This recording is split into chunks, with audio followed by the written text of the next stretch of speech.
Boots and cats and boots and cats and boots and cats and cats and boots and boots and cats. Boots and cats. Hello, my friends. Welcome to this episode of Tech Talk. All right, let's let some people roll in here. Looks like we currently have 2 people in here right now. I don't know why there's a countdown up in the corner counting down from 17 minutes. I have no idea what that even means, but here, let's go take a gander over at the old Stream Elements overlays and see if we can get any insight into what this all means. Well, I figure this out. And yes, today we are missing a presenter, or I should say presenters, because they are busy with life. So I figured I would just solo it today instead of canceling another Tech Talk. So we're going to have some fun. Sup, Nick Camper, Yorkshire Techie, Blue Varro, and Mechberg. I love it when I can recognize all the first players that came into the channel. All right, I'm just getting set up here, gentlemen's. Let me see. Okay, what is this little countdown thing? It says train count. What is a train count? And you know what? That's just confusing. I'm just going to make that go away. Here, we'll just disappear that. Okay, let's see if that makes it boop. And it's gone. And gone. All right, cool. You know what I'm going to do? I'm just going to expand the whole super chat goal bar across the entire top of the screen to fill in that space, to satiate my OCD-isms, if you guys don't mind. Here, let's move that there. I'm going to grab that. I'm going to squeeze it up from the bottom. Here, move. Come on, damn it. Why is this not working? Come on, grab it. Grab it. Grab it. Grab it. Okay, there we go. I can use the arrow keys. Perfect. All right. When I hit save, it should span the full top of the screen. There we go. Ha ha! I've done it. It's kind of weird having me like in Panovision. I don't know. It looks it looks like you guys are watching me in a movie theater or something. All right. Chat will reappear momentarily, my friends. Hopefully the audio sounds okay. Just let me know. All right, let me open up, let's see, where do I get the chat normally? I think I normally get the chat from ground control. Ground control to Major Tom. 1, 2, 3. Okay, let me see if I can add a chat. I want a single chat, not a multi-chat. I want a regular classic chat. There we go. And I want a classic chat. Add. Classic chat. Add. Come on. What is going on here? Oh, hold on. I think I got activity feed working. Here, let's see. Okay, enable YouTube. Disable Twitch. There we go. All right, cool. Cool. Figuring out how to get all this working again. Okay, so disable that channel, and disable that. And there we go. Now I can see all the channel friends, the super chats, and all that stuff. Perfect. Now I just got to figure out how to get chat up, which should be just as simple as going to YouTube, right? And jumping in the old dashboard, if I remember right. There we go. Let me go into YouTube Studio. Well, everybody's piling on in here. I don't know how many people are in here yet because I can't see the dashboard because I probably should have brought it up ahead of time. Okay, click that, turn that on, hit save, and then open up dashboard. Aha, there we go. All right, I've got a dashboard now. There's chat. There, all you beautiful bastards. All right, let's pop you guys out. Do a little pop, lock, and drop it on that shiznit. All right, there we go. We have 65 viewers. That's good. That's good that I can see everything. Okay, we now have the activity feed. Let me move chat over to take up the other half of the screen. By the way, fun little tech tip if you guys don't know, on Windows 10 and Windows 11, actually it works in the older Windows too. If you hold down the Windows key and press left, right arrow up and down, you can actually snap the window to quadrants. If you hold down, I believe it's Control. It's either Control or Alt while you're holding the Windows key, and you can actually snap it to the top or the bottom all the way across. There's a couple of things, and then you can also, if you hold down, I think it's, is it Shift Windows key to go between screens? Like if you have multiple monitors, you can jump between screens. I have to play around with it a little bit, but yeah, just fart around with it. Hold down the Windows key, hold down Control Windows key, Shift Windows key, Alt Windows key, use the arrow keys and stuff. Play around, moving windows around. It's really, really handy. Hey, what's up, Dylan? What's up, Colin B? How you doing, VR Gimp? How are you doing, brother? I'm doing okay this fine morning. Sadly, AuxxZillary couldn't join us this week because he's got some stuff going on, a little bit of a family emergency that he has to be present for, but he sends his wishes, and he should return next week. Hopefully. It just depends. Life sometimes throws us stuff that's beyond our control. I've been having a little bit of a rough one myself, honestly. Hey, just a thought. That's actually a good name. I like it. What are your thoughts on EDX coding bootcamps? EDX? One for $4,500, and I'd really like to do it, but I don't want to get ripped off. Okay, first of all, I'm not sure I know what an EDX bootcamp is. Can anybody elaborate on that? By the way, here, let me get rid of this little thing. I'm going to try to mix the audio channels together so I don't have to manage like 20 different audio channels. So hold on here. So what are your thoughts on EDX coding boot camps? I found one for $4,500. I'd really like to do it, but I don't want to get ripped off. Well, first of all, I need to know what an EDX boot camp is, because I honestly have no freaking clue what that is. Should I know what that is? Here, let's see. What is that a language, I'm guessing? Here, EDX programming language. Okay, what the hell is EDX? All right, EDX is a programming language. Okay, let's see here. Explore computer programming language courses and programs. Let's see, what is EDX? Come on, I need a better definition than this. Come on, internet. Come on, internet. Or is edx.org. It's a site. edx.org. I've never even heard of these guys. I legit haven't heard of these guys, so I don't know if you'd be getting ripped off or not. Just a thought. I will tell you this, though. Programming boot camps are fun and all, but I would say that largely they are a ripoff. Some people are going to disagree, though. You know, your mileage will vary. It depends on whether you're a person that did well in school or did well in college and can follow a curriculum, right? Me, not so much. So for me, I get bored really quick and I don't do well at all. If you do well with the curriculum, then yeah, boot camps are fun, right? And it can be nice to have like other people around too. If it's an in-person boot camp, other people to bounce ideas off of, other people to kind of like go and vet things that you normally wouldn't have in a more personal setting. But I would say that the car wash channel of Northern PA and Ohio tipped $4.99. Hey buddy, sent you a message on BlueSky. Oh, thank you. I appreciate the $5 super chat, and I'll check that message out later. Yeah, no, I've been getting all your messages on BlueSky. Like, yeah, no, you message me pretty much every day on there. But I'll try to reply to you later on today. So EDX boot camps. Yeah, I can't speak anything to edx.org. I'm assuming that's who you're talking about. The online programming courses and programs. But I would say that honestly, you can learn any programming language now just by watching YouTube videos, perusing GitHub. There's lots of even free courses online that you can take. Then you have AI, which can further help explain things and deconfusify things if you get stuck somewhere along the way. It's obviously not as organized as a programming curriculum provided by a school or, you know, some other, you know, website like EDX perhaps. But $4,500 sounds like a pretty damn good chunk of change, unless you're getting a certification out of it. Now, if they're offering some kind of certification, like if they're an accredited school and by you completing their course, you get some kind of accreditation or something you can add to your resume, then sure, $4,500 probably isn't like the worst thing in the world as long as they have a good reputation that may sway a potential future employer. But I would say if they don't offer something like that, $4,500 seems like a pretty steep price. Yeah, no Aux this week.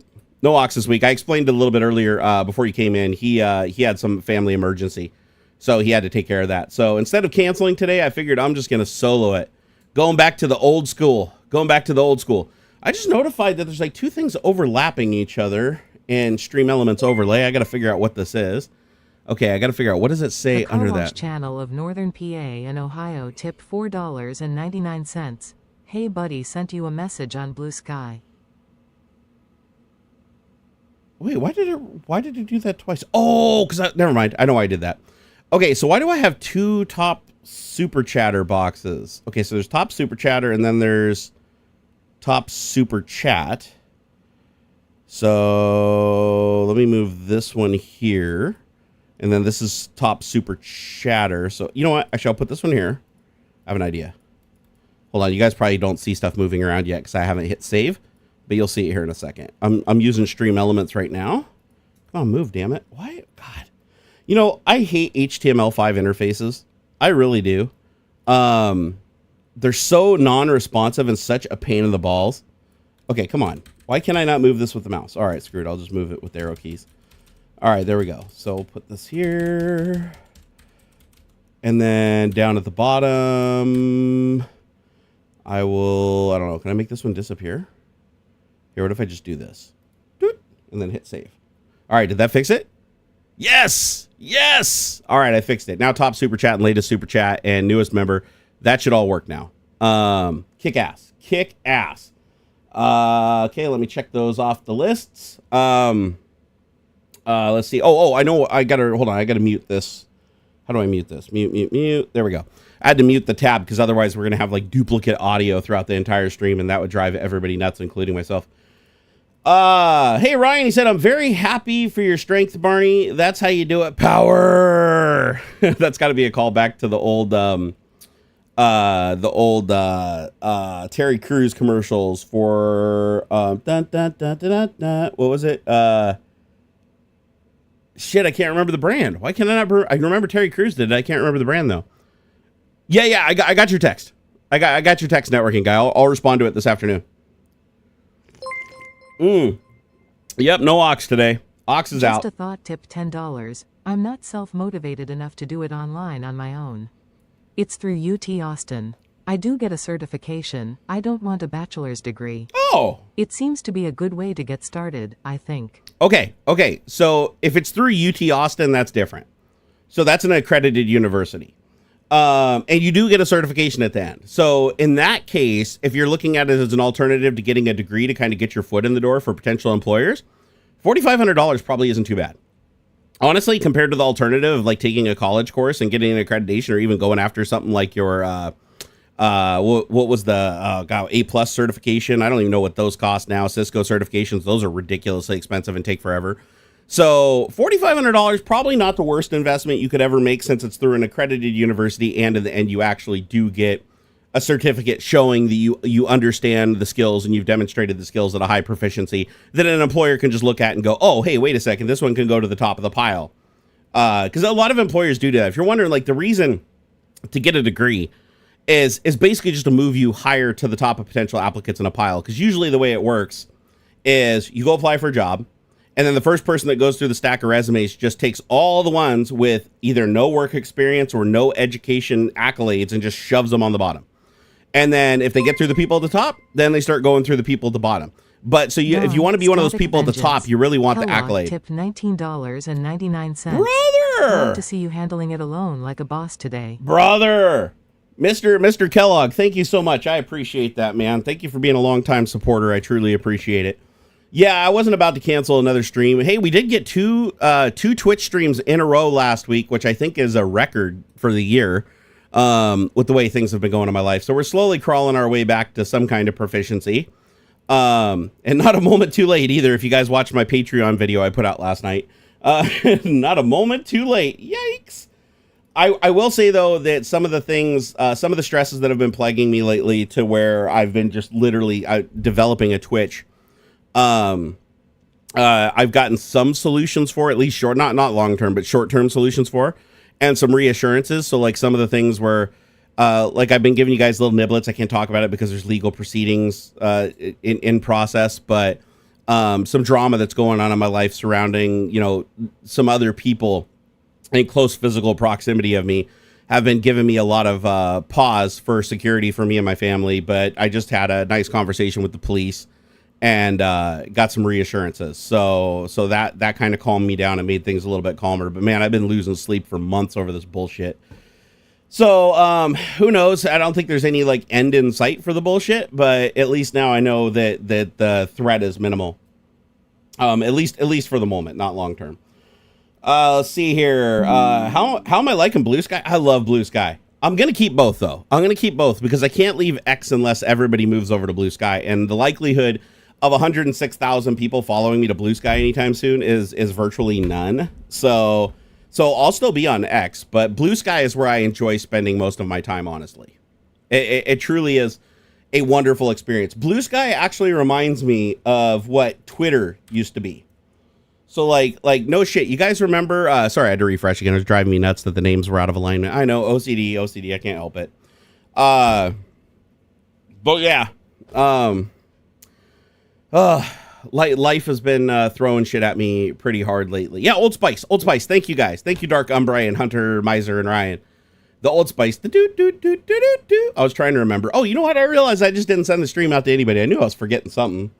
If you guys wouldn't mind doing this right along with me, go ahead and grab a copy to the link to this stream and post it out on all your socials. Send it to your moms, your aunts, your uncles. Anybody that you know can read, hold it up to the monkeys at the zoo on a piece of paper on the glass. You never know, they might have internet access nowadays. Who even really knows? Let me grab my title for the stream. I'm going to go ahead and kerplunk that over here. And then do Tech Talk. Tech Talk is live. I'm solo today talking about and then live stream. There we go. All right, let me copy that. Hey, gosh, you guys are so generous today. Just I a appreciate thought, it. tipped $5. So, most programs that are similar are close to $13,000 to $17,000. I believe it. This is the cheapest one. What math skills do I need? Algebra. Honestly, that's a good question. What does it say specifically for that course that you need to know algebra? Because a lot of programming courses usually don't really require much in the way of knowledge of math. Also, why can I not copy any text now all of a sudden? What in the shit is going on here? Big Trace said, "What happened between you and Jay?" God, calm down, Big Trace. God damn. Do an indoor voice, brother. Jesus. Goddamn, scare a guy. Fuck. No, everything's fine between me and Jay. It's just he's a busy guy, and he's a mover and shaker, and I don't really my health has kind of taken me out of the game, so there's just not a lot that we do publicly anymore. And he's a busy guy. He works all the time. He's a workaholic. But yeah, just because you don't see people like publicly interacting doesn't necessarily mean there's a problem. Why can I not cut and paste? What the fuck is going on with my computer right now? It's not taking inputs. Hold on. Okay, it works there. So this is obviously just a problem with... Wow. Okay. Well, let me just paste it. Let me refresh this. Can I copy now? Oh, now I can copy. Oh, there's like a bug on X.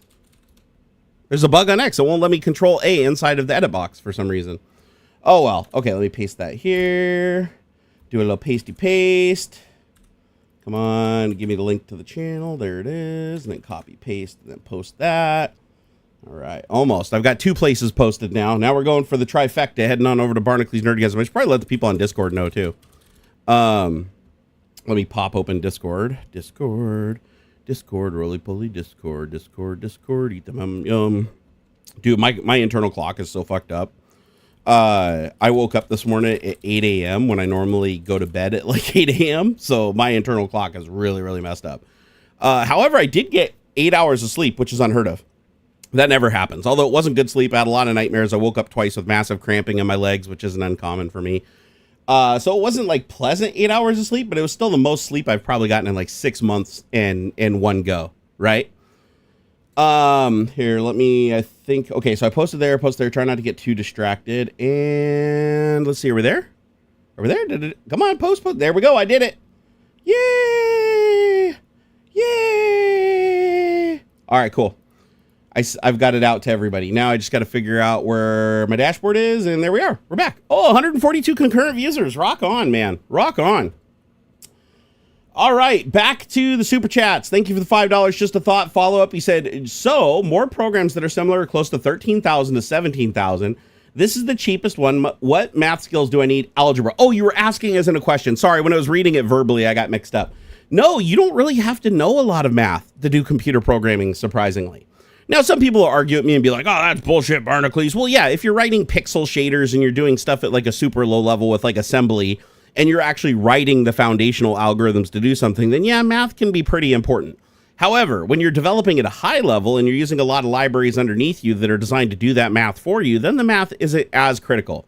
Now, basic math skills obviously are probably going to be a little bit beneficial to you, general math, mathematics like addition, subtraction, multiplication, and division, right? The basics.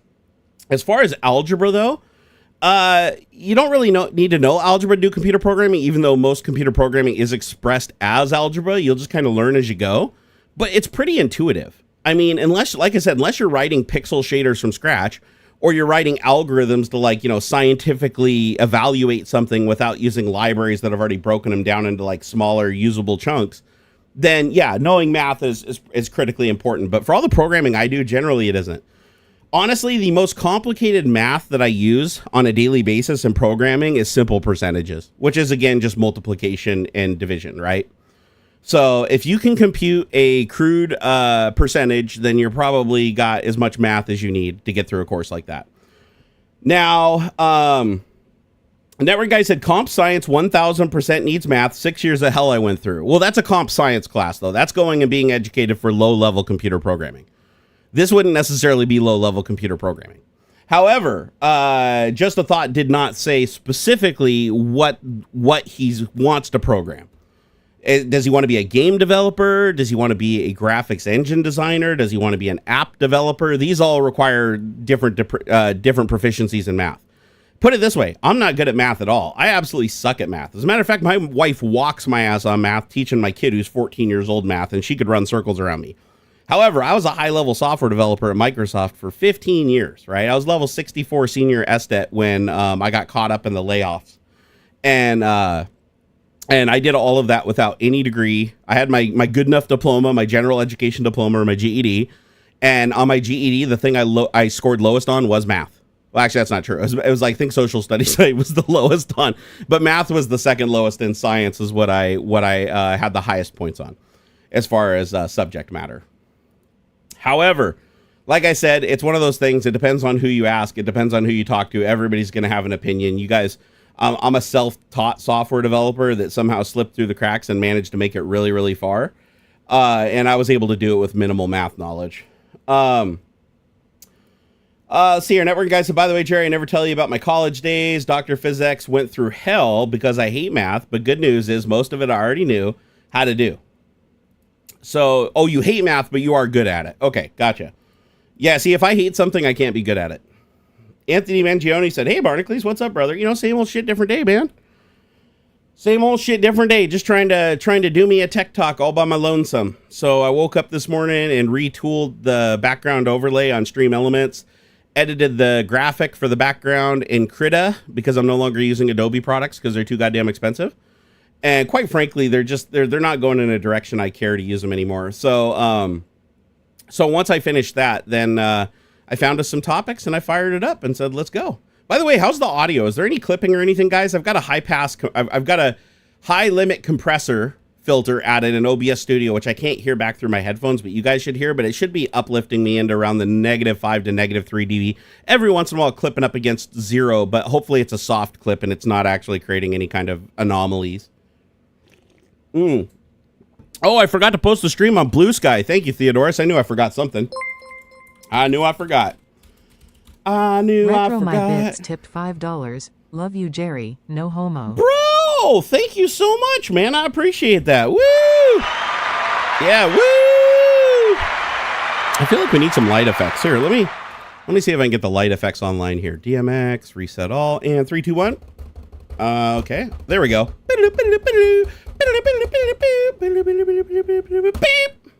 It works. It works. And by the way, Retro My Bits, it doesn't have to be no homo. It can totally be homo, dude.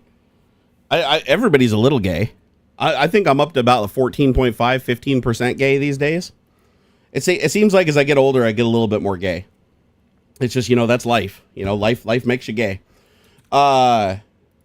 And I mean gay in like the homosexual sense, not gay as in the happy sense, okay? I wish I was both, but sadly just the homosexual sense that I'm 15%, maybe 16. I'm gonna say today I'm feeling 16%. Like I feel like if I was on a desert island right now and there was like no women around, that I'd be seriously considering it by like day 3, day 4. Yo tipped $5. Adobe can bite my crank. Most free stuff can do what most people need. It's true. Foss for life. Grin love your beautiful face, Jerry. Thank you, Wolfsden. I appreciate it, man. Adobe can bite my crank too, or suck my ass, or eat my wiener, whatever the kids are saying these days. Wait, what is? I can never remember. My son says all the weird words like Sigma and what's the other one? Skibbity, Ohio. I think Ohio's bad, right? Is Ohio bad? He said something was Ohio the other night that I think he thought was bad. So I'm guessing Ohio is bad. I'm sorry if you live there. My apologies, but I think Ohio means bad. Let's see here. What else does he use? He uses a couple of words that just I have no idea what he's talking about half the time. I have to look at the context. $10. Okay, I'm gonna do it. I want to write programs, like apps and software. Build stuff for Android and Google. Awesome. I'm really excited. How is your health these days? My health is garbage. I don't think I'm knocking on death's door, but I've got some concerning things happening that are making me want to stay the hell away from the doctor. Riz, thank you. Riz was the word I was looking for. Like, Riz means good, right? Like, Riz is good. Skibbity, Ohio is bad. No cap is like great. Like your Kudgy. Kudgy is like, I like your haircut. I mean, I'm learning. You have to stay on top these days, right? I mean, the kids aren't going to know what I'm saying unless I can speak in their lexicon. The Car Wash Channel of Northern PA in Ohio tipped $5. I live in Ohio. What's so bad about it all? Car Wash Channel. He's like, wait. I live in Ohio. Let me verify that. Can somebody in chat verify that? Is Ohio what the kids say when they mean bad? Or am I missing it? Does Ohio mean something else? Like when a kid says that's Ohio, like what does that mean? Because Riz good, I thought Ohio was good. Yeah, Riz is for charisma. That's right. Riz is short for charisma. My wife told me that once. Let's see here. Da G gave her the Riz. This convo is making me lose brain cells. It's making us all lose brain cells. It's making us all lose brain cells, brother. But we have to know these things to move forward because our future bosses, this is the language they speak in. Just a thought. By the way, just a thought. Thank you so much for the support. I truly appreciate it greatly. He said, okay, I'm just going to do it. I want to write programs. I like apps and software, build stuff for Android and Google. I'm really excited. How's your health these days? Okay, well, the health sucks. But I'm excited for your journey becoming a software developer. However, I do have one request before you do spend the $4,500 just to make sure it's what you want to do. Because software development is one of those things where some people just never are good at it. And there's other people that become absolutely brilliant at it that suck at everything else in life. It's one of those things where you either like it or you don't. There's no middle ground. I know very few developers that are proficient at it and good at it that don't love being a software developer. And I know lots of software developers that absolutely suck at it because they hate it and they never get better at it because they hate it. So what I would say is go write yourself a program. Literally go watch some YouTube tutorials, start off from scratch. Hell, even grab one of my old Codegasm tutorials using C#. If you don't understand something, run it through a good AI processor like ChatGPT 01 or Claude 2.5. There's quite a few AIs now that are really proficient at computer programming and teach you how to do stuff, but write a couple little programs that solve little problems that you have and see how you like it. Try to find some problems, debug some problems, try to make it more efficient, try to make it faster. Start off with something that works and then work your way to something that's efficient at doing the thing that you did.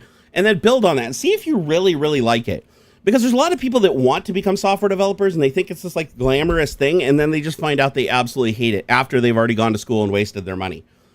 So I would say make damn sure it's something that you want to do. Make sure it's something that like once you go through the process, even if it's just writing some simple scripts, using a common language like Python or something like that, like try that first before going and spending your 4,500 Somalians. But if you find that you like it and you find that you're still intrigued after a couple of days like farting around and going from nothing to something that works, that solves a problem no matter how small it is, and you feel that bite and you feel that hook and you're like, wait a second, there is something special here, then by all means go below the $4,500 and get after that course and let it be the start of your career. Let it be the point where it's like you get your first certification, you come out of there proficient with enough programming knowledge to actually go and be able to apply and get a job programming, where then you can use that company's resources and time to improve your skill set. That's what I would recommend. If you don't mind me asking, what are you doing right now? Because obviously, I mean, you just super chatted me a whole bunch of money here. So I'm guessing that you're not struggling so bad in life that you can't afford a top ramen. So like, what is your current employment that you're trying to escape to get into programming? Are you already in the tech field or are you doing something else? Also, just tag me in chat and it'll highlight you and it'll make it easier for me to see what you're saying. The Car Wash Channel of Northern PA in Ohio tipped $5. What's the link to her pattern? I want to join it to help support my favorite creator. Oh man, you're awesome. You're awesome. It would be patreon.com/Barnacules. Now watch that not be it. Hold on here. I probably should have double checked that first. Hold on here. Patreon.com/Barnacules. That should be me, right? Okay, verify I'm human. Okay, cool. I don't know why I have to verify I'm human to go to Patreon. Yep, that's me. We're good. That's me, and I appreciate your support. By the way, I just released a video last night from my hot tub. I took out one of those lights one of those USB lights that I won at LTX last year, and I set it up because we have no backyard light anymore because it literally like rusted through.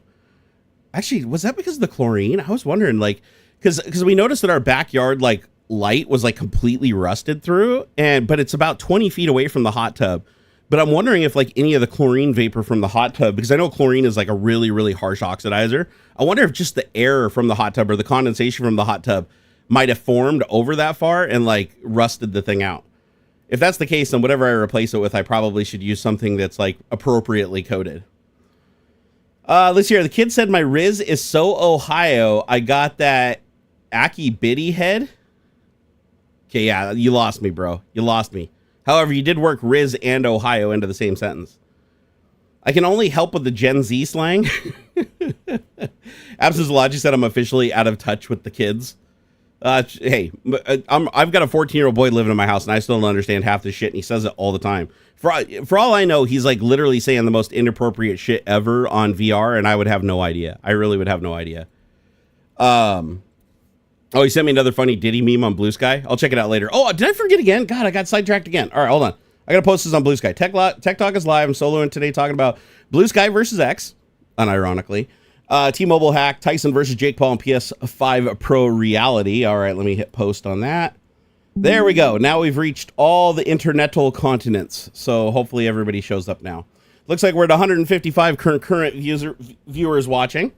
I don't expect everybody to show up today, mainly because one, I started late, and two, because AuxxZillary and David Hewlett aren't joining me, and I know a lot of people come to Tech Talk just to see them, and I totally don't blame them. Let's see here. And by the way, Car Wash, thank you so much for all the support, and I'm glad to see that your YouTube channel has been going gangbusters lately. Dude reviews car washes. Go check out his channel. His channel is literally called The Car Wash Channel of Northern PA and Ohio. That's literally verbatim what it's called on YouTube. And he reviews car washes, like literally drives through them and reviews them and tells you about them and stuff. It's really unique content, and AuxxZillary and I both have been hooked on it. So it's like super chill to just sit back in bed and pop that on the TV, and it's literally like ASMR. Plus you learn something. Let's see here. Don't you have Patreon Barnerd or Barnerd? Well, I've Patreon under Barnacules, not under Barnerd. Oh, you mean, do I have a link to it? Oh, you're talking about the shortener. Here, let me try that. So what if I do patreon.barnerd.com? Let's see if that works. Barnerd.com.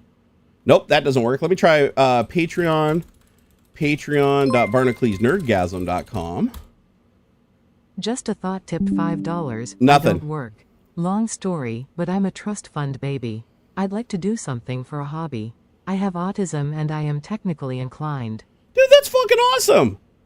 So you're a trust fund baby, meaning that you have money, but you really want to work. You want to like accomplish something. You want to get out there and do something. Dude, that's awesome. There's so many people that if they had the money where they didn't have to work, they would totally just not work, right? They would just spend their lives being completely self-serving, never really caring how they impact other people's lives positively. So I think that's really cool what you're doing, dude. And it says, and you're on the spectrum. I mean, honestly, who isn't these days, right? I think we outnumber everybody else. And by the way, I think ADHD has officially been accepted as being on the spectrum. I'll have to ask my wife again about that, but I think that when they dropped the like Asperger's and the different like aspects of it, and they decided to just put them all under the spectrum, I believe that ADHD also got added. So I'll have to go double check that. But if that's the truth, then that means everybody diagnosed with ADHD is also technically on the spectrum. So I think OCD also applies too. So OCD is also considered a form. So actually, here let's get the answer on that officially here from the old AI. Let's see here. Is ADHD now considered being on the autism spectrum? Okay,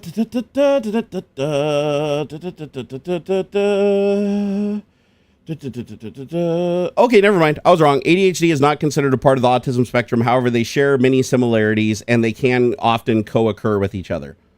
So it's worth noting that individuals can be diagnosed with both ADHD and ASD. Studies have shown that a significant number of people with autism also have ADHD. This overlap can sometimes lead to confusion, but they remain separate diagnoses in their own criteria and characteristics. Okay, fair enough. fair enough. So never mind that. Everybody was like, hey, I'm on the spectrum. So yeah, technically they are different. They just share some similarities. Okay. But who knows? There may be a point in time where they do merge it, because like I said, they did merge Asperger's, because our Asperger's used to be a unique diagnosis, and so was PDD-NOS, which is basically like they don't know which specific tier of autism you fit into. They just know that you meet enough of the criteria to be in the spectrum, which is what my son has. So, but honestly, people say autism like it's a bad word. And it's not. It's like neurotypical means that you're just like most everybody else. You're normal, right? And it's like having a difference that makes you not normal is actually a huge strength in many, many ways. And so I think a lot of people get down on themselves because of the labels, but in reality, I think it's like a superpower. I think my ADHD is a superpower. Now, it can also hold me back in some areas, but I think overall it's a superpower. I think OCD is a superpower. I get to see the world through my son's eyes, who's on the spectrum, and I see some of the crazy stuff he comes up with and how wildly creative he is. And it's like, that kid's going to change the world. You know, so there's something to be said about being, not so neurotypical, And I think people need to start chilling out on the being afraid of the autism word. Because the truth is, a lot more people are being diagnosed with autism these days, which is why everybody's freaking out. They're like, oh my God, autism diagnoses are up. And it must be because of the vaccines or whatever. No, that's been completely ruled out 100%. Like, there is more data to support that there is no link between autism and vaccination, for instance, than like most other hardcore studies, just because it was so ingrained into society by a lot of people circulating fear and propaganda, which led to measles having an outbreak and killing a bunch of people. Thank you, Robert Kennedy Jr., you fucking asshole. God, I hate that anti-vax piece of shit. But anyways, I'll try not to get too political today. But anyways, autism spectrum disorder, the reason it's diagnosed more frequently today is, one, there's a wider criteria that it's accepted into, and two, people are actually diagnosed. Before, nobody would get their children diagnosed, ever, because they were scared to death. They would just be like, nope, people can just think our kid's a little slow, or people can think our kid's a little eccentric or a little weird. That was how they described people back then. They didn't get officially diagnosed, because getting officially diagnosed meant that you'd have it follow you for the rest of your life, prevent you from getting jobs, people would harass you and stuff like that. So that's why there wasn't that many diagnoses. Similar things with cancer. Like, cancer used to not be diagnosed because we didn't have the technology to do it. Now we have the technology to catch cancer a lot earlier and detect it a lot earlier. So millions of people that died from cancer undiagnosed now get diagnosed today. So it's not that cancer is occurring more frequently, is that it's just being tested for.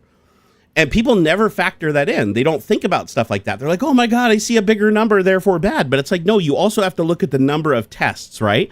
How many tests, how many people are being tested versus how many people are being found positive in whatever genre of testing you're doing. If there's a low number of people being tested, you're going to have a low number of occurrence. If there's a high number of people being tested and you have a high number of occurrence, if you look at the percentages on both sides and they're close to each other, then you know you have reasonably the same amount of occurrence, even though it's a much higher number. The Car Wash Channel of Northern PA. Oh, thank you, bro. Tipped $5. Just joined your pattern. Also am a member of your YouTube as well. Thank you again for all the love. Less than 3. Dude, you're freaking awesome, man. You're freaking awesome. Thank you, Car Wash. We appreciate you greatly. Seriously. What you've done is like truly amazing. All we did was help you out. We would have helped anybody out, brother. So we really do appreciate it. But don't spread yourself thin, please. Like, I know you do show a lot of support, you do a lot of stuff, but don't ever spread yourself thin, and that goes for everybody else too. Unless you can wipe your ass with the money and burn it, set it on fire, and flush it down the toilet, certainly don't give it to me. Oystein, he said, you have a Patreon link in this live stream description, but no BlueSky link. Oh, Oystein's calling me out. He's calling me out. Wait, can I add it right now? I think I can add it while I'm streaming, right? Here, let me do edit. I sure can. Here, I'll put it at the very top, even above my NordVPN shill link in the video description. By the way, if you have NordVPN, please use my link. I'd appreciate it. If you don't have NordVPN and want to get NordVPN, use my affiliate link. If you hate NordVPN, don't use my affiliate link. And if you use NordVPN and you don't like it because the servers aren't close enough to you wherever you are, then just go ahead and cancel it and get your money back and don't worry about it. Okay, let me see here. Join me over on BlueSky. Okay, Blue. Why is this going so slow? Jesus. BlueSky. The social network better than X. Here. Wow, why is Edge lagging so bad today? There's some weird bug with YouTube. Well, I should say it's a bug with Edge because no other browser does it. Yep, it just did it. Not enough memory to open this page. So I have to hit refresh in both windows. Have you guys noticed this with YouTube? If you open up the dashboard or you open up like chat or you open up a window and you stay on there long enough, if you're in Microsoft Edge browser, it'll pop up and say not enough memory and you have to hit refresh, but it doesn't do that in other browsers. So I don't know what the hell they're doing, but it's not good. Oh, good. Now it's not lagging anymore. Okay, so come join me on BlueSky and hit me up since it's way better than X, aka Twitter. And then I'll put https bsky.app/profile/Barnacules Nerdgasm.com. There we go. And then I'll do some little emoji work there. Let me do a word balloon. There we go, little word balloon action. And then hit save. There we go. Now if you refresh, it should be in the video description if I did it right. Rock on. Brave all the way. I'm not a big fan of Brave. I don't like Brave because of their crypto thing they did. That kind of pissed me off. However, people said you can completely disable it now if you want to. And I haven't revisited since that's been the case. So it's entirely possible it's a good browser now. I know it does have some very desirable features. What is it? Devilka? Mr. Devilka is like Edge? Lol. No, a lot of people give me shit for using Edge, honestly. But the reason I use Edge is because it basically uses Chromium. And it retains a lot of the functionality that merges into Windows 10 or Windows 10 and Windows 11, which I quite like. However, if I'm honest, Chrome is so far ahead. The Chromium engine that's built into Chrome is so much further ahead than the Chromium engine, adopted into Edge, that if you want like bleeding edge cutting performance and everything like that, you really want to be running Chrome. You don't want to be running Edge. So, link verified. You didn't even have to reload. Whoa, that's weird. Wait a second, you didn't have to reload and the link just automatically showed up in description? YouTube must be doing some kind of browser push then. Hey, James Janus, my man, how's it going? He said, I think it's a bug in all browsers. I've experienced it in Chrome, not enough memory on YouTube. Oh, so you've hit it in Chrome, so this got to be a Chromium bug then, because if you experience it in Chrome and Edge, then it has to be Chromium because that's the common element they both share. Has anybody hit the bug in Firefox? So has anybody hit this bug in Firefox or in Opera GX or what am I leaving out? Brave? Has anybody hit the out of memory issue on YouTube in any of those browsers? I'm curious. Let me know. I certainly haven't, but I don't use them often enough. Firefox is better than any of them. Firefox is a resource hog. That's why I don't like Firefox. However, to be fair, I haven't used Firefox in well over a year, so it's entirely possible they've optimized it. I know some people said that Firefox had a significant rewrite at some point. So I probably should give it another shake, honestly. But Firefox used to be a pig, man, when it came to resources. That's why I stopped using it. Oystein uses something called thorium. Let's hear. It's not the 90th element in the periodic table. I've never even heard of thorium. Is thorium like a completely standalone browser, or is it based on another open source browser? Interesting. Okay, so BB Junkie said they've never seen the bug in Brave before. Okay, everybody says they see this in Chrome, so apparently this is like a super common bug, this out of memory bug, which makes me wonder why the hell it hasn't been fixed. Like, why isn't Google fixing it? Google owns Chrome and Google owns YouTube. So if YouTube is this page that keeps having an out of memory issue in Chrome specifically, you'd think they could fix it on either side. They could either fix it on the web pages side by not doing whatever they're doing that's exhausting all these resources and creating this recursive drain or this parasitic drain, or they would fix it on the actual render side, right? Very bizarre. Very bizarre. Let's see here. There are two settings that you can change in the config to reduce the resources. I mean, you can reduce the resource usage in any browser if you're willing to like disable all the preloading features and all the caching features and stuff that just like speed up the workflow by like artificially making you think it's faster. Firefox isn't 100% perfect, but it's still really good nowadays. The only thing I don't like about browsers like Firefox and Opera and stuff is most web developers don't optimize for those browsers. Like the gold standard browser for the internet is Chrome. Everybody I know that does web development, they always test on Chrome primarily because it is the most used browser on Earth by far. Hey, Naffy3D, what's up? He said, hey, bro, been watching you since 2017. Keep up the great work. Oh, man, I appreciate that. Thank you. Thank you. And Mohammed just followed me on BlueSky. Thank you, Mohammed. I appreciate that. Also, thank you for being a channel member. I really do appreciate each and every one of you channel members. You guys are helping me keep my family alive, and I appreciate that during a really harsh time. Hey, Graham, what's up, my brother? Sorry I didn't see you there in chat earlier. He said we all need to go to the good place now. RFK is going to eliminate ADHD. RFK is ADHD. What are you talking about? Without getting too political, though, we are in for a rough ride, my friends. So from a tech news perspective, make sure that you buy what you need in the next 3 months. You have until, I don't think when he takes office, he's going to immediately implement the tariffs, but it's going to be within a few weeks. So make sure you get everything that you need, regardless of your political stance. This isn't about politics. This is about what is promised, what's going to be delivered, what has been done in the past. Like, there is going to be a massive price hike on electronics and any consumables that rely on China or any other country for that matter in any way, shape, or form. So just make sure you stock up.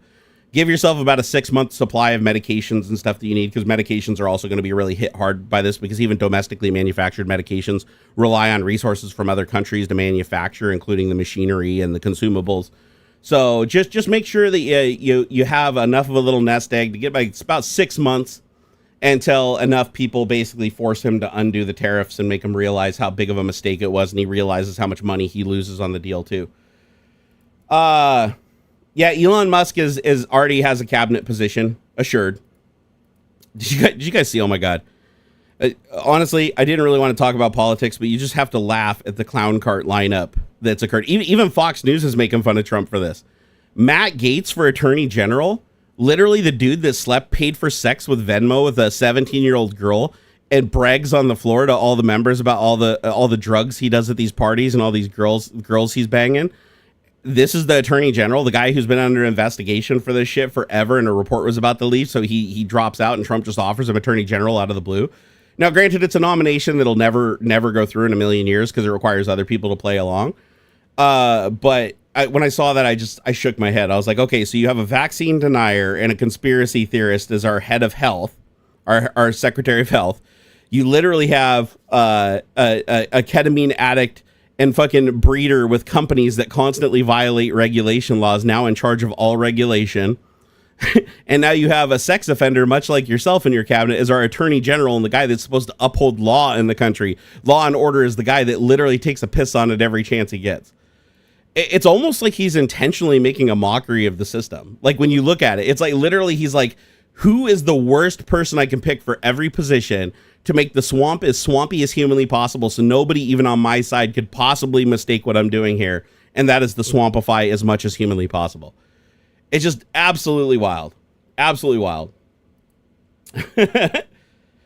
Oh, it's funny. Carl Ricky's like, at least Matt Gaetz is not sniffing every girl across his path. Carl Rick, would you rather have a girl sniffed or raped? Would you rather have a girl sniffed or an underage girl be paid for sex and then hidden? I mean, come on, let's be realistic, brother. Like, if you want to go back and like try to do false equivalency, you're picking the wrong thing, brother. You're picking the wrong thing for sure.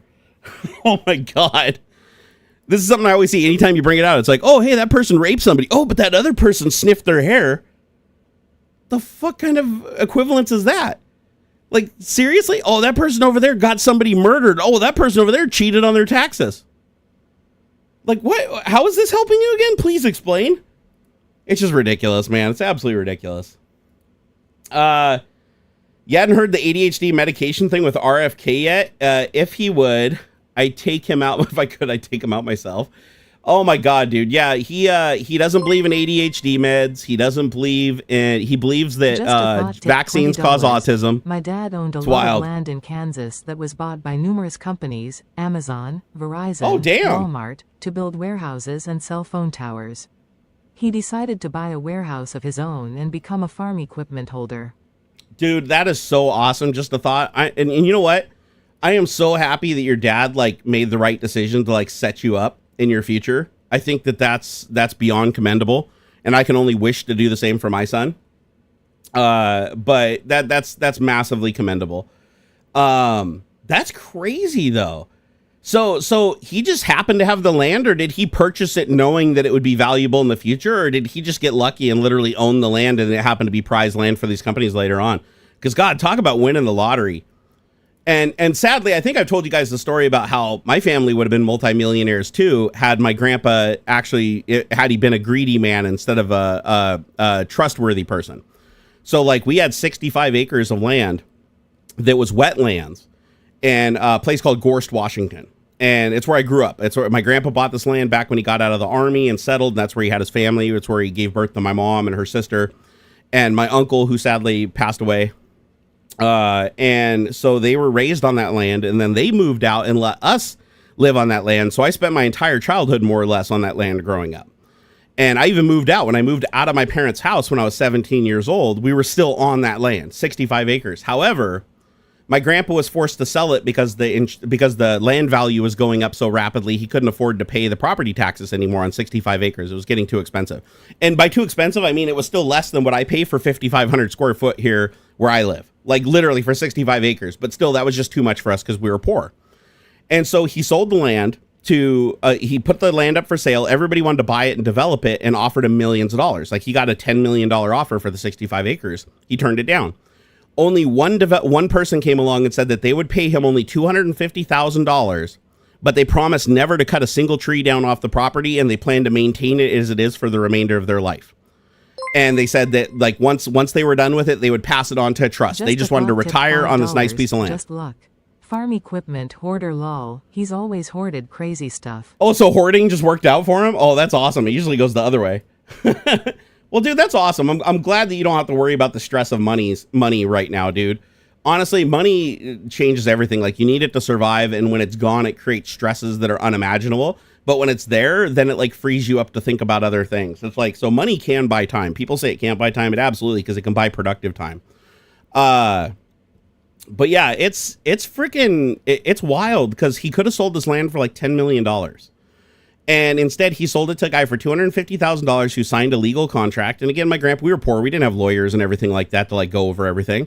So he sold to this guy. He wrote this agreement and he bought the land, and he kept his word for all of about 30 days. And after he bought the land, and we kept 5 acres. The deal was he'd buy 60 of the 65 acres. We'd keep 5 of it, and he'd grant us an easement so that we could get on and off the property because it was like in the middle of the 65 acres. And so he buys the land, everything's going good for about 30 days, and then my grandpa gets a notice in the mail that says that he had his lawyers challenge and defeat the contract that was signed, and the contract got destroyed. He knew my grandpa didn't have the money to hire a lawyer to fight it, to try to reinstate the contract. So the contract died, and within about 3 months, he brought in a logging team that stripped about 80% of the timber off the land. It was classified as a wetland, but he went through the courts to have it declassified so that only 20% of the land was a wetland. The rest could be strip mined. So he basically just stripped all the lumber off it, and he sold all of the lumber for like, it was insane amount of money. It was like $20 million. Like some of these trees, one tree was worth like 30 grand.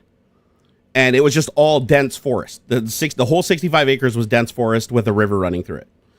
And so, yeah, our family could have been rich and set for life for a couple of generations. But my grandpa, he wanted the land preserved. He had spent his life on that land and living amongst nature, and he wanted to see that continue. And he wanted to see that continue for us kids by having somebody who was a steward of the land. And the guy came in, took advantage of him, got the deal of a century, ripped the whole thing apart, threw it down the toilet.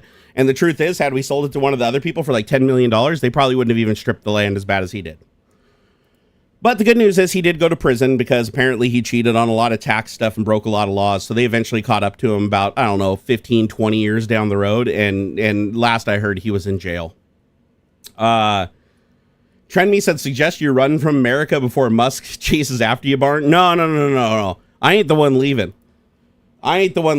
He can bring it. I mean, the truth is, if Trump or Elon want me dead, I'm dead. Like, there's nothing I can do about it. They're in a position, in 3 months, they'll be in a position where they can have anybody off and even brag about it publicly, and there's nothing that can be done, sadly. But I'm not leaving. I'm not leaving my land. I love my country. I'm going to fight for my country. I fought for it up to this point, and I'll continue to fight for it. And I live in a blue state.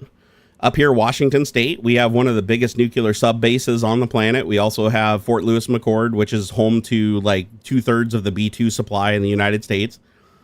We're a massive nuclear power.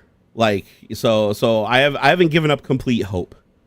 So, but I feel bad for people that live in some of the red states that are pretty hardcore, that are just going to welcome Trump's Project 2025 BS. And I feel bad for them because I'm like, they don't have a state to at least try to protect them, or a state to try to legislatively slow things down. Graham said, all I ask these days is people not being a dick. Pretty simple. God, you'd think that would be a simple request, but it just isn't these days. It truly isn't, sadly. Ben said my grandfather gave birth. Yeah, my grandfather totally gave birth. I don't know. I must have slipped up and said something. I don't remember saying that, but hey, my brain is still waking up. I'm not even halfway through my coffee yet. The Adderall's still kicking in too. Let's see, what time is it? 12:13. So I took my Adderall right before I started streaming. So yeah, actually the Adderall should be kicking pretty good right now. I didn't take very much though. Yeah, the Northwest is a very powerful stronghold for sure. Yeah, no, the West Coast. It's like, if you look at the West Coast, it's like between us and California, we have an insane portion of our nuclear arsenal, which is now deployed via submarines. So if Trump gets a little too much piss and vinegar in his pants and starts bypassing the Constitution a little too much, at least we have we can take the keys away from him if we need to. Ryan said, "Don't you think people are angry these days compared to before? I've seen many Reddit posts asking the same question." Oh, 100%, undoubtedly, Ryan. And that goes for me too. I'm even angrier than I used to be. It's hard not to be when you have somebody at such a high level in your country come in and try to divide everybody, basically force everybody to pick a side, force everybody to be friend or foe, and then like a cult, force you to disavow the other side completely if they're not with us, because they don't want anybody trying to talk them out of doing bad behavior. So they're like, if you're with us, you have to be against them. There's no middle ground. So, and that ends up leading to massive entitlement. That ends up leading to massive division, no more flexibility. You know, it's like there was never any other time in my life where I had to basically say, I don't want anything to do with you if you support Trump. Like no other person. There's no other person that I've legitimately like had to say that to, because right and wrong were so clearly defined amongst the people that I considered good.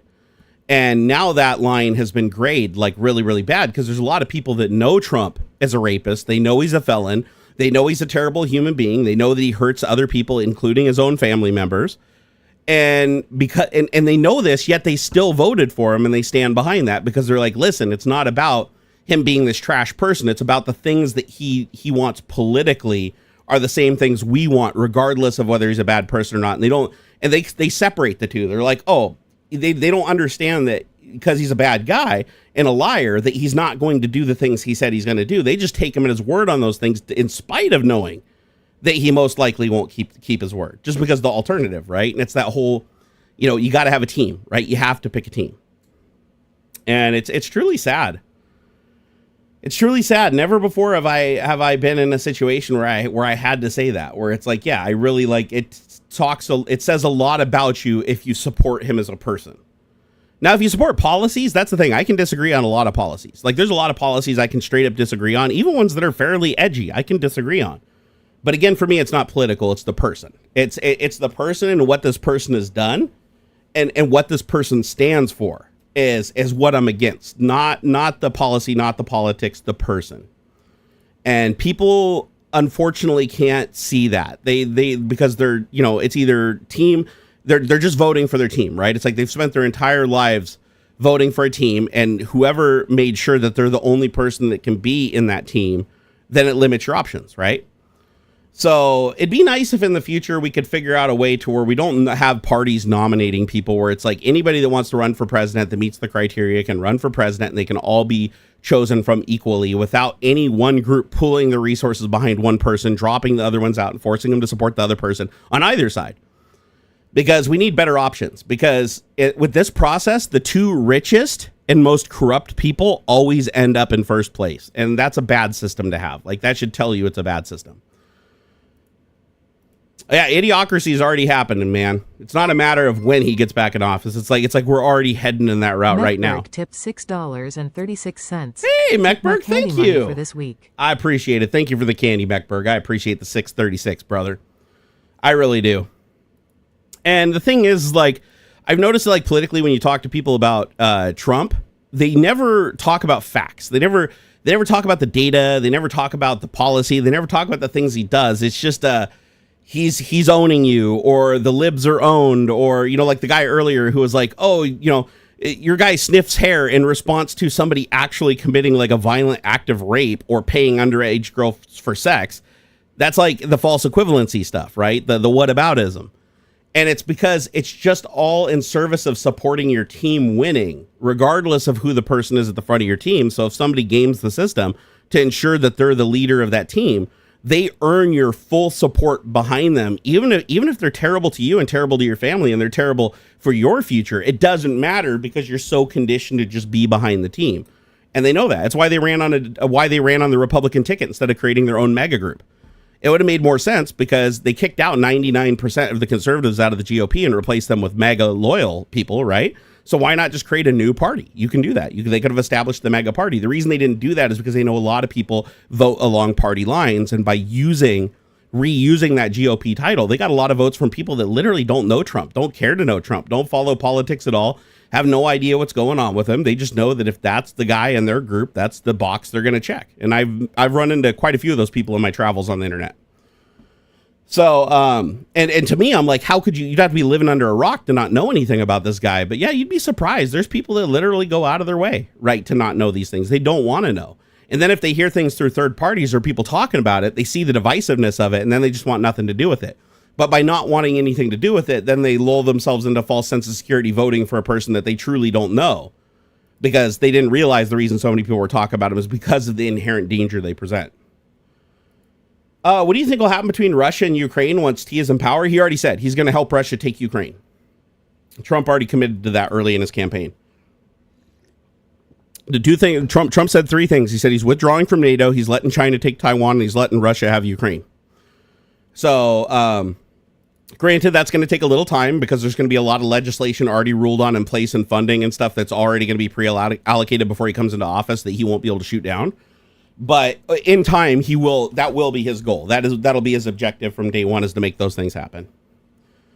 So, but hey, there's always a chance that we can fight back, though. That's the thing. There's always a chance. Sinead Young said that's not true. Okay, explain. Why is it not true? Why is it not true? Trump literally said that Russia has a right to Ukraine. He literally said it used to be a part of Russia and that Putin just wants to bring them back together. He even said that Ukraine wants to be there, even though they don't. He said Ukraine really wants to be in Russia. He's like, oh, most Ukrainians want to be in Russia, but he also says a lot of shit that absolutely isn't true. Oh my God. That's the other thing. It's like talking to Christians when they're like, they haven't even read the Bible themselves. So you quote something from the Bible and they're like, that's not true. And it's like, why is it I'm the one that had to read it? Like you don't even read it, like, obviously, and yet you're arguing from a point of ignorance. That doesn't, then why are you even following the group if you don't even understand the nuance of what they're doing? It's crazy. Go Google it, dude. I don't have to show you shit. Go Google it. It's not fucking hard to find. Oh my God. You know what? I'm gonna have a zero tolerance policy here today. Hey Graham, feel free to pull out the big guns on the Trump supporters today. I'm not having this shit. We're not doing whataboutism. We're not doing the whataboutism. And if they're too lazy to fucking Google it, that's their problem. I'm live streaming right now. I'm not gonna sit here and stop the whole fucking stream to go look up something that's goddamn common sense that's been said so many fucking times in the past, and they even know it has. They're just hoping. They're like, oh, maybe he won't be able to find it. No, it's out there. I've literally seen it within the last 2 weeks. Oh, car wash, nothing much. Nothing much. We're just punting the Trumpers out of here. Oh my God. Thank you, Graham. I appreciate it, brother. Here, I'll join you. I got one more I want to punt here. Give me a second. Because it is fun. It literally is fun. It's just, oh my God, dude. Oh, Robert's like, I'm here creeping them out. I'm fucking over it, man. I went through the whole period of debating. I went through the whole period of like trying to be a good faith actor. It doesn't work. It doesn't work. If you look at every single conversation I've ever tried to have, even in earnest on X, it's always the same thing. You tell them something, they disavow it. You go and find the proof. You give them the proof, and then they're like, that's not what he meant. It's like, it's literally what he said. Oh no, but you have to read between the lines. You can't believe Trump with what he said. That's not what he meant. It's like, okay, so you can't trust him with what he meant, but what about when he says something that you like? Are we not supposed to trust that and think that he thought the opposite? Oh no, when he says something we like, then he really meant it. It's like, how do you argue from that position? You can't argue from a position when somebody's already agreed that anything the person says that I don't agree with is a joke, and anything they say with that I do agree with wasn't a joke. Like, if that's the position, then you've taken the same position as like every single freaking religion on the planet, which is like, prove to me God exists. Oh, I don't have to because he just does. Okay, well, but what about this and this and this over here that proves? No, I have faith that he does, therefore it's true. It's like, okay, but show me evidence that he doesn't exist. Okay, here's 1,000 things that show he doesn't exist. Oh, no, you forgot about faith. What? Faith means to believe in something in the absence of evidence. Yep. Okay, never mind. It's frustrating. You can't argue with the cult. Exactly, Basic Pixels. You cannot. You can't argue with the cult. All you can do is ban them and send them on their way. Oh, Jesus. Yeah, exactly. So Zyphoid said, I don't follow politics on the news very much, and even I've seen him say some things that Trump has been saying on TV or on the internet. How can you miss all that shit he says? You can't. Like, it's literally so blasted in our faces from every single angle. And like from a point of like boastfulness. Like, a lot of the shit that Trump says, it's from a point of boasting. Like, he's absolutely boasting. Like, when you hear him talk about Putin, he's like, oh no, it's a good thing that I'm friends with Putin. It's a good thing that I'm friends with Kim Jong-un. Like, these are amazing things. You shouldn't look down on these things. I think it's actually amazing. It's like, okay, why are you not thinking this is a bad thing? Like, it's not good to be friends with your enemy. Like, that's not. Like, agreeing with your enemy and helping your enemy, not a good thing. Oh. Let's see here. According to one of Trump's longtime advisors, the new plan would rethink the failed Minsk agreement from 2014 and 2015. I believe it. I haven't seen that specifically, but I have seen Trump specifically say that he's going to pull out all support for Ukraine and let Russia retake Ukraine. He said that he's going to pull out of NATO and he's going to dishonor our agreement with Taiwan because he believes that China should have Taiwan. He believes that it is their property and they should have it. And truth be told, why do you think Russia and China were both interfering with the election so heavily? Like, several campaigns came out, even up to the very end of the bomb threats to the Democratic voting centers in Pennsylvania, right? All of these things were linked in time. Why would Russia be trying so hard to install somebody if they didn't align with their goals, right? It doesn't make any sense. It's because he does align with their goals very, very heavily, in fact. So, however, I will tell you from a technology standpoint, if China gets a hold of Taiwan, that is going to hurt the world bad, very bad. Because remember, China is a huge ally with Russia. So if China acquires Taiwan and they gain the ability to create like 3 nanometer technology because they basically confiscate all of the foundries, that's going to create a huge issue. Like, because now that technology is going to be shunted and accessible to Russia, and the access to that technology can be reduced to the West. And pulling out of NATO would also be a huge mistake, because by pulling out of NATO, that means that all of those countries no longer have to come to our aid in any way, shape, or form. And you might think, oh, but we're the biggest country in NATO. We don't need that support. But when you separate us from NATO, we're no longer the biggest country, because NATO combined is way bigger than the United States arsenal if shit hits the fan. Plus, if any country wanted to target us in war, they can now target us individually without targeting the entire group. So now let's say Russia and China wanted to come together to go to war with the United States, and they wanted to do a non-nuclear war, just blow for blow. They would actually impart more damage on us than we could on them without NATO. So it's a scary situation to be in. How is that TSMC US plant going, I wonder? I haven't seen any updates on it, but I know to launch a foundry takes roughly 10 years from breaking ground.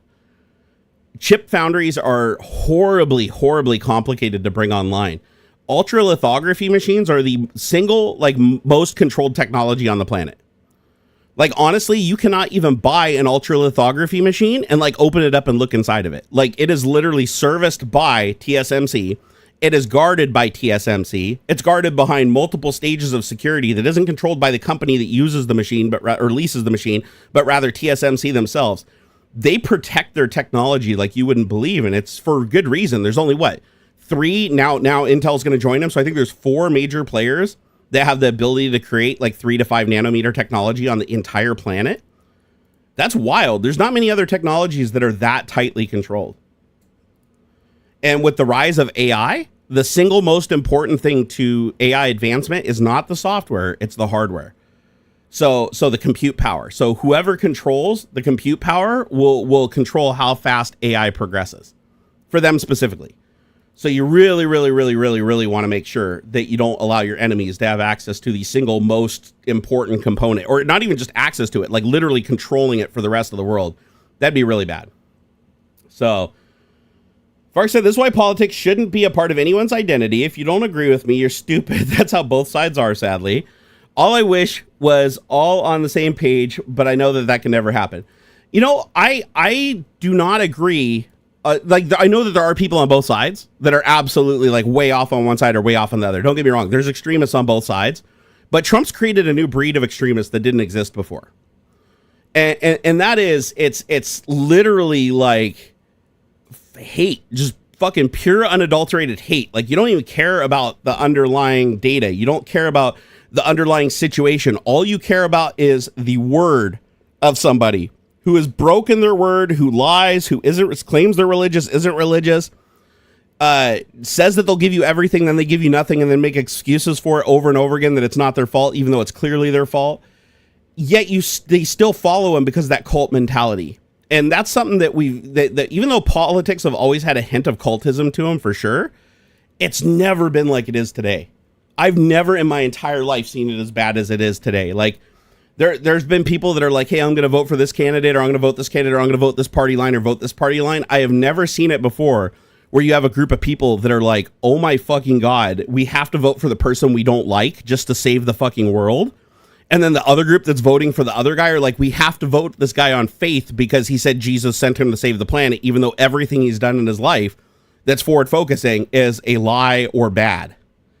Like, nothing quality has come of this, you know, and then they just repeat what he says. And that's how you can tell, like, when somebody is having like an earnest argument or not. If they present data or they present like an external article or something that's compelling, that's one thing. But I never see that from the Trump supporters. It's very rare. Every once in a while on a blue moon it happens, but usually they just parrot what he says, and you can tell because the things that they're saying have already been largely debunked for months, if not years.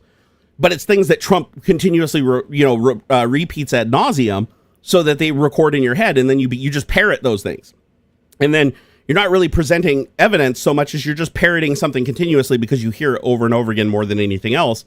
And sadly, the human mentality makes us believe the thing that we hear the most by default. Like when you don't get intellect involved, if you hear two things and you hear one sound more than the other sound becomes more prominent in your memory. And that's something that orators, occultist orators have done throughout history. Doesn't matter if it's, James Jones or Adolf Hitler or Stalin or any of these people. They just, the one thing that they really shared was that they would orate from a point of confidence, and they would repeat the same things over and over again. And they would give things names that were unique to them and their group that they could repeat over and over and over again that wouldn't necessarily be used by the other side because it was kind of like their inside terminology. And therefore, you would always associate that thing being heard over and over again with truth because you heard it more than the other side said it, because they don't use that terminology to speak about the same thing. They use a broad terminology. It's crazy. Literally, in a way, it is kind of like the Mandela effect, just a little bit. It's very bizarre. So James said, Jerry, fun fact, why can't Mac computers go to sleep? Because when you go to use it once, it's woke, it's PC. Okay, it's because once you go to use it once, it's woke, it's PC, like political correct. Okay, I think I get it. Yeah. So I really, really hope.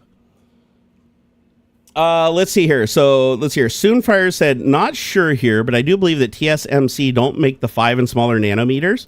That is made by ASML. Oh, I thought TSMC did have a 5 nanometer capability. Do they not? Let's see here. Let me look up and see which companies have it currently. Let's see here. What companies currently have 5 nm chip manufacturing capabilities?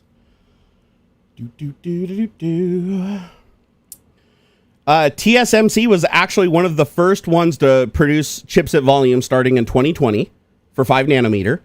Surprisingly, Samsung produces 5 nanometer chips just slightly after TSMC. And then Intel does 7 nanometer process, and they're currently working on the 5 nanometer space. So Intel hasn't cracked 5 nanometer yet, but they're going to. So they're confident they will. But it's crazy. If you've ever look up, there's a cool video on YouTube. And it's only like one video I've ever seen where somebody got like unprecedented access to one of the foundries where they could go in and actually look at the ultra lithography machine. They weren't allowed to look inside of it, but they got like the deepest dive I've seen so far explaining how the technology works, and it's wild. Like they literally have to take an intense laser beam of light that's outside of the visual spectrum and strike it to tin, which then knocks it down to, you know, a smaller nanometer to etch the silica to create the dye. So they're basically like, think of like drops of molten tin, like the metal, like the pure metal tin, like dropping in a vacuum and being struck with a laser and then vaporizing that tin. And then the light that emits from vaporizing that tin with the laser is the light that they actually then focus through to actually etch the semiconductor. And it's like way more complicated than that. It's infinitely more complicated than that, but that's like the simple like 10,000 foot view. And you're like, holy shit, how did somebody figure that out? Right? It's absolutely wild. It's absolutely wild. The tech chief chef said, did you see the Onion bought InfoWars? Oh, that's great. I did see that the other day. Yeah, if you guys didn't see that, most amazing news ever, right? Like InfoWars, you know, Alex Jones's outfit that, you know, spread so much misinformation and literally harassed and attacked the families of the slain kids at Sandy Hook. He was forced to sell InfoWars at auction, and the Onion was able to utilize debt of what Alex Jones owed and couldn't pay to the people that were ruled in favor in the lawsuits.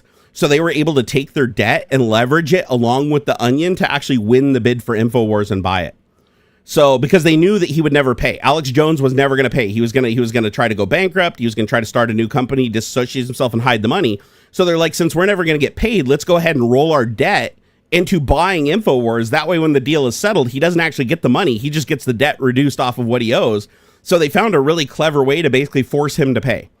And he freaked the fuck out. Like, he freaked out so bad, he called Elon Musk and he was like, brother, please, you have to help me grow my new network. So he created a new X profile. He got it verified immediately. He had Elon Musk start putting into who the follow box for everybody. My alt account and my other 3 accounts all had him in there as the third option, even though they've never interacted with even his primary account before. So it was really weird to see that Elon Musk is like helping him try to move his audience from the Onion over, but they can't do it directly because then Alex would get sued again, because then he'd be luring people away from the Onion, which was a brand that was purchased, and they get all the resources along with that. So you can't just like sell a brand and then tell everybody, oh, here's our new brand, come over here, don't go there. So he really needed Elon's help, and sure enough, Elon's going to help him because they're both, you know, pieces of shit, right? Pieces of shit help each other. They always do. It's like if you're a criminal, criminals love company, right? They want to be surrounded by people that think that it's okay for them to do bad things because it makes them feel less bad about the things that they do.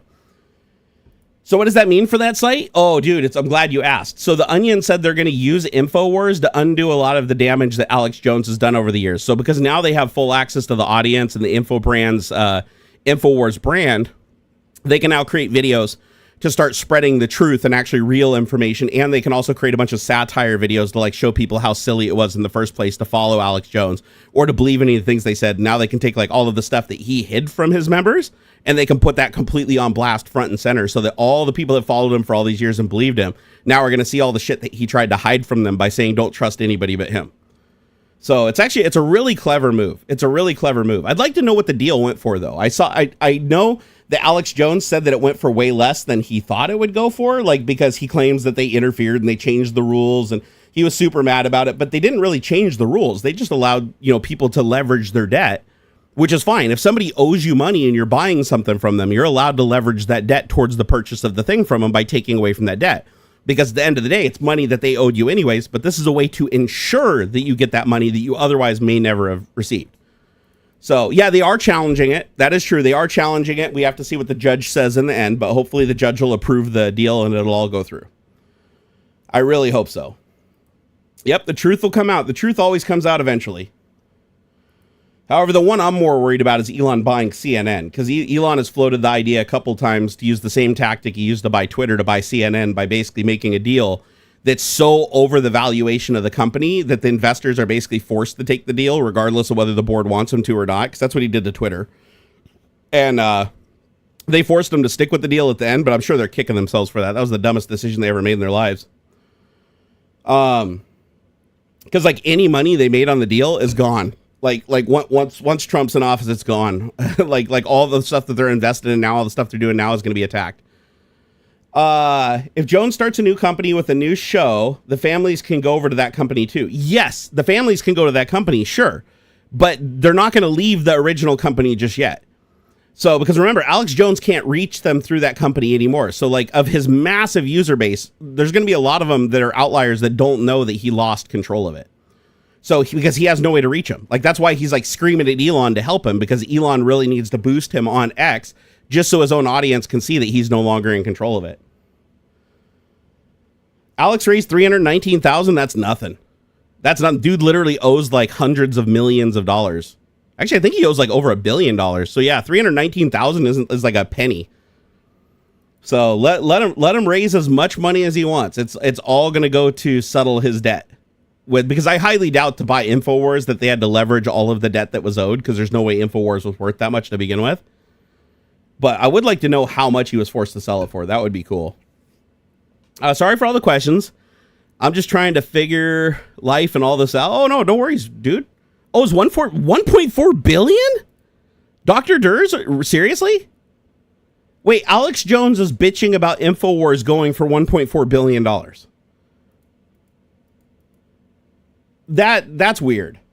Because that should be enough to settle his debt. Like, he should be free and clear after that. Depending on how much The Onion put up. I don't know how much money The Onion put up, but I can't imagine that they're worth enough money to even do half of that. So, I'd be surprised if that wiped out his entire debt to the Sandy Hook families that put the debt up so that The Onion could acquire it. And I'm sure The Onion gave him something for it too. I don't know what the specifics of the deal are, but I'm pretty sure that the families didn't just like give them the full value of the debt that was owed for him for The Onion to buy the site. I'm sure it was contingent on like some kind of profit sharing or some kind of like way for them to continue to get some kind of money that they wouldn't have got from Jones anyways. Oh, 1.4 billion for the defamation suit. Okay, sorry, the leg threw me off over here. Okay, good, because I was gonna say there's no fucking way InfoWars was worth that much. So he owes 1.4 billion. Oh yeah, there's no way the purchase of InfoWars is gonna come anywhere close to paying that back. John Suck said, I took 10 milligrams of THC edibles and I feel like I have no idea what's going on anymore, but I don't feel high. I don't know, is that a lot? I really don't have a basis for comparison. Oh man, that's wild. Hey, can you guys give me a second? I gotta go take a piss. Here, I'll be back in just a second. Don't go anywhere. Entertain yourselves.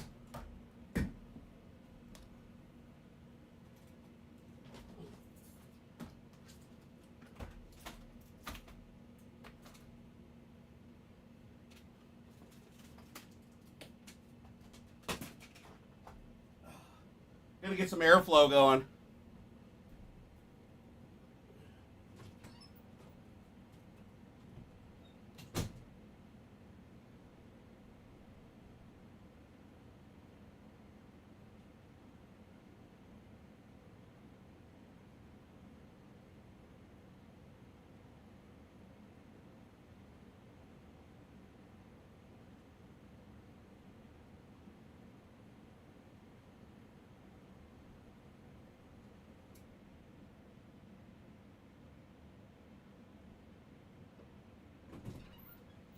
Alright, I made the pee-pees happen.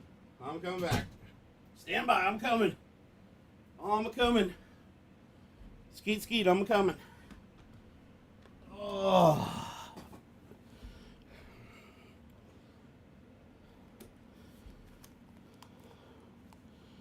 I need to get some cooler headphones. These things are hot as shit. Alright, where were we? 10 milligrams could be a lot depending on the person's body. Oh, okay. I didn't know it was based on blood volume like alcohol. Graham said he's upset because the bid with the debt cap was way more than he could ever offer. But it was a great idea, Graham. It was. I hope the judge rules because it's a great idea because you know Jones never had any intention of paying a cent of that money back to the families. He would have literally done anything he could, right? So, oh, hey, Graham, did you see D Pat stuck his head out? So every once in a while they do us a favor so I can just hide him from the channel. You missed him. He's like, oh, I hope Elon buys MSLSD and CNN. It's like, bro, fuck off. Seriously, Elon is such a goddamn liar. Like, do you realize you're defending a person who bought X and did the opposite of literally every single thing he promised? Like, literally. Like, Elon Musk .today. Go there. Elon Musk .today. That's a URL. Go there. Every single thing that guy promised was broken or completely reversed. Like, provably. So it's like, if you think that guy is delivering on his promises and you think X is about free speech and anti-censorship, nope. It's literally the opposite. Like, provably the opposite, 100%. And it's funny because even Elon Musk supporters are calling him out for it too, because they don't like it. They're like, wait, dude, we defended you. We held you up. Even the guy that used to own Twitter or used to be the CEO of Twitter. What was his name? John or fuck, I can't remember his name. Even he was like, wait a second. he's like, Musk, what are you doing, dude? Said, I want to share something with you. I messaged you on BlueSky. Hopefully you don't think different of me once I share this. Oh, fuck. Please tell me that you're not a Trump supporter.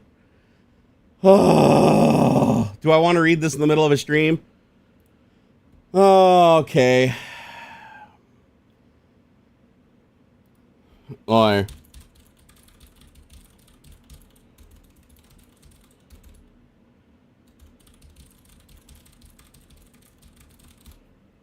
right, I responded to you. Oh my God. I hope that's not the case though. Literally anything else you say, I wouldn't think negatively of you for saying it, but that's like the one thing that's crossing the line for me big time. Sadly, it wouldn't be the first though. I've had some other big supporters of the channel and friends of the channel. Oh yeah, Jack Dorsey, that's who it was, Jack Dorsey. Sadly tell me that they were in support of Trump, and I was like, I just couldn't understand it. Like, I even went through them with the steps. So I'm not saying that's what's going on here. Like, I'll have to wait until he responds, but it just blows my mind because like they blind themselves. Like, they're like, I voted for him. I'm like, but you're aware he did this, this, and then they're like, oh, I don't know about that. Like, but it's there. I mean, like, do you think he wasn't found guilty?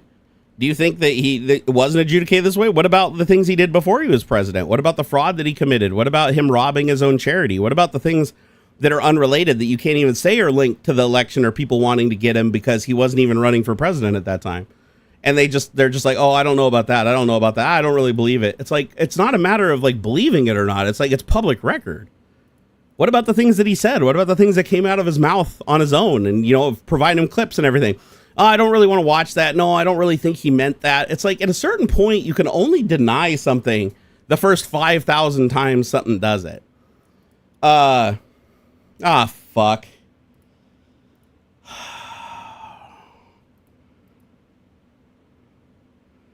Oh, why would I hate you, bro? This is the best response I've ever seen. You're actually joining a group of people that I have a hell of a lot of respect for. He said, I used to be a Trump supporter, but not after listening to you. You know what? That's the nicest fucking thing I've ever heard. How can I be mad at you for that? How can I be mad at you for that? I've had so many people message me that have said that they went and looked into things because of what I said. And they went and verified things because of what I said, and that they were disgusted that they voted for him. If you voted for him on false premises because you didn't know who he was, that's not your fault, really.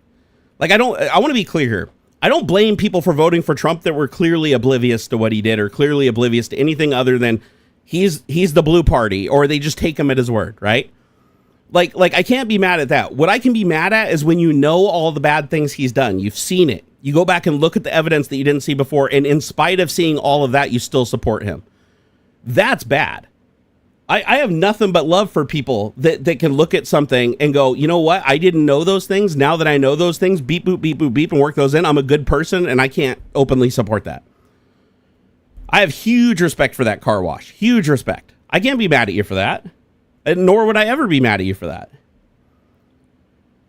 The people that I'm mad are the people that supported him in spite of knowing all the things. And even when you show them all the things, they still support him. And they're like, they just explain away every bad thing he could possibly do when they're incapable of explaining away anything on any other side. Like, if it was any other person, they would condemn them. But because it's this one person that gives them a tax break that allows them to keep like some money because they're in the top 1% bucket, they can literally forgive everything else. That's where I have a problem. So, hey, we got another one. I'm going to get them. They're mine. They're mine. Boom. Got him. Hey, what's up, Mo World? Mo World, more problems. You know what I'm saying? He gets a PP pick for that? Absolutely. Actually, I should probably respond to him just in case he left the channel. I don't want him leaving the channel.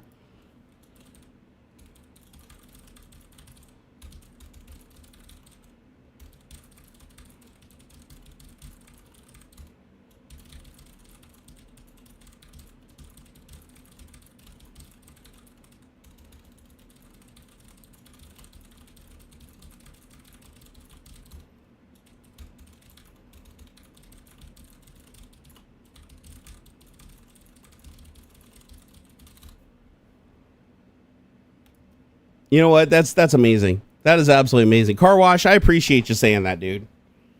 I appreciate you saying that. That's actually the best thing that I've heard in a long time.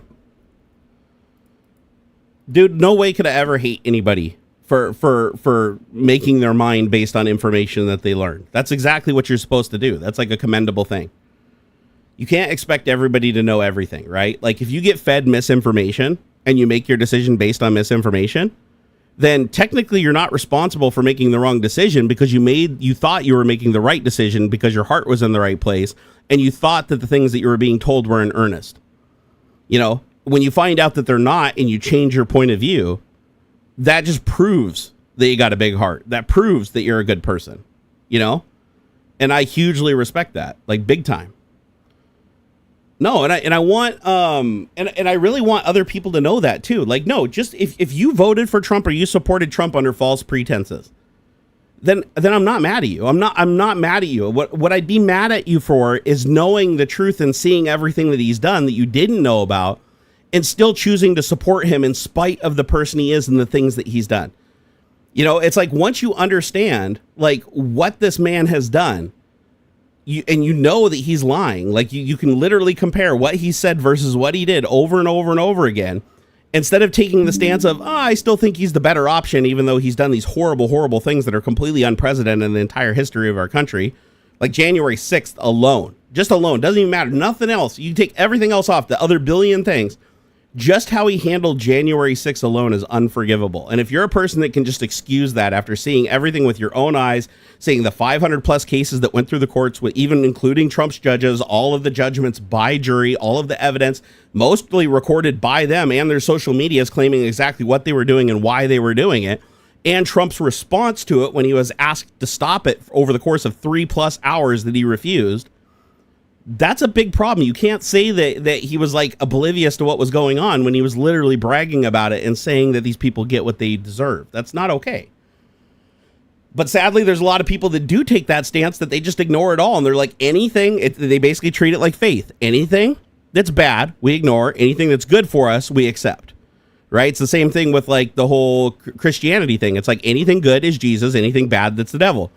It's like, Jesus, please save my mom from cancer. She suddenly responds to treatment. She gets better from cancer. Thank you, Jesus. Please save my mom. She dies. Okay, I understood you couldn't. The devil or whatever was too much evil was done. You know, the bad thing happened. Or oh, we understand why you killed her to take her out of pain and take her to a good place. Like, well, then why did you pray for her to get healed? Why didn't you just pray for Jesus to take her in the first place? It's that mentality of you are already predestined to say that good is this and right is this. It completely irrelevant of the information or the evidence. Those are the people that I have issue with. What is my opinion on Bill Gates? Like specifically any specific department? I mean, he's a fairly intelligent dude. He does a lot of philanthropy. He's also done a shitload of bad things in his life. Like, that's undisputable. He's fucked over a lot of people. So yeah, I don't like him. I'm not a fan of Bill Gates. I was at one point in my life, but not anymore. However, I do feel like he's one of those people that a lot of the reasons he does so much philanthropy now is it started out for tax evasion, like for tax reasons, and then it grew into something that he felt that he had to do to correct mistakes from his past or to make up for mistakes in his past. At least that's kind of how I see it. Let's see here. James Janus said, you said you want more cool headphones. Check out the Technica ATH M50Xs. Oh, I have a pair. Somewhere in this house, I have a pair. I think I even reviewed the M50Xs. Did I not? Here, let me go look and see. Those have been around for a while, unless it's the M50s. Here, let me see. AT Audio Technica. It's the 2050 or the 50s, right? AX50. I want to say I've reviewed those before.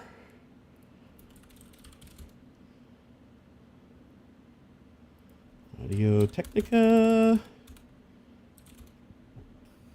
I know I have those headphones. Let me see here. Okay, I have the 8700s, but I also have... Okay, it doesn't look like I did. I can't find the video. I don't think I did a video on it, but I do have them because I have 3 pairs of Audio Technica cans, and the 50Xs. Looking at them, that is exactly the design of the ones that I have. I need to find them though, and they were good headphones. They sounded really good. They've been out for a long time though, right? Like I want to say they've been out for like 10 years. Hey, Car Wash, I'm sorry that I made you feel there for a second like I was going to be disappointed in you or hate you, but no, I want to make it clear. I will never be mad at somebody for doing the right thing, right? It's like if you learn from your mistakes and you grow from your mistakes and you become a better person, people should reward that. That should be a rewarded behavior. You know, what shouldn't be rewarded is people going out of their way to support something no matter how bad it is. Just out of pure greed. Like nothing else matters. Doesn't matter how many people get hurt. Doesn't matter how much damage is done. Doesn't matter how many lies are told or how many horrible things happen to like good people that don't deserve it. They're willing to just turn a blind eye to all of it just to make an extra couple of bucks that are promised to them in exchange for allowing that person to do those horrible things. Those are the people I have no forgiveness for, right? But I have all the forgiveness. And it's not even forgiveness. Like you can't forgive somebody for making a decision based on them truly having misinformation, right? So I want to make that abundantly clear. Like if your decision that you made was based on misinformation and you thought what you were doing was supporting a good person, and you find out later they're not, and you change your stance, you were always a good person. The bad decision you made was predicated on bad information, right? Bad intel can lead to bad information. If I have the wrong information and I make a decision based on the wrong information, I learn the right information, I change my point of view. That's exactly what I would do. I would never stick to a point knowing that it was wrong. Like the second I have the new information, boom, it's like I change lanes, right? So, and I think that's important for everybody to do. That's a part of growing, right? How long until AI can update and improve its own LLM? It's already happening, CJJ. Already been happening for the better part of a year now, bro. Ever since they introduced the idea of agents, we've been seeing self-propagating, or I shouldn't say self-propagating, self-training AI. So somebody came up with the wise idea that, wait a second, if all these AIs can train on the same data and come to slightly different conclusions based on the same data, based on different weights and base training, and those base trainings that are given to those AIs are by like different humans with slightly different perspectives and slightly different disciplines that they're good at and bad at, then what happens if you take the strength of all those disciplines and all those AIs that were trained with that base information on the same information, then you put them together and allow them to train and validate each other? You end up with a super AI. You end up with an AI that has more accurate data, less inaccurate data, and a more clearly defined gray area. So, but the problem with AI is it eats shitloads, enormous amounts of resources, like vast, enormous amounts of resources that are almost like inconceivable. Like if you thought crypto mining was like expensive, AI training takes it to a whole new level. The amount of electricity, like just raw electricity that is used in the pursuit of training AI 24/7 every day, regardless of how it's being used, but just the training that's going into these models is astronomical. Makes crypto mining look like an absolute fucking joke. The difference is crypto mining had ASICs. So crypto mining was heavily enabled by ASICs, which took a lot of the pressure off of the raw chip manufacturing of actual CPUs and GPUs, right? And every time we saw GPUs outperforming ASICs, or prior to ASICs coming out in the first place, you would see GPU market just plummet up in price and availability would go through the floor, right? But then as ASICs become more prominent and they were being developed at higher rates because they're cheaper to develop, they're more profitable to sell than GPUs, but they're purpose built for one thing. You still have that electricity consumption, but it's a lot more efficient and you're not affecting those other markets, the other compute markets. However, now that you have AI, and AI has to be trained by GPU, like there's no other alternative. There are people making specialized chips to help with faster lookup of AIs, but as far as training, you still need that raw GPU compute, and you can't do it with an ASIC. An ASIC is incapable of training an AI because of how specific it is at running one simple algorithm without a lot of other inputs and a lot of other gates. So you're going to see AI just continue to consume more and more GPU resources, more and more CPU resources, just compute across the board. And I think we're going to see a resurgence of what we did with the height of crypto mining, where GPUs are just going to be inordinately expensive. And nobody's going to really have access to the highest end GPUs. Everybody's going to have to settle for the low quality GPUs for gaming and other activities. And then you're going to see chip manufacturers basically dividing down the center, where it's like all their high end GPU resources and all their high end benchmark dies and binning dies are going to go towards AI training and AI lookup mechanisms across the world's, expanding technologies that are rapidly expanding also because of AI. So there's a bigger demand for AI because of AI. AI is actually creating its own demand also. So it's going to be hard for us to get fast GPUs in the future, for home computing. The prices are going to go up and the performance is going to come down because all the high end shit is going to get absorbed by the market that's willing to pay a premium for it. And I don't think many companies are going to try to create a gaming only GPU that inherently they try to create something that is less good for AI, but more good for graphics. Because if you look at how LLMs work and how the algorithms work, there's a lot of similarity between that and the things that you would use for rendering 3D graphics and pixel shaders. So it's really difficult to have a line where you cripple it and say, oh, don't run this hashing algorithm very fast so that it's not good for crypto, so that crypto miners don't even buy it because it's not worth their while. You're not going to have a similar situation because anything that can play a game is going to also inherently be good at AI compute, because the 3D math that it's doing is the foundation of AI training. The foundation of training the neural nets. The only thing that's going to really change that is when we get into quantum computers, right? When we have more quantum computers, the price of the quantum computers go down, the reliability of the quantum computers go up, then quantum computers will probably be ideal for AI training, because you'll literally be able to train multiple qubits at the same time. So you can actually multiply the processing power by an order of magnitude every single time you add a qubit, whereas you don't get that when you add a core. So, with quantum computing, you'll probably finally see resources freed up in the GPU world, and things will start returning somewhat to normal. But who knows how far off in the future that is? If you look at the complexity of a quantum computer today, what is required to actually make it function and how glitchy they are, I don't see us anytime soon having desktop quantum computing. That's not something that I think we're gonna. We might see it in our lifetimes, but I don't think we're going to see it in the next 10 or 20 years, realistically. But I don't know. I could be wrong. I do believe we'll have quantum computing in our lifetime, actually quantum computing available to the average user within our lifetime, but I don't think it's going to be still for 10 or 20 years. It's going to be a while. Average PC is only great for 3 years, then tech gets new stuff. You never keep up. That is true. That is true. Computers age out pretty rapidly. However, I will say that we're reaching a point where computers have so much processing power now that the gaming industry could pretty much just stop advancing graphically and start putting in heavy resources into storyline and playability of games and things like that. And you could extend a huge period of gaming, just like you could with consoles back in the day. Some of these consoles were still getting new games after 10 years. I could easily see that still happening for some PC configurations, and it does. I mean, shit, you can still play some of the modern games that come out will still play on a 15-year-old PC just fine at 1080p. So it just depends on how lazy developers get, honestly. Because I'm finding less, and this I truly believe. I think that if you look at the increase in graphics power that we have, say even between a 8800 GTS back in the day or GT versus a modern 4090, just that gap over that generation, and you look at the advancement in gaming, I would say that there's a lot of laziness in there. Gaming hasn't advanced as much as it should have, in my opinion. I think a lot of people kind of took the L and used the extra power to make development faster and easier to get something to market quicker, instead of trying to realize its full potential and heavily optimize everything, because they literally didn't have to.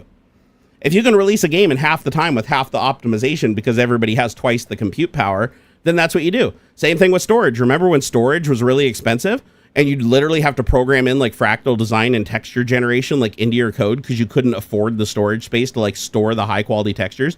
You'd even store like low quality textures and even eat the cost of upscaling them just because the storage was so expensive. Now storage is so cheap, it's like games are just like rendering the same texture in like 5,000 resolutions or whatever and optimized for 10 different GPUs and just throwing all that shit into one compressed file in the folder. So as resources become more plentiful, usually developers get more lazy rather than utilizing the extra power to do anything meaningful. But I will say that there is like an advancement clearly. Like if you look at Unreal 5 and you look at like the engines, like how far the engines have come along, that's insane. Like the shit that Unreal can do is just blowing my mind. Like, and I love that gaming companies are more often picking up another engine and using it than generating their own in-house, because generating and maintaining your own engine is prohibitively expensive. So if you use an external engine that everybody can license and, you know, pay a fee to use or whatever, that's constantly being updated and constantly having new technology added to it, now all your games are basically just getting new life breathed into them constantly. And I think that's cool. I mean, I think we're literally going to reach a point where you buy a game and then 10 years later, instead of that game no longer being playable, like today where it's like, oh, it's no longer compatible with this version of Windows, or it's no compatible with this, it will just run exactly like it did, but with higher resolutions, better textures, more polygon count, using AI upscaling and all that stuff, ray tracing. Like the game is going to look like a completely different game without any additional code being made, any additional graphic stuff being done. You know, I truly believe that that's something that we're going to see in the future, especially when you look at all this AI shit that's happening with, like, what are they called? Like Glisson splatter or what do they call that? Something splattering, where you basically take a point cloud from multiple images, generate a 3-dimensional image, and then paint it by basically creating like little voxels of paint that fill in the area that are computed from the images overlapping each other. And you can basically create like a recreation of a 3D world from just a bunch of 2D images. And it looks really good. That shit's only going to get better.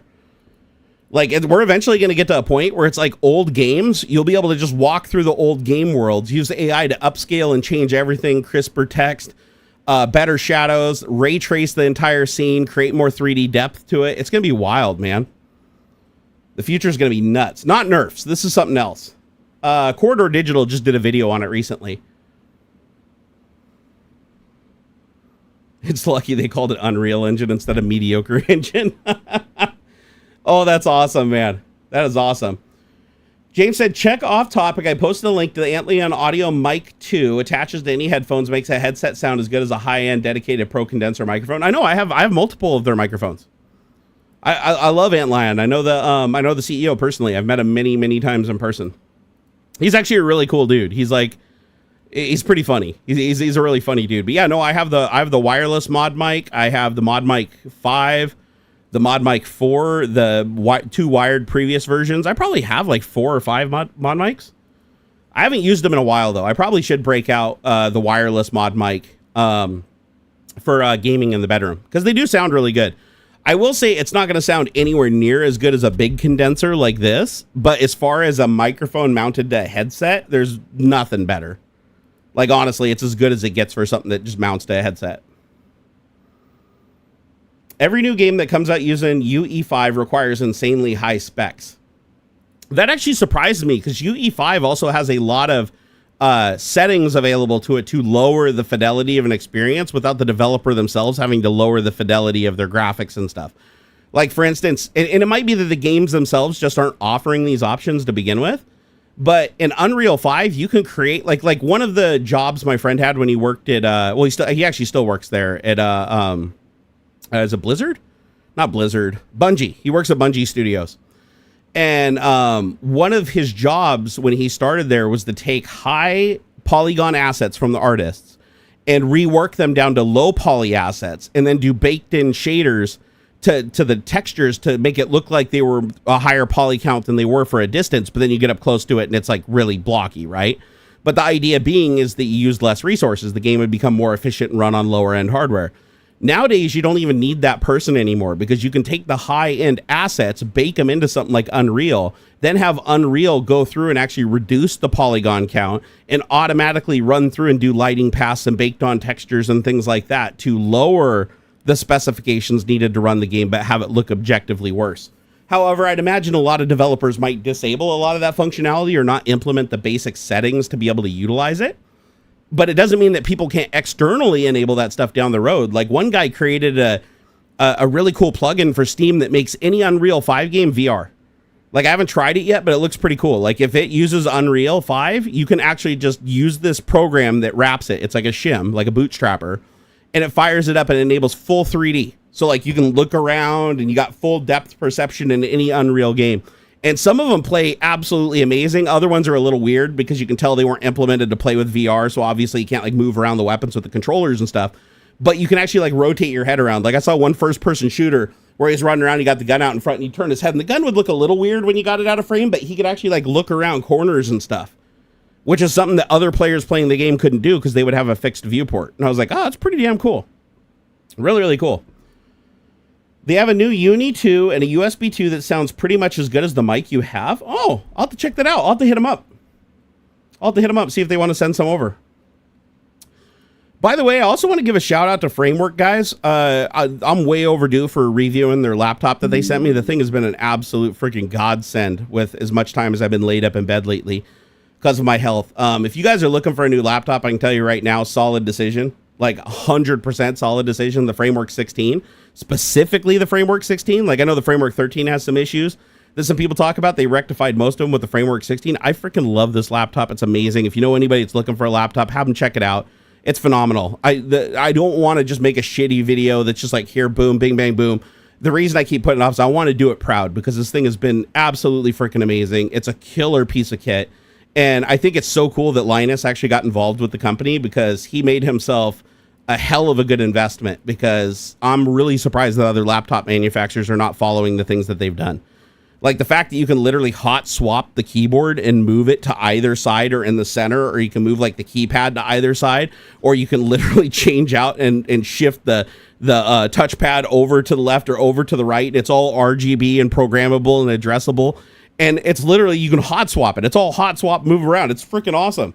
Every laptop should be able to do that. I absolutely love this thing. So yeah, if you guys haven't seen one, plus I had to decorate the shit out of mine. But yeah, this is the Framework 16 with the dedicated graphics card. Also sturdy as shit. Like this laptop, full metal, top and bottom, no flex, no bend, no matter how hard you twist it when you open it up. No flex on the screen. So if you're used to holding a laptop like around the back like this and use it as you go around, it's not like flop and shut and stuff on you. It's badass. It's badass. Get yourself a Framework. I fucking love it.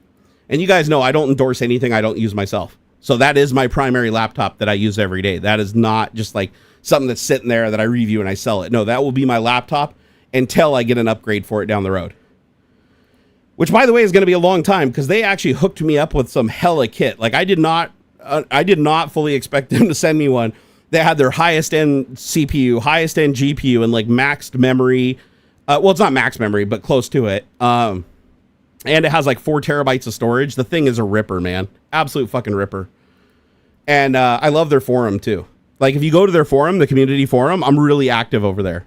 Like, because it's a cool forum. It's like not many products I own have a forum that you go to that's like a freaking Reddit group where everybody's having conversations, talking about things, tricks that they've done, installing open source like firmwares and scripts to like control the keyboard and control the RGB and stuff and integrate it with like the games and the graphics. It's fucking cool. It's really fucking cool. How does it compare to commercial brand ones like MSI, Asus, Alienware, Dell, etc.?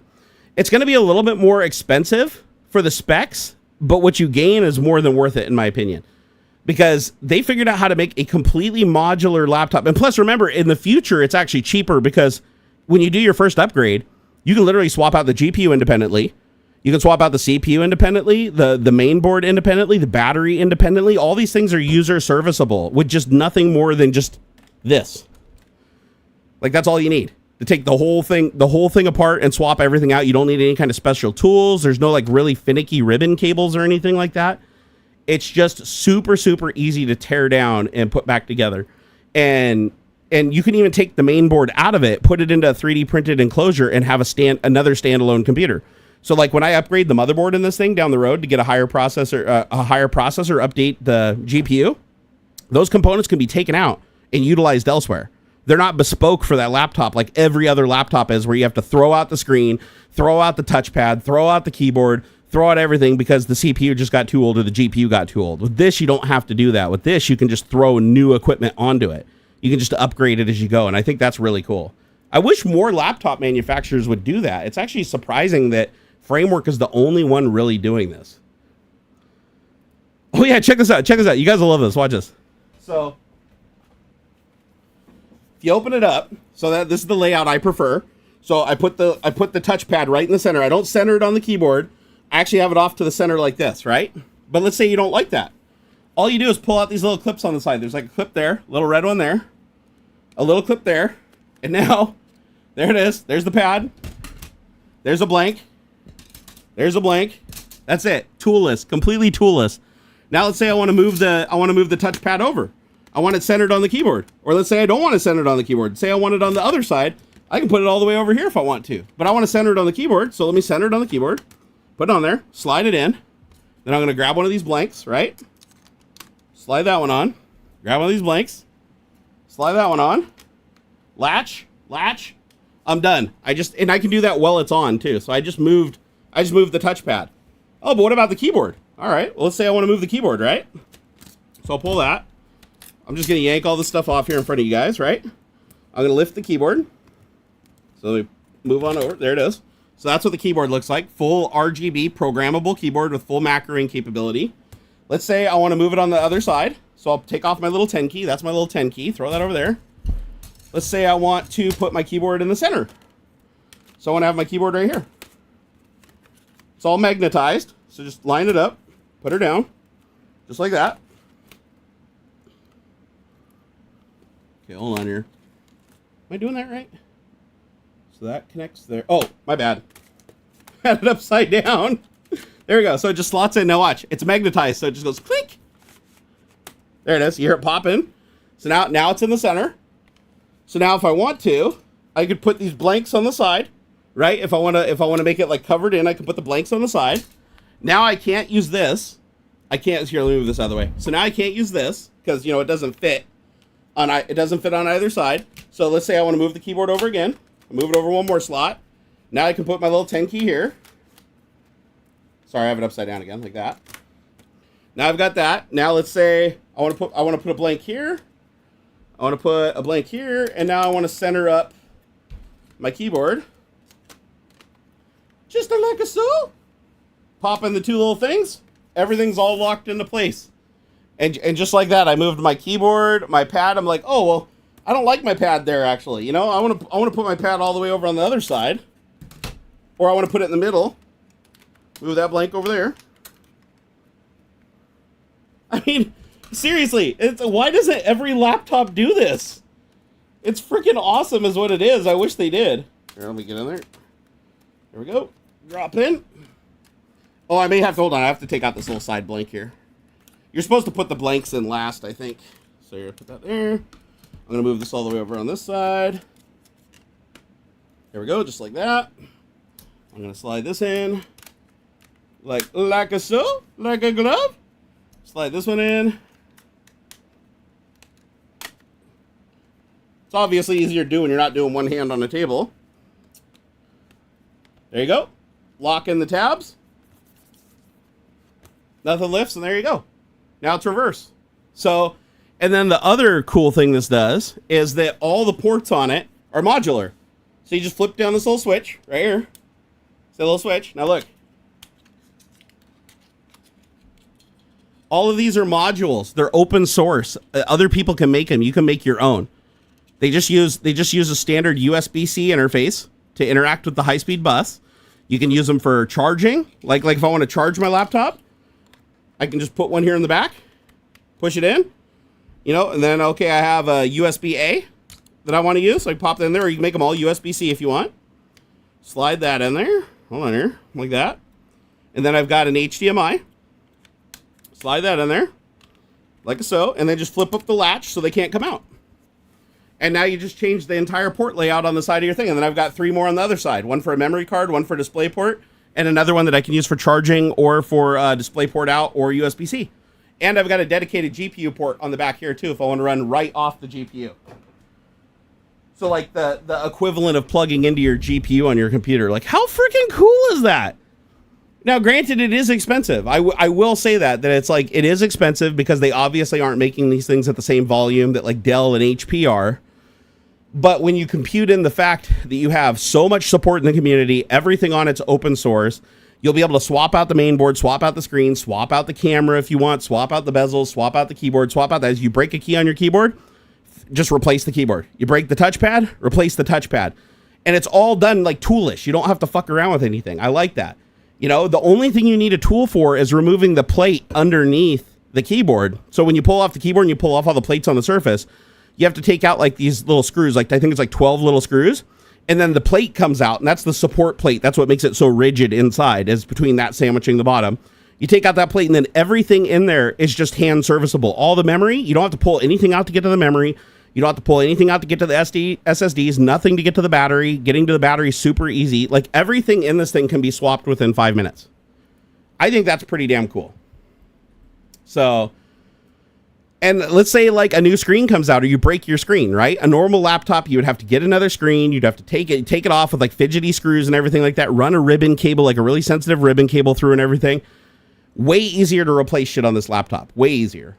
So, and I also like the way they did like the firmware and the BIOS and the UEFI and all that too. It's like really cool. And again, it's all open source. You can go on GitHub and like look up all the components, all the hardware specifications, like build modules for it and everything. And they don't charge any licensing fee for anything. So if anybody wants to build a module for that, they can. If you want to build your own little module and sell it, like let's say you want to build a sound card. You could build a sound card, like a little sound card into one of those little bricks and sell it. And somebody could just slide it into one of their ports, lock it into place and have it like a headphone jack and a mic jack. And you could have like a freaking DAC built into that. I think that's pretty damn cool. Oh, Car Wash, who did you upset? You didn't upset me at all, man. I hope you don't think I was upset, dude. I'm not upset. I'm thrilled. I'm thrilled with you, brother. I'm not even upset with you a little, man. Dude, I couldn't be happier. It's the opposite. You made me super duper happy. So yeah, no, I don't want you no, I don't want you to think I'm mad at you. I'm not mad at you. I think it's fantastic that you look at things objectively and you learn from them and you grow. Like that's exactly what I wish most people would do, honestly. James Jada said, just check their website. I think they're the only laptop that has the option for DisplayPort. Oh, no shit. No, wait, no other laptops out there have a DisplayPort connector? Like a full size one? That actually kind of surprises me. But what's cool about that is if I wanted, I could hook 3 monitors to that. So I can connect, like I run my VR off of it. So I plug in my PSVR 2 with the Sony adapter, the PC adapter. I plug it into the USB-C right off the graphics card on the back of that. And then when I open a game, it uses the dedicated graphics card because it has 2 graphics cards. So another thing that makes this laptop kind of unique, and I'm still trying to figure out how the hell it works, is there's a muxing chip in it that takes the onboard CPU and the dedicated GPU and mixes them together on the onboard screen. So like you can have something running full screen on the GPU, like literally plugged directly into the DGPU, not the onboard, on the DGPU. And then you can alt tab out and have something running on the integrated GPU and then have the other one in a window and still have it all rendering and working properly and like muxing it together on the screen. And that's a little bit tricky to do. Normally what you would do is just have one GPU. Like if it was a laptop manufacturer, they just disable the onboard GPU on the chip and they would use the DGPU. Or if there wasn't a DGPU, they would just use the onboard chip. This enables both at the same time. So I have a low powered GPU that can be used for like video rendering and stuff, the onboard AMD graphics, integrated graphics. And I have a DGPU, which is the high powered, like, what is it? Like AMD RX 770 or something like that. It's pretty badass. It's a Framework 16 laptop. And then it's all powered through USB-C. So it comes with a 140 watt USB charger. And there is one thing that is a little bit of a downside. is that when they shipped it, it only had 104. Like the only thing you could buy, the highest powered USB-C power adapter you could buy was 140 watts. This top spec with top GPU, top onboard, top CPU, if you run everything at 100%, like you max it out without any thermal throttling, just running the fans, like just howl into the moon, this thing as hard as you can run it, it will slowly drain the onboard battery while it's plugged in. Meaning that at full tilt 100%, you might only be able to run for like 4 or 5 hours before the onboard battery dies. However, the good news is I've never run into that situation once, even when doing like full-blown rendering and benchmarking, so I'm still trying to get the damn thing to do it, but the forum says that it is possible. And they do have a new 200 or 240 watt charger that you can buy now. That's a USB-C charger. I don't think it's manufactured by them. It's a third party that makes it, and then they're going to have their own soon. And with that one, you can run everything 100% without any battery drain at all. So it draws a shitload of power, though. Like it's crazy that a laptop that thin can have so much shit packed into it and still be modular. Like I don't really know how they pulled that off. That's pretty amazing. Let's see here. Your Dell has a USB-C to DP adapter. Yeah, that's what they mostly use. Like I have one too. You can buy them for about 15 bucks on Amazon. Where you can just come right out of, as long as it's Thunderbolt compatible or whatever, you can come right out of USB-C to DisplayPort. However, if you pull off the USB-C bus of the motherboard, you get the onboard graphics chip. If you go off the USB-C port right off the back of the GPU, then you get the dedicated GPU for like full screen. Like if you go full screen. Have I ever heard of Nostr, the decentralized communication protocol? I can't say I have, Riley. I do play around with what's it called? The LoRa. I do play around with LoRa a little bit, but it's not really for transmitting, like it's for transmitting text primarily. I don't really know of anybody using it to transmit data because of its unreliable nature and the fact that it has to go through a bunch of hops and stuff. It'd be nearly impossible to transmit data, and even if you could, it'd be so low speed. James said, remember a few years ago how companies tried making those super bulky, janky, water-cooled laptops, but those giant, bulky attachment things? Yep, I remember. Oh, yeah, I remember. Yeah, with like the quick connects that you had to connect onto it with like the external radiator and fans, just completely defeating the purpose of a laptop. Yeah. Probably not the best idea. I know Linus has done some videos playing around with water cooling laptops over the years that have been pretty comical. Not practical in any way, shape, or form, though. Oh, you used LoRa for a project, Robert? He said for paintball people to keep track of their team while in the woods. See, I wouldn't think that would work very good because, like, you'd have to be able to read texts and stuff. I think I'd rather use voice communications or comms, like when in the woods. However, LoRa would be interesting for transmitting data if you had somebody like designated on your team to like relay comms and read the messages and stuff. Ian said, I was all in for HDMI, but since the AMD open source driver fiasco, I am all in on DisplayPort and its open standard. I prefer HDMI because most of the screens I use nowadays are TVs.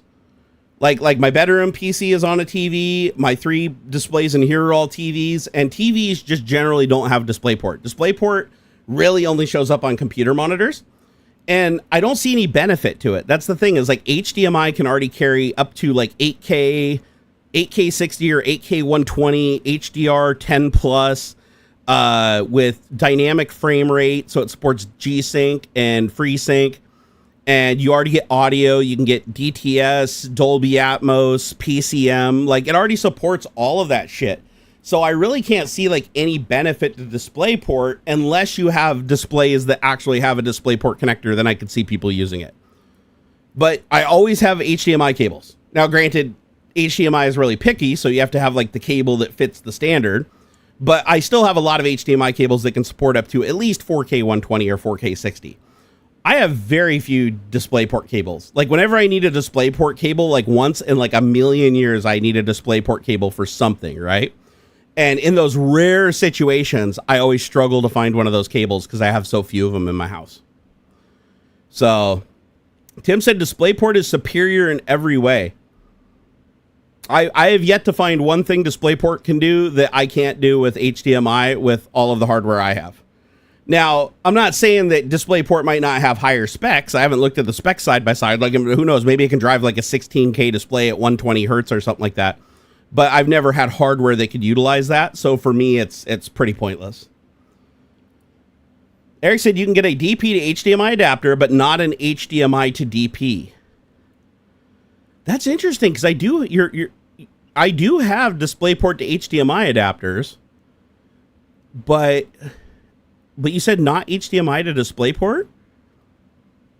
That's not true. Well, I guess it depends on the direction you're going, right? You're talking about output, right? So like DisplayPort on the GPU to HDMI to the screen, because that's what I'm using right now. So I have 3 screens right now, and they're all driven off of Club 3, or actually not even Club 3D. Now I'm using these cheapy $11 ones or $19 ones I found on Amazon that I ordered like 10 different converters. None of them could do 4K 120 at HDR10 with FreeSync.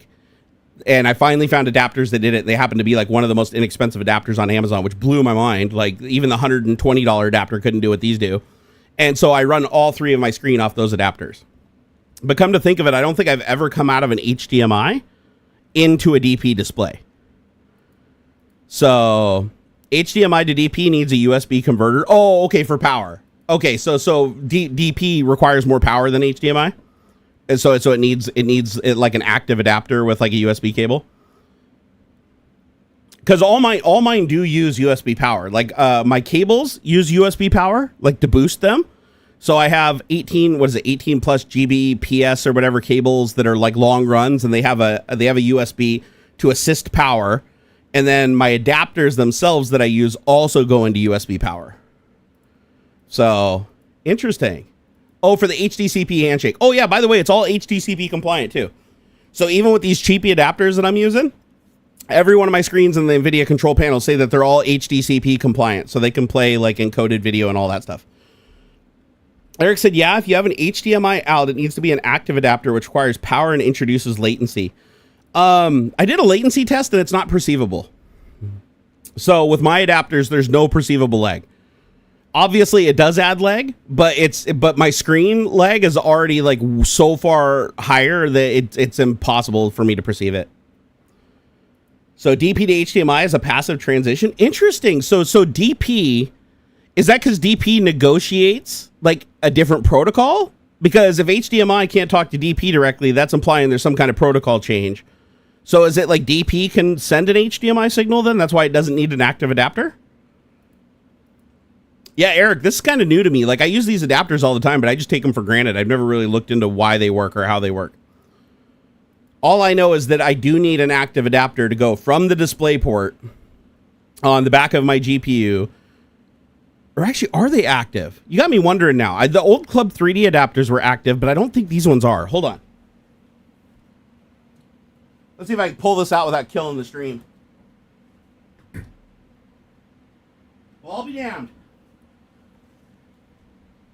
I'll be damned. They don't need USB power. So my DP to HDMI, so DP out of the GPU to HDMI cable to the screen, no USB power. So you're saying if I went the other way, though, if I tried to come out of the graphics card as HDMI and then convert it to DP to go to, say, a computer screen, which would probably also have an HDMI on it, so it'd be pointless to do that. But let's say it only had a DisplayPort and I had to use an adapter, it would have to be active, correct? Huh, interesting. You learn something new every day. The ladies love them DPs, James says. That's so funny. DisplayPort supports MST, which is super handy. Run a single cable out of the drive to multiple monitors. Really? So wait. Hold on. So DisplayPort, you can run a single cable to multiple monitors. Does that mean that the monitors have to have 2 DisplayPorts, one in and one out? Or do you have to use a special cable that has a splitter on it? Because I've never played with any of that. If that works, that's pretty damn cool. Like, if you can run a single DisplayPort cable that can run enough bandwidth to power 2 or more 4K 120 hertz screens with HDR10, that'd be pretty baller. Like, that definitely would be a selling point for me, like, if I had a screen. Oh, you daisy chain them. Wow, I had no idea. I've never seen a monitor with 2 DisplayPorts in and out. The only monitor I ever saw had a DisplayPort in. It didn't have a DisplayPort out. So I'm guessing you have to have a monitor that supports that daisy chaining. Oh, interesting. I had no idea. I didn't even think that was, I didn't think that was a thing. Here, let me see if I can find some specifications. Let's look that up. Let's say, all right, so how many display port screens can I run with a single cable? And what is the maximum resolution and HDR that I can run along with frame rate for each screen if they are daisy chained together? All right, let's see if we can get a AI to help us out with this. All right, when daisy chaining DisplayPort screens, the number of screens you can run and the maximum resolutions, HDR, and frame rate depend on several factors, including the capabilities of your graphics card, DisplayPort version, and monitors themselves. Okay, so number of screens. You can typically daisy chain up to 4 monitors using DisplayPort 1.2 with the multi-stream transport protocol, or MST. It says maximum resolution can vary, but common setups might be between 2560 and 1440 for each monitor. So it's not being very specific on that, but I'm guessing if you're running 3 screens on one cable, you have to divide the bandwidth, right? Because the cable can only carry enough bandwidth for like either 8K 60, or you have to divide it to get 3 screens. Because how else would it be able to do it, right? You can't outrun the dynamics of the cable. Says, yeah, supports HDR. HDR is supported if your graphics card supports it. And frame rate, it says, okay, 60. Okay, it says total. It says, okay, frame rate is limited by the total bandwidth available, just like resolution. You might be able to achieve 60 hertz for each monitor, but achieving higher frame rates like 144 hertz or 165 might be challenging due to the bandwidth constraints. So it depends on the resolution you're running. So obviously, if you can run, you can either run one screen at like 8K 120 or whatever. You can run 3 screens at like 4K 120 or 4K 60 or whatever. I had no idea though. You want me to ask ChatGPT what Nostr is? What is Nostr? Notes and other stuff transmitted by relays is an open protocol designed to create a decentralized, censorship-resistant social network. It allows users to publish content using cryptographic key pair, which ensures that the messages are verifiable and secure. Aims to provide more open and resilient alternatives to traditional social media platforms. Yeah, I've never heard of it. Let me bookmark it. So Nostr.com. So let's see here. Use Nostr everywhere. Keep your NSEC secure at home. Order for 99. So is this hardware dependent, or can you just run it with a computer? Let's see here. Okay, the Nostr protocol, clients, relays. Relays are like the backend servers for Nostr. They allow Nostr clients to send the messages, and they may or may not store those messages and broadcast those messages to other connected clients. So is this over the internet, or is this like LoRa where it's doing it over the air? I guess that's the part I'm not clear on looking at this. It does look like they're selling hardware though. Like, why would I need hardware? This device signs Nostr events remotely without exposing your private keys to multiple systems or devices, reducing your vulnerability to attacks. Oh, okay, never mind. This is just like a portable like key for like encoding in your messages, so you don't have to like similar to like a password key or a 2FA key. Interesting. Okay, so runs on anything. You can run your own relay over the internet. I'll have to check this out. This looks pretty cool. I've never heard of it before today. So no STR. I'll definitely check it out. Let's see here. DP 1.2 or higher to use MST. What is the highest DP right now? Because I've seen DP 1.2. I haven't seen anything higher than that. But is there a higher spec now? Is like DP 1.3 out? I could set up a Nostr relay right now. Well, here, let me see. Let me go to, go to GitHub. So simple, resilient, example relays. Okay, find a client for the app. Okay, what is a client? Can I switch clients? There's web clients, iOS clients, desktop clients. Gossip, a native client that tries to efficiently follow people in whatever relay they happen to be on, made in Rust with eGUI. Then there's More Speech, a client that gives you a powerful global view and way of interacting with custom filters based on web of trust and relay selection. And then Loom, an ambitious client made with Tari. I've never even heard of Tari. What the hell's that? All right, Loom is a Nostr client with support for multi-columns and multi-accounts tailored for desktops with big screens. Okay, well, that's definitely me. All right, let's see. Do they got this shit for Windows? Yep, there we go. x64 setup right there. All right, well, I'm doing it. Here we go. I just heard about it 5 seconds ago, and I'm already setting up a fucking client. I'm not setting up a relay yet, but I'm setting up a client, apparently. Are you sure you want to download this? It could contain viruses. Sure, why not? Let's live a little dangerously, shall we? Done deal. Let's see here. Let me star it. I'm going to add to the watch party, all activity, and go. Your computer has been hacked. Fuck. No, I'm just kidding. No, I ran it through the virus scanner. Okay, so continue with Nostr Connect. Your account will be handled by a remote signer. Loom will not store your account keys.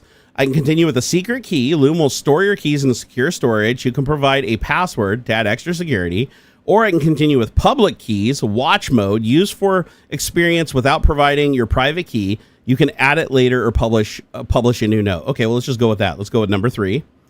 All right, so it says continue with a public key watch mode. So I need a public key. Where the hell do I go create that? It says I have to create a key. So it says do not have a Nostr account. Where do you create one with NSEC app or Nostr.me? Okay, let me try NSEC app. All right, here we go. Use Nostr app safely. The universe of Nostr applications is growing. Join it with NSEC app, a safe non-custodial key storage with remote signing. Try now. Just give me a key. I just want to fart around with this. Okay, novel key storage app for Nostr. Your keys are stored in your browser and can be used by many Nostr apps without the need for a browser extension. All right, cool. Let's do it. Generate keys with nsec.app. All right, my username. There we go. Next. And let's do this. Okay. Give me a second. And any day now.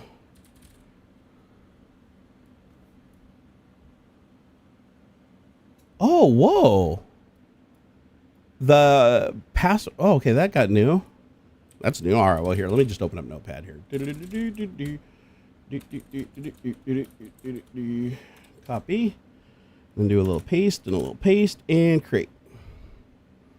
All right, apparently I'm creating keys. All right, there we go. Hopefully you guys can't see that. All right, let's see. Okay, so I got my login. I'm using somebody else's node though. And then, okay, so discover Nostr apps, enable background services. Okay, I got that. I've got my public key. It looks like they're storing my private key. And then I can export my key. Let me do that. So I copy the key into the clipboard. There we go. So this is my private key. Hold on, guys. If you don't know what I'm doing, I'm signed up for a Nostr account, and this is a public key. There we go. I got all that. Let me save this before I lose it all. Nostr key stuff things.txt. All right, cool. And then that is my password. All right, cool. Cool. I think I have shit now. So now I'm going to continue with Nostr Connect and go back. Okay. Then I need to put in my key. Where did my key go? I lost it. This is all new to me. Got my private key. I'm going to dump that shit in there. See what happens. Okay, enter my password to decrypt my key. Let me do that. And I am in. I am now a member of decentralized communications on the interwebs, my friends. This is cool. All right, discover Nostr apps. And there we go. I'm in. It's just that simple, folks. I don't know what to do with it yet, but I'm in. Who else is on here? Who should I follow? The networking guy is like, what's going on now? I just joined something called Nostr. Nostr. So, and instead of setting up my own node because I'm too lazy right now while I'm live streaming, I'm just using nsec.app, which created the key for me. So, and I installed a local app called Loom, which now tied me into this decentralized network thingamajigger. So now it's asking me what content I want to discover, asking me if I want to add columns, I want to view a thread. Here, I want to post something. Here, let me do a new post. This is my very first post to Nostr via Loom. Maybe. I don't know. I think it's crashing. Oh, I'm onboarding. Apparently, it takes some time to onboard me because this is all done through some kind of crypto key shit, so it's going to take a while.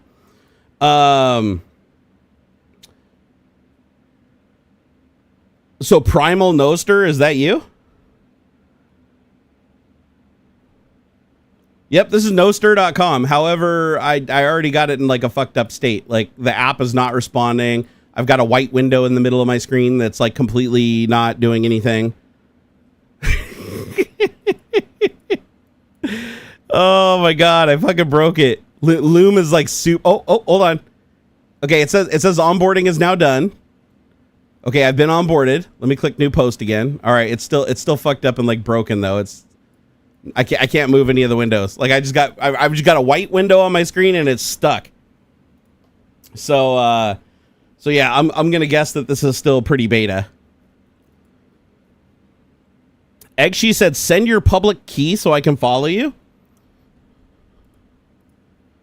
I mean, that's what public keys are for, right? Public keys are for sharing, are they not?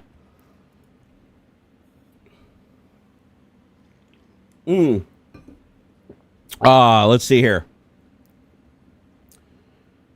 Let's see.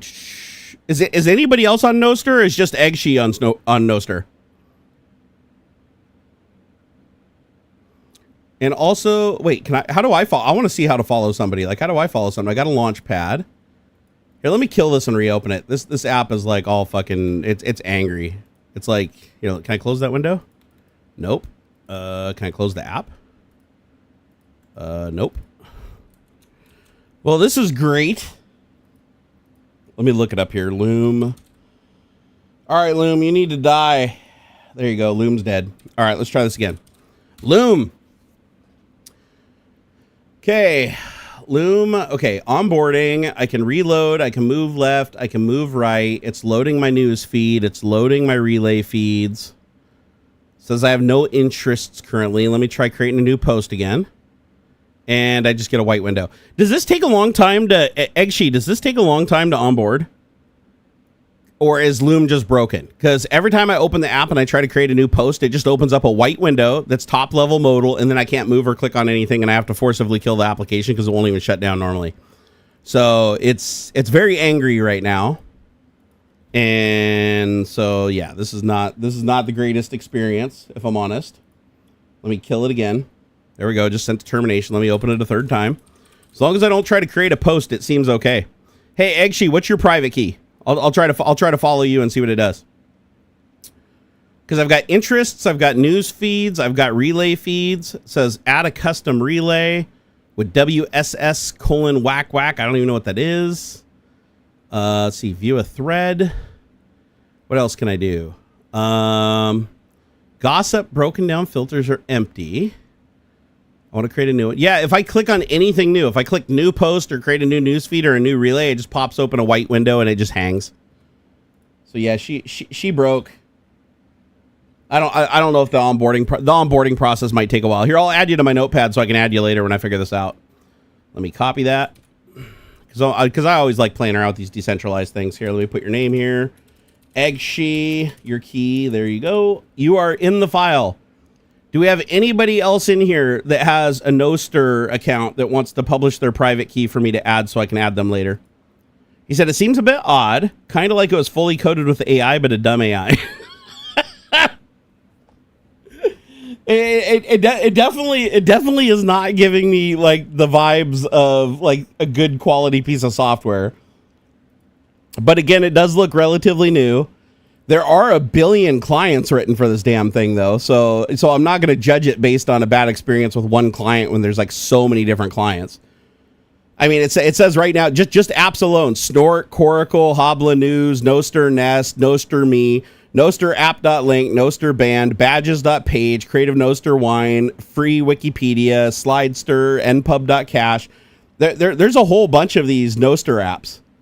That all it looks like it's just a protocol you can use for anything. There's no specific use. Like you can use it for social networking. You could probably use it for even files and data and stuff. It looks like it's just like a generic blockchain, protocol that anybody can use. I'm about to fart around with this and like see what you could create with it. Because opening up the Loom app, it looks like it. What is Primal Nostr, Eggsy? Oh, you're saying it's the best interface? Primal Nostr, not Loom? Here, let me add it to my text file. I'll try it later. All right, use Primal Nostr app after stream. All right, cool. I had a note for it. That way I don't have to mess with it anymore. Because you're the only person in chat that supports it. So it's obviously something that's like really, really new and not really heavily used. So it's something I'll play with a little bit later. It's not something that I'll play with on stream right now at the moment. But yeah, I think I'm just gonna ditch Loom. I'm gonna uninstall it right now. Because it is a poopy butthole app. And I don't want a poopy butthole app. So I'm gonna go ahead and uninstall it. Goodbye, Loom. Yes, go ahead and nuke everything. Thank you. Goodbye. And it is gone. Just like that. I love it. Oh, Primo looks like Twitter? Yeah, it looks like you can do anything you want with this, though. So, Eggsy, is it specifically for, like, social media? Or can you just use this for any kind of data? Because from what it looked like, the other apps, it looks like people are using this for anything. Like, you can literally store whatever you want in it. How is it funded though? Like, how are people doing this? Like obviously these sites that are giving the keys have overhead, and whoever's maintaining the overall blockchain and verifying the transactions and stuff. I mean, is that just people in the cloud that are just running the clients or taking the whole burden of the network to keep it free? I don't know. I'll have to look into it. Networking guy said, I'm somewhat the king of Xbox bans, 6 lifetime account bans, 1 resurrected to save progress, moved to a new account by Microsoft. They sent me a new Series X to make up for the ban. I'm actually surprised that you got Microsoft to ever admit to wrongdoing. I have never seen Microsoft ever admit to any wrongdoing and ever give anybody anything, even when it was like 100% obvious that they did it and the entire public backed them up. James said, have you tried Little Big Mouse for Windows? It improves multi-screen in Windows and eliminates the like mouse freeze thing where you can't move the mouse certain parts of the screen to other. Can't say that I've ever used this app. What is it called? Little Big Mouse? Let me look that one up. Little Big Mouse.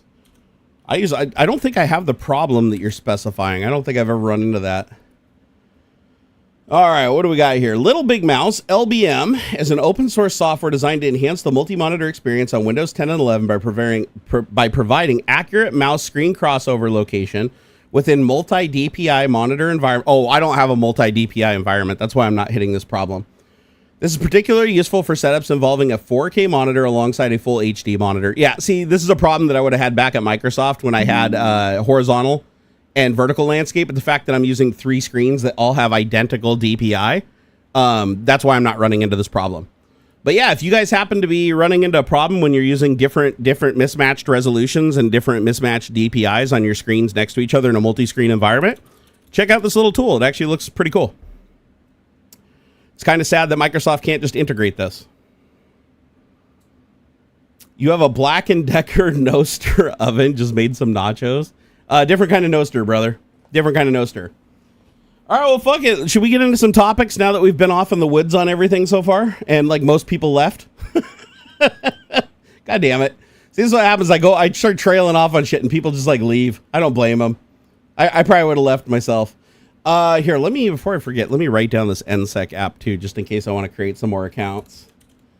Let's see here. To create keys, go here.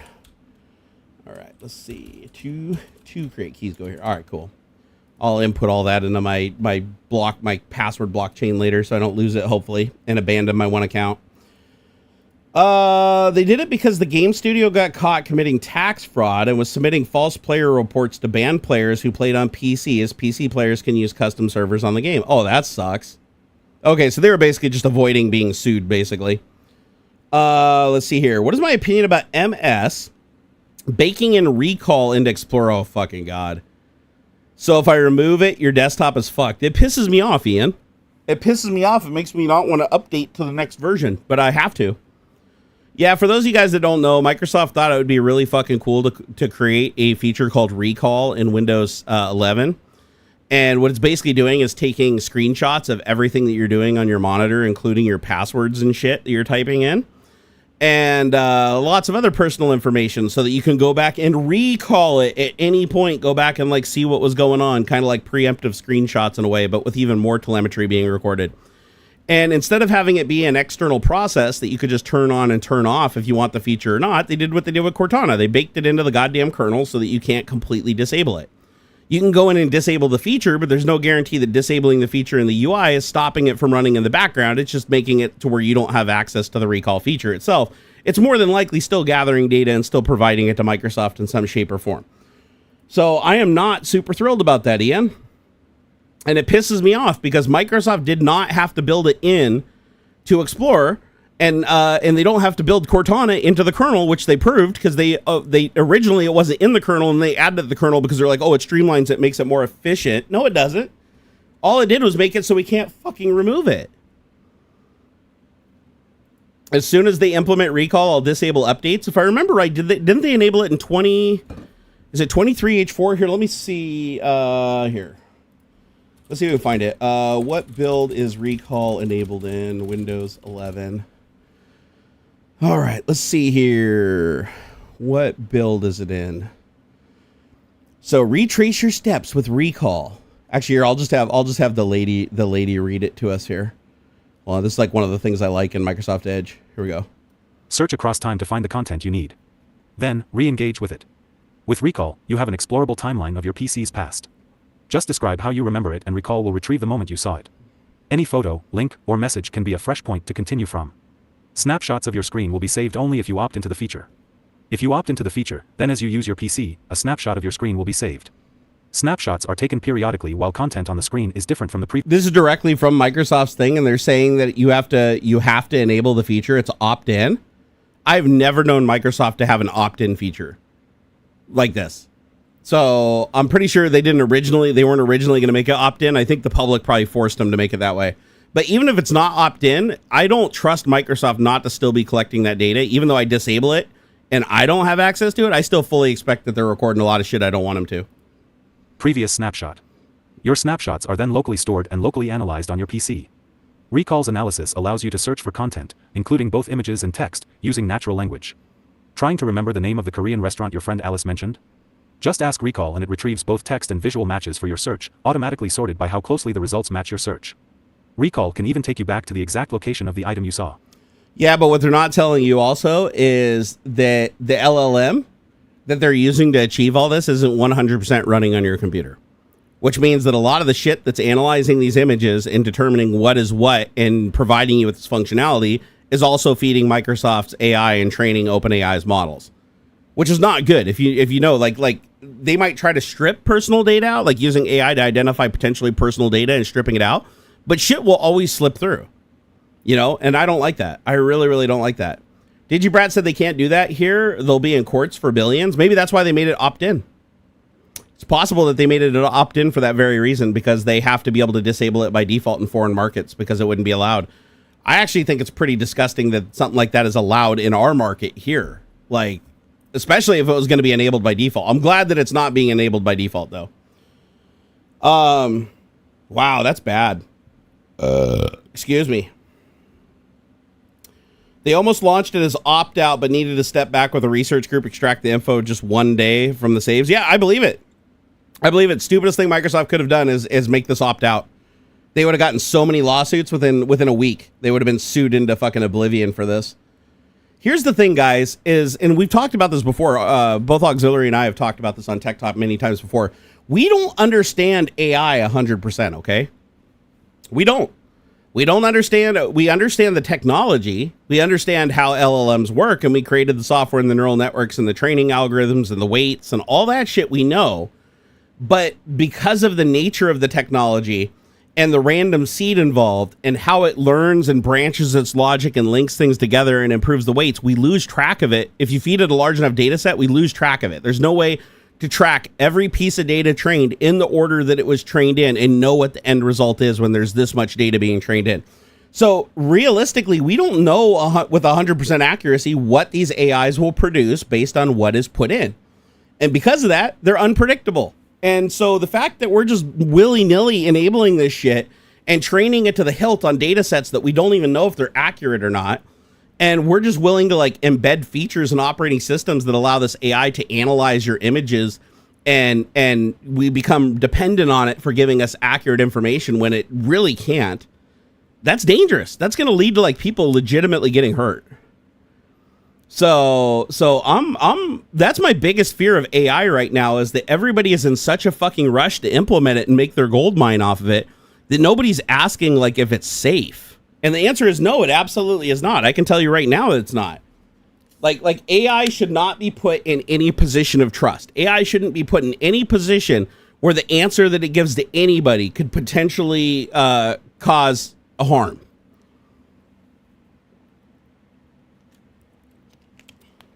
It's kind of scary. So, and everybody's implementing it. It's like every search engine now has AI, right? It's like Google has whatever their fucking AI thing is called. I forget.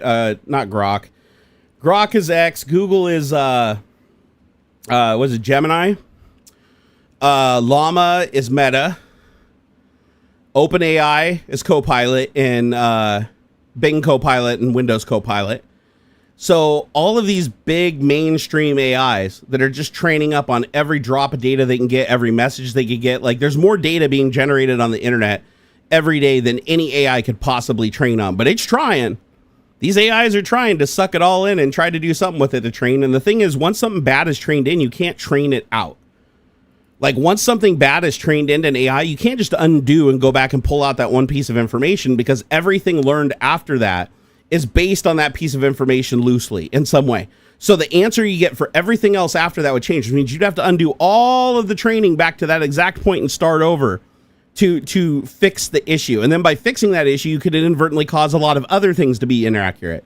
So there's really no good way to solve the problem other than trying to teach AI, just like a human. If a human develops a bad habit, you train the human not to do the bad habit by feeding it a lot of good habits, right? You have to do the same thing with AI. You have to treat it like, yeah, exactly, like a toddler. You know, it's a stupidly smart toddler. It's like if it learns a bad habit, all you can do is train the bad habit out. But in the process of training the bad habit out, you also affect umpteen million other things that you can't foresee and how they're going to happen. Like, for instance, I guess if I was just to come up with an analogy, let's say a kid learns to tell people that it's okay to spit on the sidewalk, but it's illegal to spit on the sidewalk. So you're like, okay, well, we can't have the kid spitting on the sidewalk and telling other people to spit on the sidewalk. So let's feed him in a bunch of data that shows that it's wrong to spit on the sidewalk.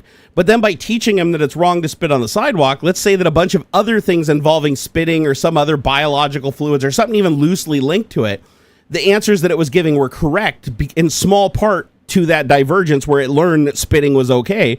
Now, by taking that away, you inadvertently now fuck up the answers of all these other things that you didn't even think about, because it's just almost an infinite number of permutations that you can have.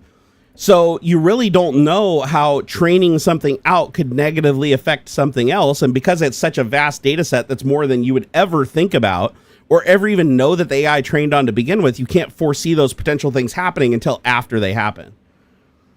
So, and that's why AI has this hump. Like, if you noticed early on when they trained AIs, they get smarter and smarter, but after a certain point, they get dumber and dumber.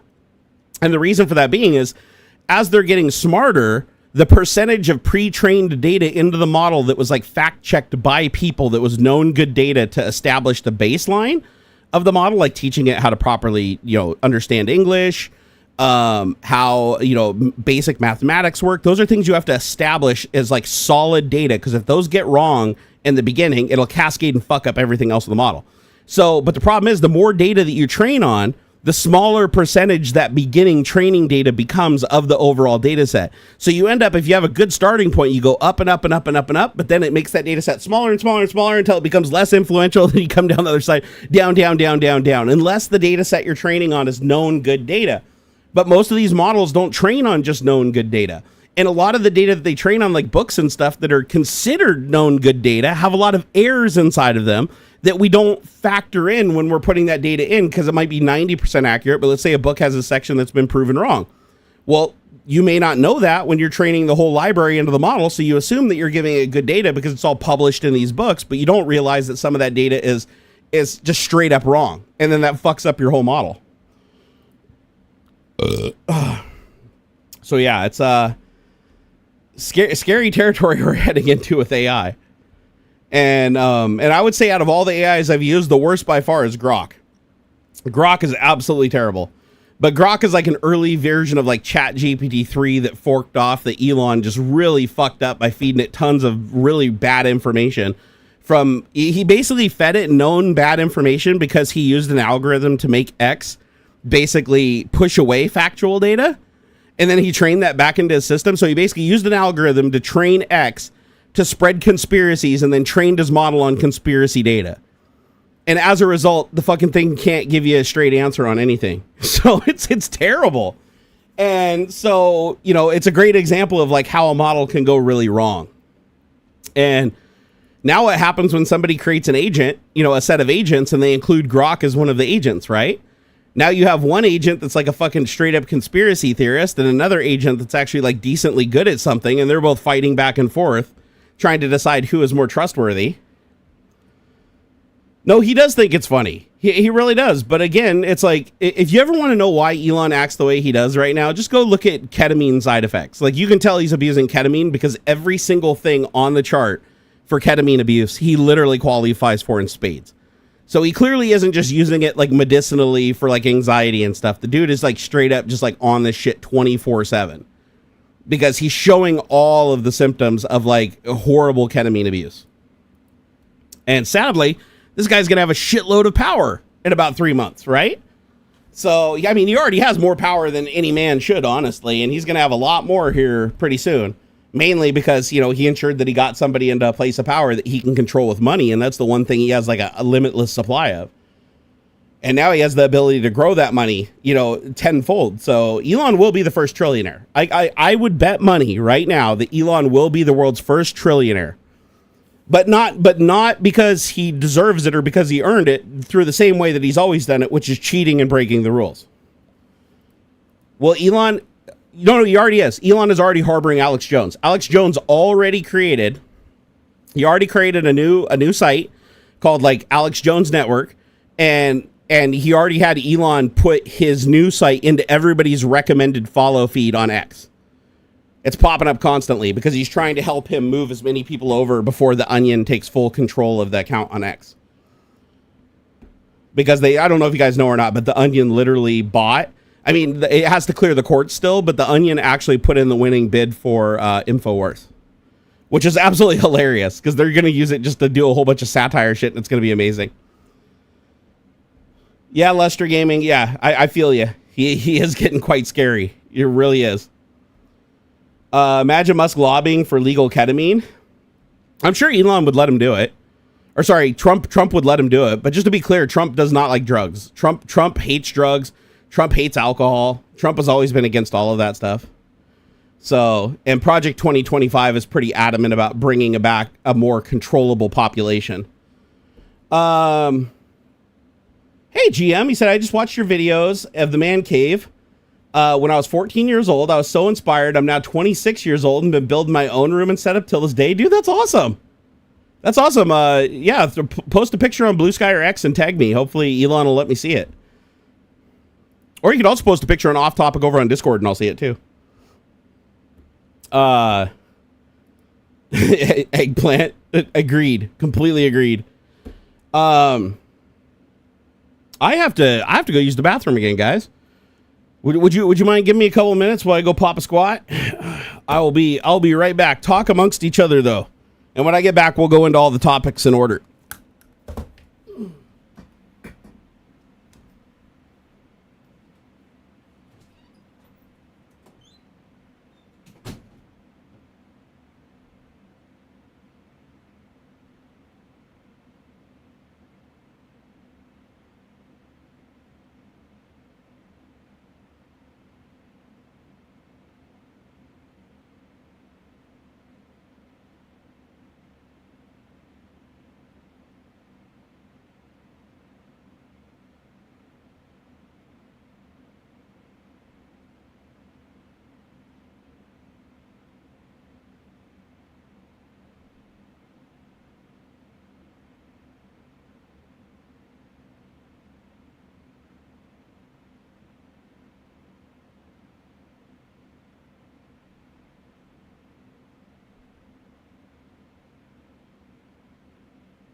That was the world's fastest shit right there. And yes, I did wash my hands. Steve's like, hurry up! Get in there, take that shit. Oh my gosh.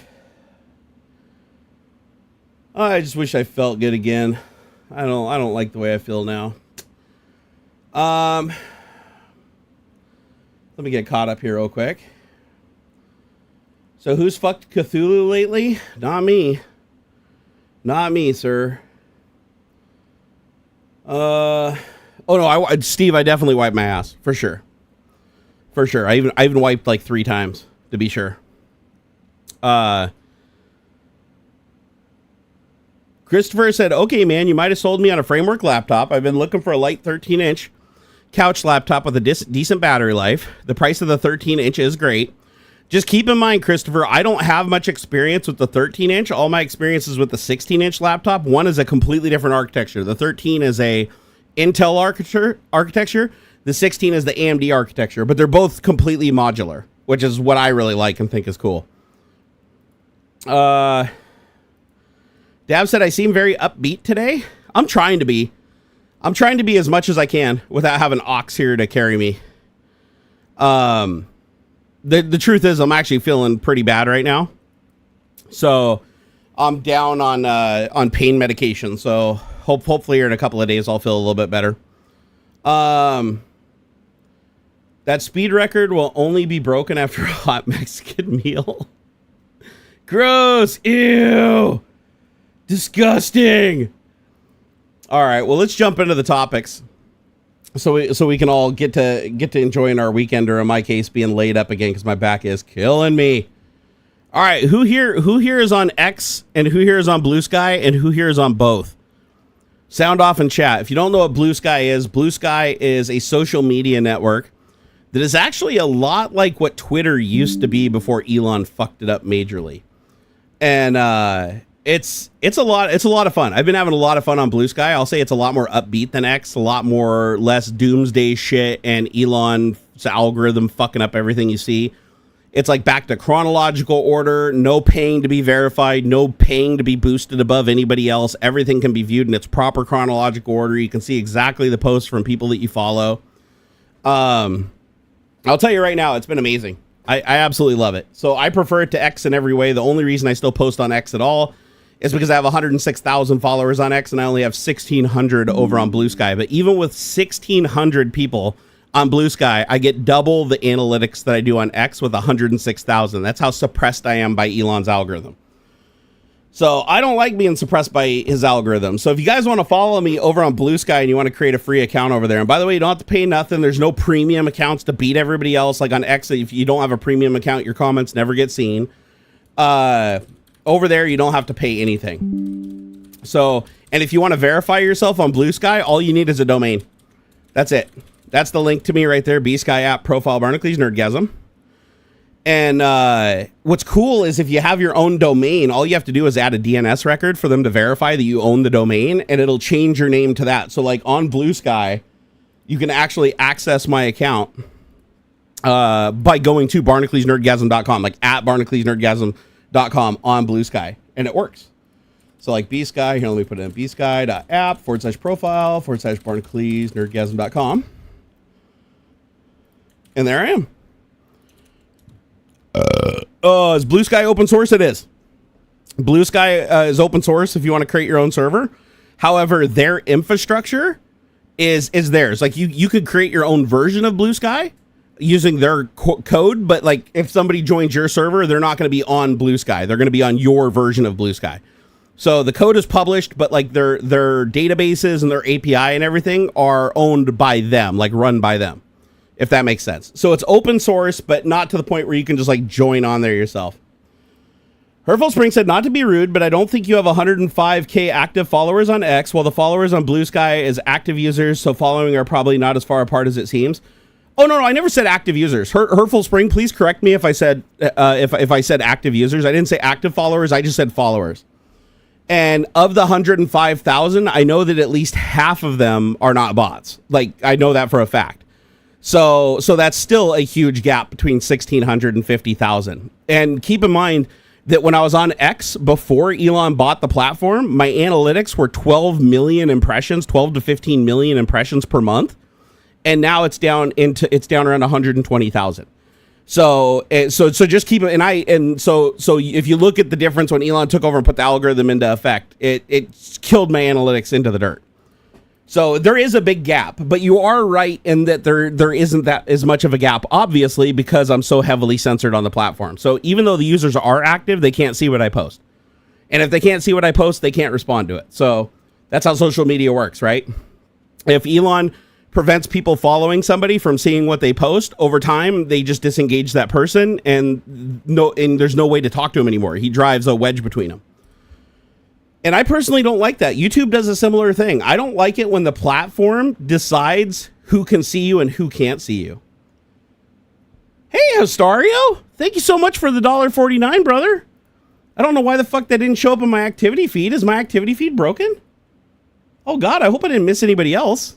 Hold on here. Let me scroll up. I want to make sure I didn't miss anybody. Nope, I'm just not very popular. Hey, Histario, so I noticed you post an emoji with $1.40. Is that like different than posting a super chat? Is that like a different mechanism that posts like an emoji, or are you just putting that in a message? Because for some reason it didn't show up in the activity feed and it didn't do the overlay thing. I don't know why. Let me see here. Can I update this? Why is it not showing that? So it says show all notifications for members, super chat, community gifts, and sponsorships. Why is that not working? Here, can I refresh it? Here, hold on. Reload overlays, reset session, avatars. How do I just reload? Reload. Here. Not remove panel. Huh. Okay, that's default. Simple. Yeah, I don't know why. Histario, somehow you found a way to do something that doesn't show up in my activity feed. It's called a super sticker? Here, let me see if... There's nothing called a super sticker in here. There's just super chat. Here, hold on. Let me go back to... Okay, so YouTube. Barnacules Nerdgasm. There's subscriptions, members... Super chat, community gifts, and sponsorships. Those are the only things listed. Let me look and see if it shows up under the YouTube control panel. So viewer act. Oh yeah, it does. Oh, no, it does. So Histario, you do show up under the viewer activity feed. Just for some reason, you don't show up under ground control in Stream Elements. So it looks like Stream Elements can't see these super sticker things. It doesn't know what they are. Interesting. So I'll have to figure out how to get them to add that, or how to add it myself. I can probably add it through StreamerBot. I'm sure StreamerBot would be able to detect it. Is this live only on YouTube or also on Twitch? Just YouTube. So Terminator Shock, I stream here on Saturday. Tech Talk here on Saturday. Usually I have a co-host. This week I didn't because he had to bail because of family stuff, the family emergency. But then on Twitch during the week I stream over there, and that's where I solo most of the time. I normally don't solo on Tech Talk. This is a rare occurrence. But lately I've been missing so many streams because of my health and stuff. I got to stream every chance I can. So I decided today to just redo the overlay in the back so that I could get a single window in there with the events over it and like move some things around. And so normally it looked like something more like this. So I just altered it so that I could solo, instead of having to cancel so many shows. And I'm glad I did, because a lot of you guys showed up today. We still have 192 people in here, and I'm quite happy with that, considering that I'm just soloing all by myself. However, I only have 89 likes. Could we please get everybody in here to hit that like button? I'd love to see it go over 100. That would be absolutely wonderful. And if you guys do create an account over on BlueSky, please follow me, because BlueSky, unlike X, you can see the posts from the people you actually follow in chronological order in your feed, just like you used to be able to. And you can sort everything just how you'd like. The car wash channel of Northern PA and Ohio tipped $19.99. Thank you for allowing me to stay. I do care a lot about you. Oh, I appreciate it, man. Like I said, I want to reiterate, okay? I want to reiterate. You did nothing wrong. You did nothing wrong. Like I said, you voted for Trump not knowing what he had done and not knowing the things that he'd done. I get it. I understand that. But you know what? You learned from it. You grew from it. You know what he is now, and you don't support him anymore. And to me, that I couldn't be more pleased. Seriously. So I don't want you to think I'm mad at you. I'm not mad at anybody for making the right decision based on evidence. That's exactly that should be rewarded behavior. Hey, LGR FBS, what's up, Sweden? How's it going? Oh, you're Deimos on there. Okay, Terminator Shock, awesome. Yeah, no, I've been having a lot of fun over on BlueSky. BlueSky reminds me of what Twitter used to be. And the thing that sucks is, like, I never would have taken my audience. Like, I used to be Facebook mostly, and then I moved my Facebook audience to Twitter because I liked the format better. I liked the platform better. I liked how it was non-invasive. I liked how they believed in free speech, and it was a fantastic place to be. And then Elon bought it, and I was like, fuck, because he did exactly the opposite of everything he said. I was 100% right about him and everything he did. He actually did worse things than I thought. And now my audience is basically cut off from me because of him. And the only people that can see my shit are like people that have notifications enabled. They have to follow me. They have to pay for premium. And then they might be able to see 1 out of 3 or 1 out of 5 posts that I make if they're lucky. And it really fucking sucks. Dwolfston said, I have friends who have also been fooled. We are still friends. I mean, that is your choice to make, Dwolfston. But I personally couldn't be friends with somebody like I tell people before. It's like I can't sit down and like have a drink and laugh with a child molester just because they're funny, right?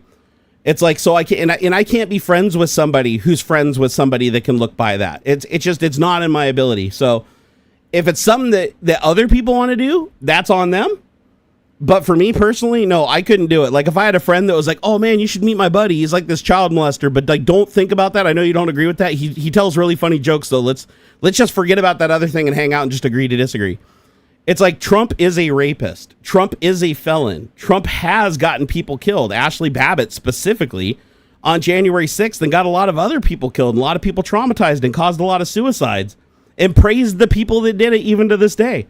It's like, if you know all that and you still choose to be his friend and hang out with him, and you're a person that's okay with somebody still being friends with somebody like that, then yeah, I'd question, your sanity. But at the same time, there's no fucking way I would ever be that person that would be friends with somebody that's like that, because how can you trust that person? Friendship is a lot about trust. Being friends with somebody is about trust. Being acquaintances, maybe not so much, like just hanging out and stuff like that, like to have a beer and not really put that person in any position of truth or trust. But to have an actual friend, you have to be able to trust that person. And you can't trust somebody who's willing to turn a blind eye to somebody who does these horrendous fucking acts just because they do one thing you like. So that's where I stand and where I've stand. And yeah, sure enough, I pay for it too. Like everybody else, it's like you have to live with your decisions. And just like me, there's people that completely leave and don't come back and will never show an iota of support to me again because they don't want to be judged for voting and putting a person in power like that hurts me and hurts my family and hurts other people.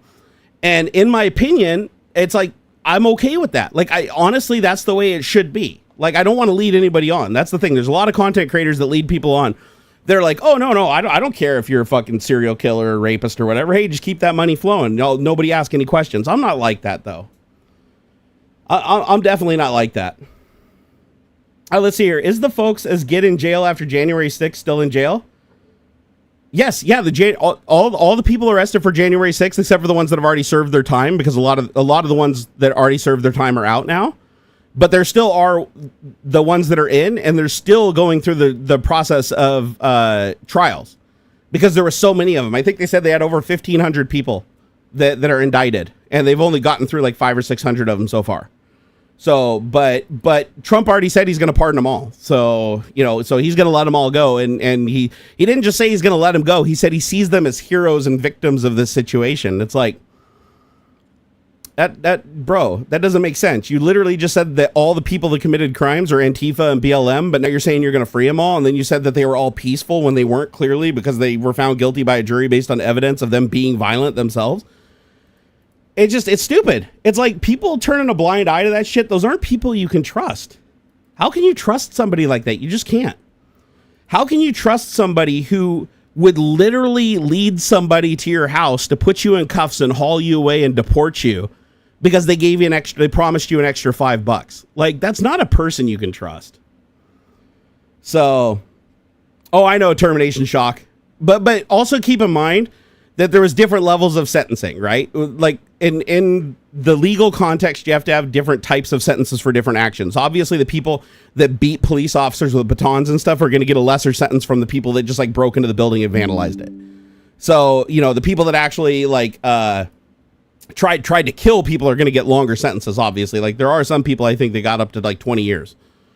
But it just depends. It depends on what crime they specifically committed, because we do have our justice system is designed to be this for a reason, because otherwise you have people like Trump that are just like, oh, let them all go because they hurt people for me to help me and try to help me illegally do something. And then you have the people that are like, well, we want justice, lock them all up and throw away the key, which also doesn't really fit to some of the people that may not have done anything violent. But that's why we have the middle ground where it's like the law is clear, compare what you did against the law, jury, judges, and then that's what happens after that is you get sentenced. And then you can appeal, depending on the situation. Your appeal could be approved or disapproved depending on the evidence, so on and so forth. Oh no, John, he already said, Trump already said that he plans to pardon the Proud Boys. And, when he said that there was good guys on both sides, no, he's got a big pardon list to let out pretty much anybody that laid their life on the line to try to illegally secure power for him. And it's kind of sad, but there's not a lot that we can do about it now. All we can do now is just try to hang on to what we have and try to make it harder for him to do damage. But he's intent on doing damage, so we just got to roll with the punches and see what happens. Terminator Shock said, Jerry, I want to tell you since a long time that I really respect you taking a clear position, even if it can cost you some followers. Oh, 100%, dude. It's important to be on the right side of history. 100%. Couldn't agree more. I couldn't live with myself if I didn't. Honestly. It's like I literally have a son that Trump thinks is worth less than nothing because he's on the autism spectrum. And I couldn't live with myself, like harboring and making people feel good and entertaining people that support and enable a dangerous person like that. Like it's not possible for me to do that. Like it's not in my character. And whatever it costs me, it costs me. It's worth the price. Because living with yourself is hard to do when you do bad things. Like I would never be able to forgive myself if I openly supported somebody who hurts my friends and family and does horrendous things to our future just so I might make a little bit more money now. It's not worth it. It's really not worth it.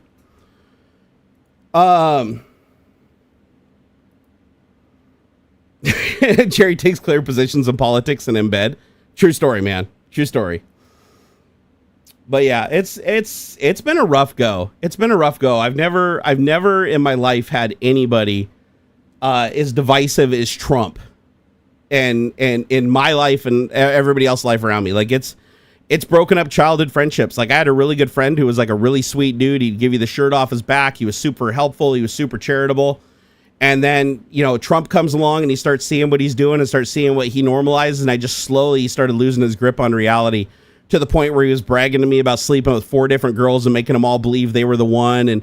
And one of them he proposed to or whatever while he was still sleeping with the other 3. And he's like, yeah, dude, I keep them all separated. I have them on a schedule so they never cross each other's paths. It's amazing. And I'm like, dude, what the fuck is wrong with you? Like, this isn't shit you used to be proud of. He's like, yeah, you only live once, man. You got to live, you got to do what you got to do. And he just became so misogynistic. And I'm like, who the fuck is this guy? And then my other really good friend who was like literally buying houses and like fixing them up and shit to like for low income housing and trying to fix up the neighborhoods in Detroit. And really, really good dude, like another give you his shirt off his back kind of guy. And then next thing you know, he starts investing in shit. With like insider trading information that he was getting from some guys that were like really high on Trump, and they convinced him Trump was the way because he made a bunch of money.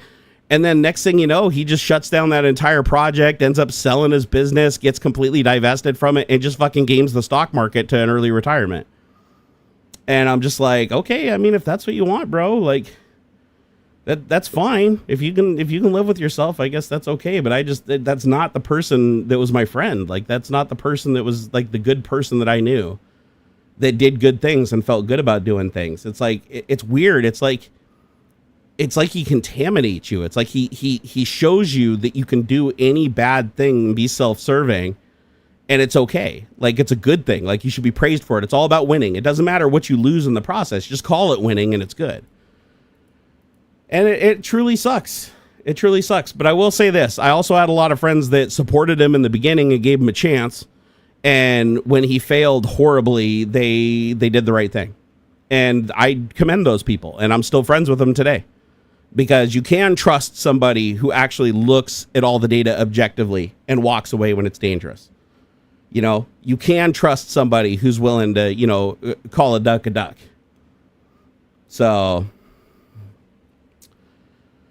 let's see. Were you at Microsoft when they launched a Windows version with Start Me Up? I don't think so. That must be before my time. Because, yeah, I don't remember Start Me Up. Let's see.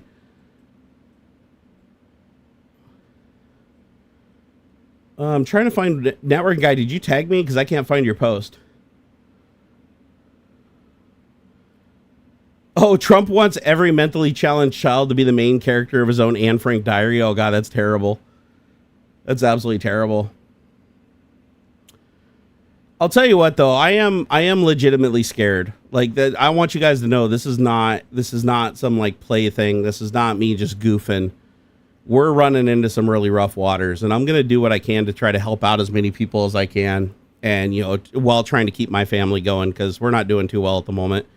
But my wife and kid, they both stand by me, and that we need to do the right thing, right? And we need to not be completely selfish and self-serving at the expense of every other person just because we have a better opportunity or a better position than them. It's like we got to remember our humanity.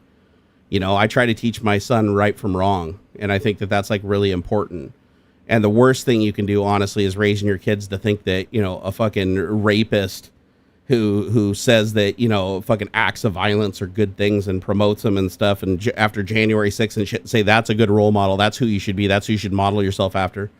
If you have a penis and you're white, you won the lottery. Go follow this guy, and he'll let you have anything you want at the expense of everybody else. It's like, that's a scary thing. And we're going to have a lot of kids being raised in that environment. And, you know, one of his first things he wants to do is kill the Department of Education, right? Because an indoctrinated public is a controllable public, right? Get rid of the public education system and start feeding in, you know, start going backwards, start feeding in that really old school dark ages indoctrination where people, you know, look at the king and look at him as a godlike figure and, you know, try to protect the king at all costs and do what the king tells them to. And everybody knows their place. Next thing you know, women won't be allowed to go to church or talk in church, you know. It's going to be scary, man. And I'm not going to say that's going to happen overnight. I'm just saying this is the direction the ship is being steered in. And the constant things we know is that Trump can never leave office, because if he does, he'll immediately be sentenced for his crimes at the state level, because he can't pardon himself for state level offenses. And so he knows he can't leave. He knows that this is his last term. He knows he can't be reelected. And he knows he can't leave, which means he's going to spend a lot of time over these next 4 years trying to secure his position and ensure he gets to pick the next person who's in charge, not the American people. And after the things he's about to do, trust me, he's not going to get enough votes. Even if there was a next time, he wouldn't get enough votes organically. And he knows that. And he's going to burn that bridge very well knowing that. So he needs to make sure that he's untouchable. And he has more power than any other president. You can't deny that. Like, the dude did play a pretty good game because, you know, he has the Supreme Court on his side, he has the Senate, and he's probably going to have the House too. So he's going to have all three branches of government loyal to him over the Constitution. The Supreme Court majority already said they're loyal to him over the Constitution. They proved it with their actions, being completely unorthodox and pushing all of his shit to the front so he couldn't be held accountable before the election. He's the only president in history ever to be granted immunity, meaning anything he does as the president, even if it's of a personal capacity, even if it's just him raging and wanting to run people over with a car if he wanted to, you can't hold him accountable ever. He's the first president that doesn't have to hold back. He can do anything he wants without any risk of owing any public debt when he comes out. So fucking scary shit's going to happen. A lot of unprecedented stuff going on right now. So, and the rest of the planet's pretty nervous too, and I don't blame them, you know? I really don't blame them. But so just keep your head on keep your head on a swivel, pay attention to everything that's going on, you know. The more you know, the better. Knowledge is power and all that. Don't try to turn a blind eye to it, because that's the worst possible thing you can do, especially once he's in office and he's moving. So he has a lot of bad people he's bringing in around him to do a lot of bad things for him. And those people will do those bad things.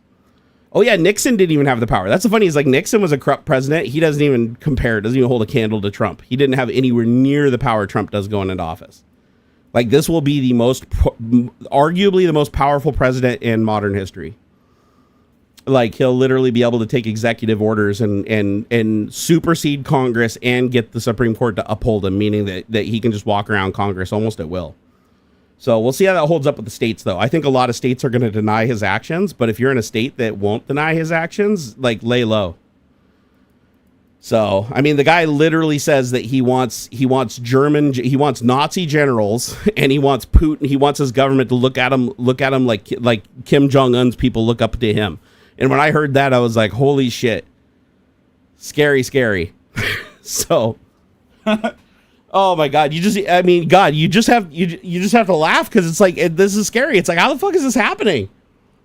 This is just one of those things where it's like, you never in a million years thought this could happen, and yet here we are. So that's why I tell people, don't ever think he doesn't have a chance. There were so many people this time that was like, oh, he doesn't have a chance.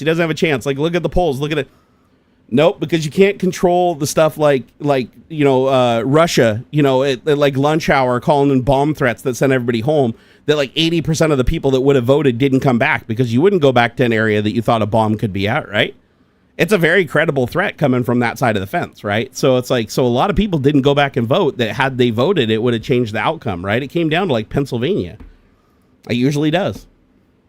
So yeah, scary shit. So, but I'd say in the immediate, just prepare over the next 3 months for like insane tariffs. Get a hold of what you need. Give yourself about a 6-month supply if you can of the things that you need to try to survive the tariffs, because eventually he will have to drop them. Like, he's not going to be able to hold them in perpetuity. He couldn't do it the first time either, and they're going to be bigger tariffs this time. So just try to weather the storm. That's about all you can do. And then hopefully, and normally I'd say I'd hope the people around him would talk some sense into him, but sadly he's being very careful this time to surround himself with known corrupt people that are loyal directly to him. Whereas the first time around, he did have quite a few people in his cabinet that actually still had the GOP's ear and still pushed for like GOP agenda, rather than just backing up what Trump wants and pushing what he wants blindly. And now he's making sure to install people that will blindly follow. Very crazy. So, your opinion here, can he make a new constitution? Nobody can amend it. If he has control of Congress and the Senate and the Supreme Court, he can amend the Constitution, which means he can essentially change any part of it that he wants. So like I said, pretty powerful president, right? And then his executive orders would normally be shot down by the Supreme Court, and the Supreme Court now has proven that they will uphold anything he wants. Like, they literally gave the guy absolute immunity, so there's nothing short of that they wouldn't do. So so any of his executive orders that would have just been immediately dismissed, yeah, that's going to probably become law and stay law because of the Supreme Court. But yeah, it's going to be a wild ride, so just buckle up. Now, Elon's not going to want to lose money, so what Elon's going to do is hopefully Elon will at least keep Trump from tanking the price of the dollar.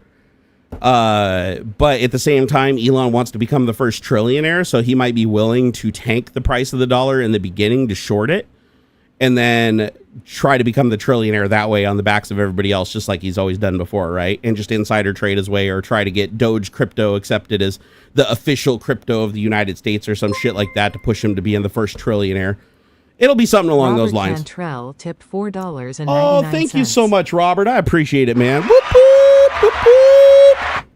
I appreciate the support, Robert. You're awesome. Yeah, if you got a 3D printer, buy your filament now, because even domestically manufactured filament uses material from China, so you're going to see huge prices increase on 3D printers, filaments, pretty much all electronics. Medications are going to go up quite a bit. Yeah, rough ride ahead. Yeah, this is just, God, man, the more I think about it, the more I dig into it, I'm just like, God, this is bad. This is bad. The only thing that might offer some protection, though, is that Trump is very greedy, right? He's a very greedy guy. So he doesn't want to see the dollar devalued. So in the short term, he's going to do things that increase the value of his dollar, but he's going to set our future up for failure. So there's no doubt that he will use, national reserves and everything like that to try to initially make things cheaper or initially try to weather a storm, but he's going to end up just running us into so much massive debt we could never possibly ever repay it. Do I think he could spark World War III? It's possible. It's definitely possible. If China takes Taiwan and Russia takes Ukraine, that puts us in, we withdraw from NATO. That is a recipe for World War III for sure. Like, absolutely possible. However, I know Elon won't want war. So Elon may just financially, support Trump so that he won't do something that'll put us into that situation. Because as long as Elon pays Trump more money than Putin does, or pays him more than China does, then he'll go with the highest bidder. He always has, right? He's not he's one of those people where it's like no ethics enter the picture. It's just purely a money game. It's purely a money and winning game. So as long as Elon just offers Trump a fucking blank check anytime he wants something, and Elon wants to keep things relatively quiet, which I'd imagine he does, but at the same time he also wants to be the world's first trillionaire, and he wants to, for some reason he's hugely racist. Like, he is super adamant about just rounding up 22 million people and kicking them out of the country ASAP, which is pretty wild considering that he actually worked here illegally as an immigrant and never should have been granted a green card after that, and yet he did because his dad, flexed his wealth and his privilege, but whatever, it happens. Hey, BS the Bull, thank you for subbing, appreciate it. But you saw a headline stating that Zelensky thinks Trump will help him. Zelensky has to bow to Trump. He had to the first time around too. I don't know if you noticed, but Zelensky said what he really truly felt about Trump after Biden won. But now that Trump won, you notice all the people that were critical about Trump are now sucking his dick. Like, look at, literally everybody. Look at Jeff Bezos, who was anti-Trump. Look at Bill Gates, anti-Trump. Look at Tim Cook, who was anti-Trump. All these anti-Trumpers now are all kissing his ass and congratulating him and saying they can't wait to work with him in the future and everything. They have to, though. Because that's the thing is, Trump is a hugely vindictive person, right? Logic never enters the picture. Trump is like, if you don't kiss my ass, I fuck you up. If you kiss my ass, then you're in the inner circle and I help you. So, and people know that it's really that simple, right? So, of course, everybody that was critical of him has to suck him off now, and that's exactly what we're seeing. Zelensky's going to have to do the same thing. So, and the truth is, like, he really needs this to go forward. And we got two new countries sitting to join NATO that are sitting right on the border of Russia that now are in harm's way because of us convincing them to join. And so all those countries are going to have to kiss Trump's ass as hard as they can and basically suck him off and visit him, offer him presents, offer him land, offer him gifts, whatever it takes to make it more to make it more beneficial for Trump and his ego to support them than to throw them away. Oh, damn. Divu just gifted 5 memberships. Hell yeah. If you're Nordic Snowman, TR just gifted 0 memberships. I like how it's like just gifted 0 memberships. It was actually 5. The networking guy, HP Nordic Snowman, Left Control Gaming, Yorkshire Techie. Oh, awesome. And Robert Rittenhouse. You guys all got memberships. Networking guy a membership. That's so cool, man. Oh, is it going to call each one of them out? Oh, that's cool. That's awesome. What an awesome guy, man. What a generous thing to do. TR gifted HP Nordic Snowman a membership. Oh, legend.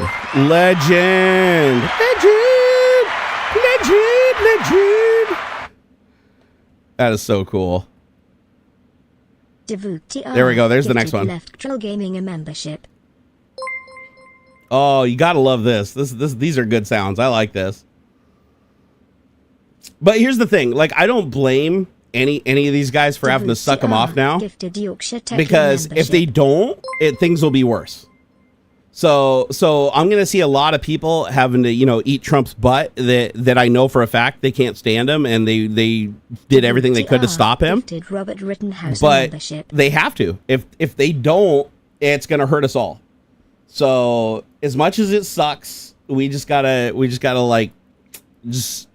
honestly, it's the better decision than to not kiss his ass. Because if you don't kiss his ass once he's in power, then he's going to go the opposite direction, and we're going to be in even more trouble.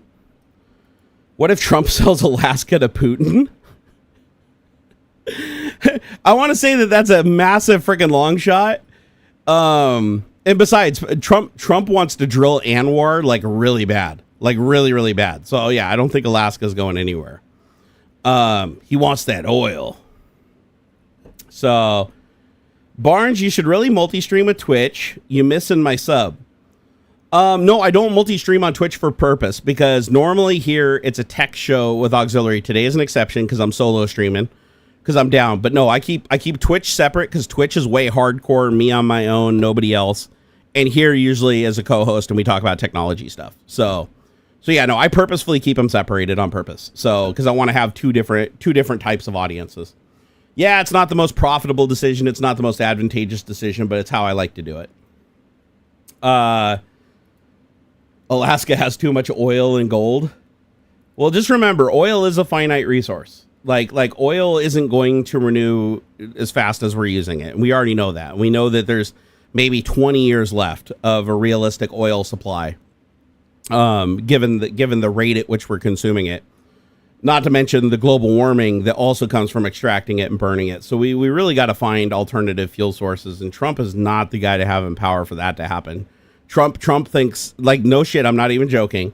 Trump to this day still thinks that the noise windmills make cause cancer, like legitimately give you cancer, because somebody on Facebook said that who had no evidence to back it at all, obviously. Solar, he's not big on, which Elon is going to try to turn him around on because Elon profits from electricity and electric cars. So Elon's obviously going to try to get him to change his mind on these things. But if you watch the interview with Elon, he was highly unsuccessful. Like, Trump pushed back on everything Elon said. Elon let him walk all over him because at the same time, Elon needs to be able to control him, right? He doesn't want to piss him off. He doesn't want to become his enemy like before he did, but now he doesn't because he really needs to be able to manipulate him to become the world's first trillionaire. However, it's entirely possible that Trump starts to see him as a threat or starts to see him as an annoyance, just like he did the first time around. And once he outlives his usefulness to Trump and he's no longer fun for his ego anymore, I could see Trump doing some pretty bad things to Elon. And honestly, he deserves it. Like, he made this bed and put us all in it. So if in the end he gets fucked and, gets his assets frozen and gets fucking thrown in jail or something by Trump because Trump's had enough of his shit, or he tries to go against Trump on things publicly and making Trump look bad or making Trump look stupid, that's just a recipe for, Matt Gaetz to come and arrest you and put you away. Can't believe I even said Matt Gaetz in any position to be able to do any of those things. But yeah, that's the world we live in now. He said the windmills give cancer thing on Joe Rogan's. Yeah, dude, the fact that Joe Rogan endorsed him after he ignored every one of his questions and said that fucking windmills give you cancer. Oh my God. But Joe Rogan just sees money, right? He's like, if I vote for Trump, Trump's going to let me keep more money because I'm that top 1%, multimillionaire. Like, the truth is, if you're super rich, Trump is the guy to vote for if all you care about is your wealth, right? Because he's going to allow you to keep more of your money at the expense of everybody else that's struggling, that actually needs it a hell of a lot more than you do because you're already set for life, right? But that's why you see a lot of millionaires voting for him, even though they know he's a bad person. I mean, shit, even Mark Cuban, who fucking hates Trump, he's been fighting against him. Well, second Trump gets elected, he congratulates him and starts bowing down and kissing the ring, right? But you have to. He knows that you have to. He said before, he's very ego-driven. If you don't kiss the ring and you don't suck him off, you will get nowhere. You have to show him like insane amounts of like respect and make him feel like he's the smartest man in the room, even if he says the stupidest shit. JD Vance dismissed windmills on Joe Rogan. Yeah, and I'm sure Trump gave him a talking to for it, and he'll never do it again. Every time JD Vance has gone against what Trump has said publicly, the next time he's up at the podium, he's issuing corrections. So yeah, he has to, right? And the truth is, he won't be VP. JD Vance is just a token VP. Elon Musk is going to be the real VP here because Elon Musk has the money, and he who has the money and writes the checks is the person who will control Trump. As long as he keeps feeding his ego. If he doesn't feed his ego, no amount of money is going to save him. Couldn't a giant computer bug empty these two accounts? That would actually be pretty funny. Pull an Office Space on him. That was such a funny movie. Oh my God. Oh, so did everybody go sign up for BlueSky yet? Let me see. How many new people do I have on BlueSky? Oh shit, I'm up to 1,900. I went up 3,000 followers in the last couple days. How the fuck did that happen? What in the hell did I do that got so many people over here? Holy crap. Holy crap. I just noticed that I am almost at 2K on here, and I was just at 16, or let's see here, 1600 a few days ago.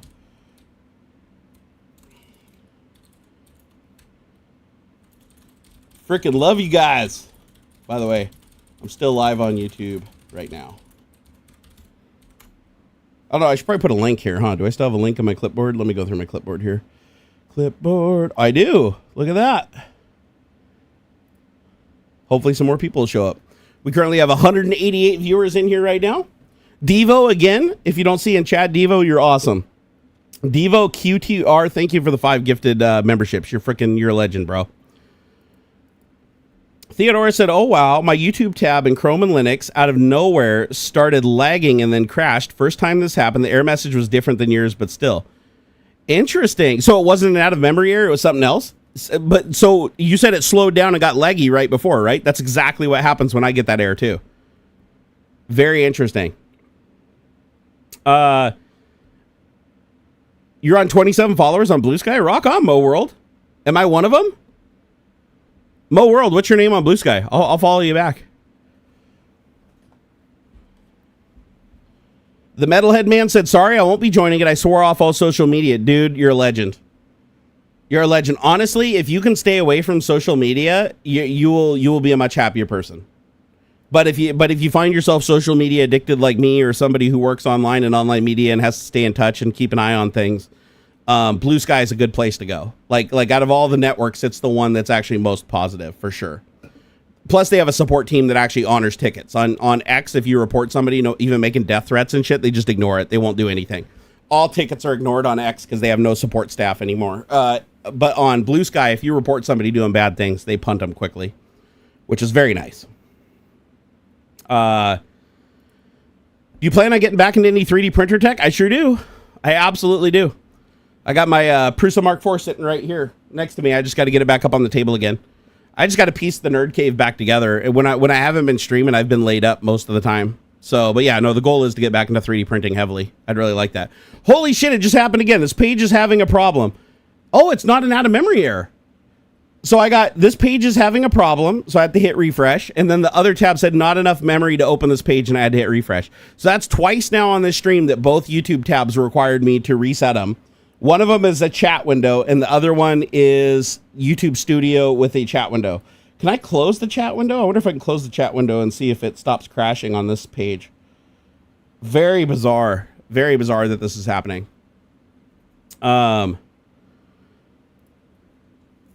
Let's see here.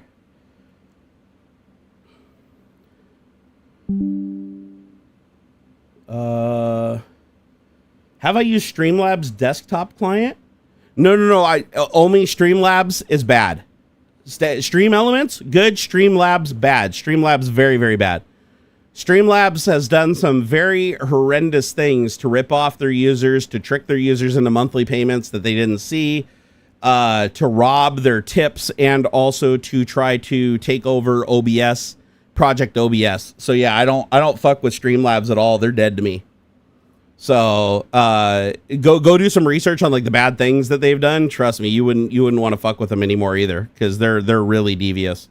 I also found out I interviewed an employee that worked there, and he still works there even today. I should hit him up again for an update.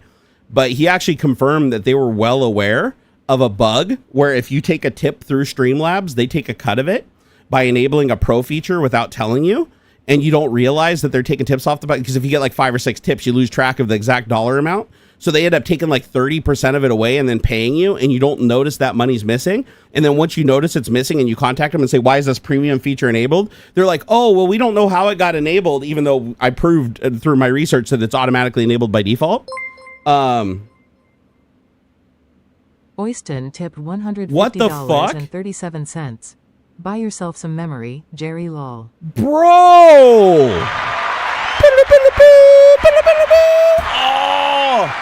Oh, yeah. Oh, Oystein, my man. 1,660 knock. That's the most knock I've had in a long time, brother. Thank you so much. God, I love this guy. Oystein, you're an absolute fucking legend. I will go and buy myself some more memory, brother. Dude, I appreciate it. All right, Lustre Gaming, you have yourself a good night in Belgium. Off the bed, have a great rest of your day and night, everybody. Hey, thank you for showing up and thank you for hanging out. I really appreciate it. Oystein, absolute fucking legend. There we go. I just had to put that reply in there. Dude, I appreciate that so much. It couldn't have come at a better time, bro.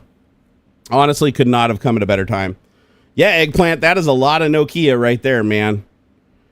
God, what a fucking legend. Oh, Oystein just put a big old smile on my face. Thank you. Nothing feels better than that. Nothing. Look at that. Gold just fucking blown completely out of the water up there at the top of the screen. You absolute goddamn legends. I love your faces. I really do. Oh my God. Yeah, Oystein has been a long-time supporter. I really appreciate him. That dude's been around forever. Oh my God, that makes me happy. Hey, Oystein, you got any questions? You got any topics you want me to hit, brother? Come on, for that kind of support, I feel like I have to do something, man. Come on, make the monkey dance. I'll do it. According to Fran Labs, new rule for Patreon payments will be introduced after November 3rd this year. Yeah, probably, most likely. It honestly doesn't surprise me. The other thing I'm worried about, too, is like once the tariffs go into heavy effect here in 3 months, I could see a lot of these platforms having to lay off huge amounts of their staff, starting with the support staff, and also increasing their withholdings from content creators and stuff to stay afloat, and that really concerns me.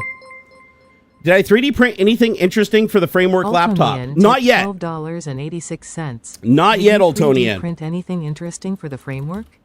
So not yet, Oltonian, but there's a couple ideas that I had. And I found there's actually a couple of projects on Thingiverse and printables for the Framework laptop. But the one that I was most interested in was the cup holder.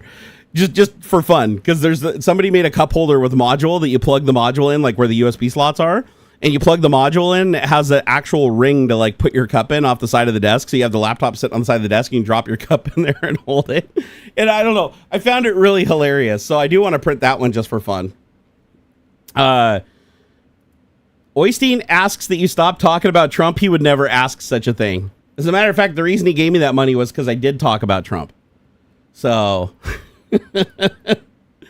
Steve, you just don't like me talking about Trump because you support him, don't you, bro? Admit it.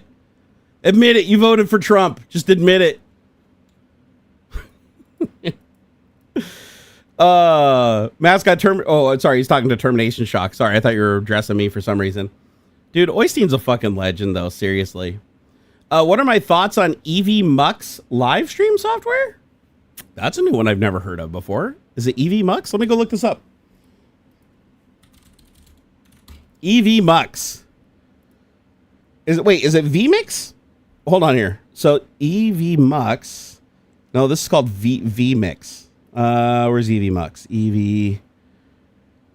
There's a bunch of VMixes, but I don't see an EV Mux. Like EV MUX is what it's called? EV MUX. Ah, I found it. Okay, I found it. The best way to live stream and record stunning podcasts. Revolutionary web-based live streaming and recording studio. Multi-stream to Facebook, YouTube, and others. Start for free now. Let's see. Is this like ground-up software or is it based on something?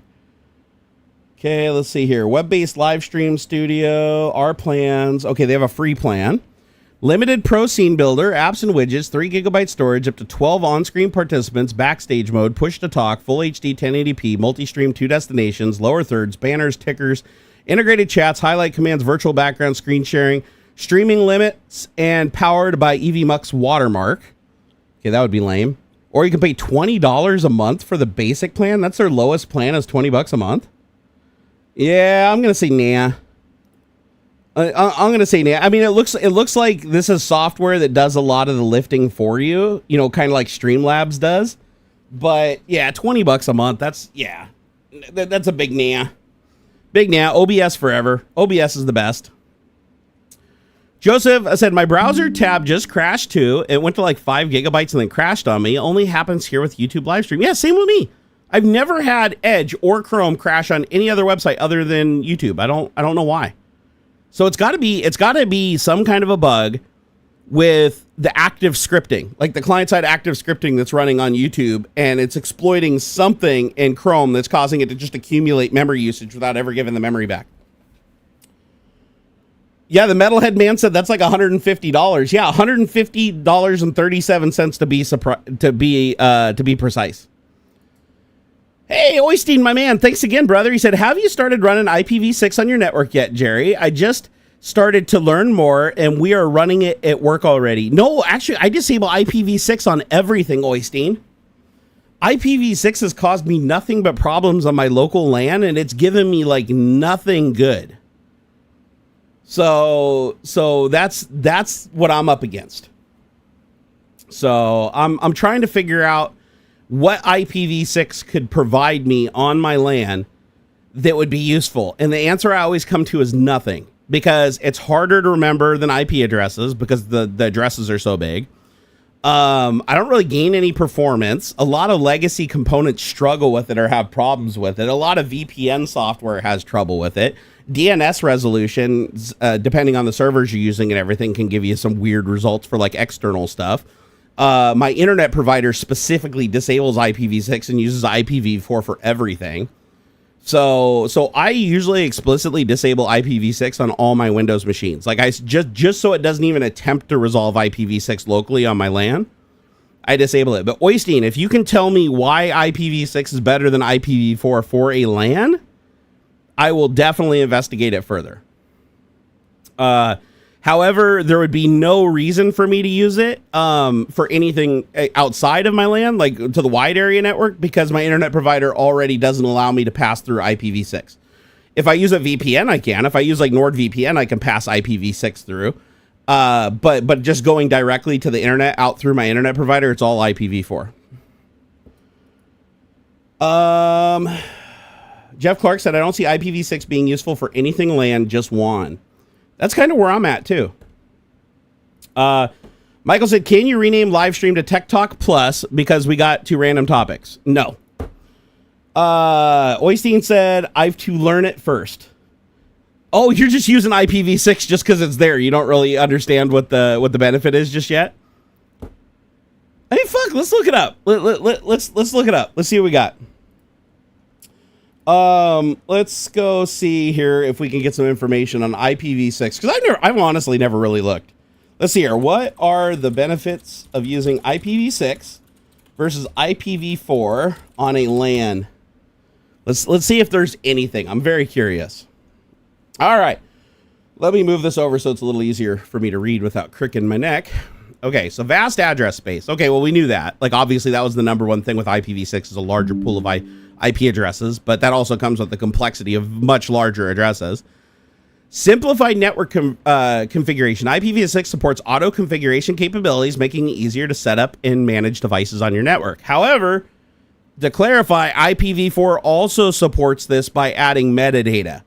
And most operating systems support that metadata. Like, for instance, passing along NNTP servers and passing on WINS resolution servers and DNS servers and domain controllers and all those can be passed on as like meta key value pairs by your DHCP server over IPv4. So it sounds like IPv6 can natively do these things, but IPv4 also can do it with a DHCP server that will send out that metadata, which all my Unify stuff does. Improved security. IPv6 includes built-in security features like IPsec, which provides end-to-end encryption and authentication. Okay, that's pretty badass. I didn't know that. I didn't know that IPv6 was encrypted end-to-end. So like, instead of where you normally have to use an encrypted protocol like HTTPS, it sounds like IPv6 is inherently encrypted end-to-end regardless of what data is going over it. Is that correct? I wonder, networking guy, are you still in here? Networking guy, if you're still around, he'd be the one to know. Does IPv6 encrypt all data end-to-end or just the IP header of the packet? Okay, it says better performance. IPv6 has more efficient routing and packet processing, which can lead to improved network performance. Okay, I had no idea about that. I thought, if anything, it was heavier. Enhanced multicast support. IPv6 has better support for multicast, which is useful for streaming media and other applications that require data to be sent to multiple recipients simultaneously. Didn't know that either. No need for NAT. With IPv6, each device can have its own unique public IP address, eliminating the need for network address translation. That one I kind of knew too. Okay. Okay, so Steve said it's just the IP header. Okay. Yeah, that's what I was thinking. I was like, how is it encrypting everything? It's literally just the IP protocol. So, that's very interesting. Okay, so does it just encrypt the IP header or the data also? I'm just curious. I'm going to ask, see what it comes up with. Okay, it says it can encrypt both the IP and the data payload depending on the mode used. Interesting. Tunnel mode encrypts the entire IP packet, including the header and the payload. This mode is typically used in virtual private networks or VPNs to create a secure tunnel between two networks. Transport mode, it only encrypts the payload of the IP packet, leaving the original IP header intact. This mode is used for end-to-end communication between two hosts. Wait, that actually sounds the opposite. Very, very interesting. So, DeLuna tipped $5.33. Thanks for reminding me of my BlueSky account. I forgot and found all the people I follow on Twitter, including you. Oh, that's awesome. That's awesome, DeLuna. What is your name on BlueSky? I'll try to follow you back. So, okay, so wait, hold on here. If IPv6 encrypts the entire payload, destination decrypt it. I'm curious how it sends the keys separate to do the decryption. Because in order to encrypt data, the place that you're talking to has to be able to decrypt the data. Okay, key exchange. Before any data is transmitted, the communicating parties exchange the encryption keys securely, often using protocols like Internet Key Exchange. The sender encrypts the entire payload using the shared encryption key and then sends the packet to the receiver. Upon receiving the encrypted packet, the receiver uses the same key to decrypt the payload and retrieve the original data. This process ensures the data remains secure and only intended recipient can decrypt and access it. This is part of how IPv6 and IPsec work together to provide robust security. So yeah, no, it sounds like, Steve, it sounds like this can actually encrypt the entire payload. That's pretty badass. I still don't see any benefit to this being used like on a LAN, because the performance is going to be so negligent, and the fact that so many devices aren't going to properly support it or have bugs with it and shit. I don't see this being a good thing for LAN, but like as far as like over the internet, I could see an argument for IPv6 being really cool. But I can also see why like a lot of internet providers disable it by default, because I know there are a lot of problems. There's a lot of adoption issues. There's a lot of little bugs with different devices. It is. I don't understand why either, because IPv6 seems like it's been around forever at this point, but almost nobody uses it. Like it's very lightly used. Okay. Oh, okay. So you're just DeLuna with no space. Okay, hold on. Let me add you. Let me go over to bsky.app and do /profile /DeLuna. And okay, why is that not working? Handle must be a valid handle. I know, I put it in there. Okay, it doesn't like that. Let me try searching for you. Oh, I forgot to do the bsky.social thing. I got to get used to that. All right, I followed you. You has been followed on BlueSky. Oh, excuse me. IPv6 is in a personal use /home.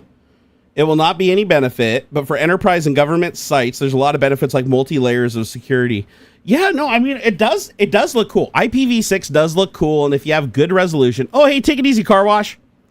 Get back to work, man. I appreciate all the support, dude. Have yourself a good day and have yourself a wonderful weekend. I appreciate the support, buddy. Keep on killing it. I do see IPv6 being useful, but I still don't understand why it's not more broadly used. Like why does my internet provider disable it by default? Like why when I ping Google do I not get IPv6 instead of IPv4? Why does IPv4 have priority? Why is it when a site supports IPv6 through my internet provider, I still get IPv4 by default? It just seems like nobody really implements it like internet wide. It's like you either use it in your like corporate network or as a primary, but then even when they use it as a primary, IPv4 still seems to be fully in effect as a backup because there's so many devices that just don't properly support it yet. what I don't understand is why hasn't everything adopted it by now? Like it seems like it's been around for so long that you'd think that just every device would just support it and make it the primary out of the box if it was really so good. But I think it's like one of those things that just like with what is it, WEP3 or what's the latest Wi-Fi password spec or whatever, like you enable it and like half the devices won't connect to it or work properly. So by default it always goes down one spec even on Unify. Like when you configure it, it always picks like the lower one. Like even though it's around, it's just not enough devices like properly support it, that you have nothing but problems if you use that as the default, unless you have very specific control over everything on your network. By the way, whoever's hitting that heart button down there, I see you. I see you mashing that heart button. It's kind of cool when you do it. I see like these little hearts float up. It's awesome. IPv6 is mandatory for public agencies here in Norway. Oh, interesting. Okay, so it is being used. It's just more of like, it's more being used in like professional environments. But again, if you're in a professional environment like a business, you control all your hardware and you control all your infrastructure. So it'd be relatively easy for you to ensure that everything on your network supports IPv6 properly, right? And then it would make sense to use it, honestly. But let me ask you this. Do you get IPv6? Do you get IPv6 even when you're communicating out to the internet, like to go into Google and stuff like that? Or is it just internal to your network, and then when you go external to your network, it reverts back to IPv4? I'm very curious about that. Let's see. Scrolling down here. So let's hear. Elliot said, I ran IPv6 for a while as my ISP provides IPv6 WAN connectivity, but I disabled it when the WAN IPv6 connectivity dropped out a couple of times a week and required rebooting my Draytech router to resolve. Interesting. Yeah, every time I've ever had IPv6 enabled on my system, I've had nothing but problems. So I just disable it. Let's see here. Columby said, I looked into Bell buying Ziply. Looks like it's true. Bell Canada Enterprise, the company of Bell, took a hit to the stock after buying. That doesn't surprise me. I did confirm myself too. I contacted my guy at Ziply, and he did say that it's not like 100% like done yet, but yes, they are in the process of buying them. So I don't know if they're I don't know if they're still keeping the name or if it's going to change from Ziply to Bell. I don't know anything more than that. So here, let's jump into some of the topics now, since we're now Tech Talk Plus. No, I'm just kidding. All right, so we talked about BlueSky versus Twitter. The T-Mobile getting hacked. I just saw this pop up this morning. So apparently, let's see if we can pop this up here. So Chinese state hackers reportedly breached T-Mobile also. The hackers that have also reportedly broken into AT&T and Verizon's networks breached T-Mobile as part of months-long campaign to spy on the cell phone communications of high-value intelligence targets, according to the Wall Street Journal. Let me open this up. Stand by. Stand by. It's got to verify my device, apparently. So yeah, so they were the last ones to be breached, apparently. But here, let's listen into this here and go. T-Mobile's network was among the systems hacked in a damaging Chinese cyber espionage operation that successfully gained entry into multiple U.S. and international telecommunications companies, according to people familiar with the matter. Hackers linked to a Chinese intelligence agency were able to breach T-Mobile as part of months-long campaign to spy on the cell phone communications of high-value intelligence targets. It is unclear what information, if any, was taken about T-Mobile customers' calls and communications records.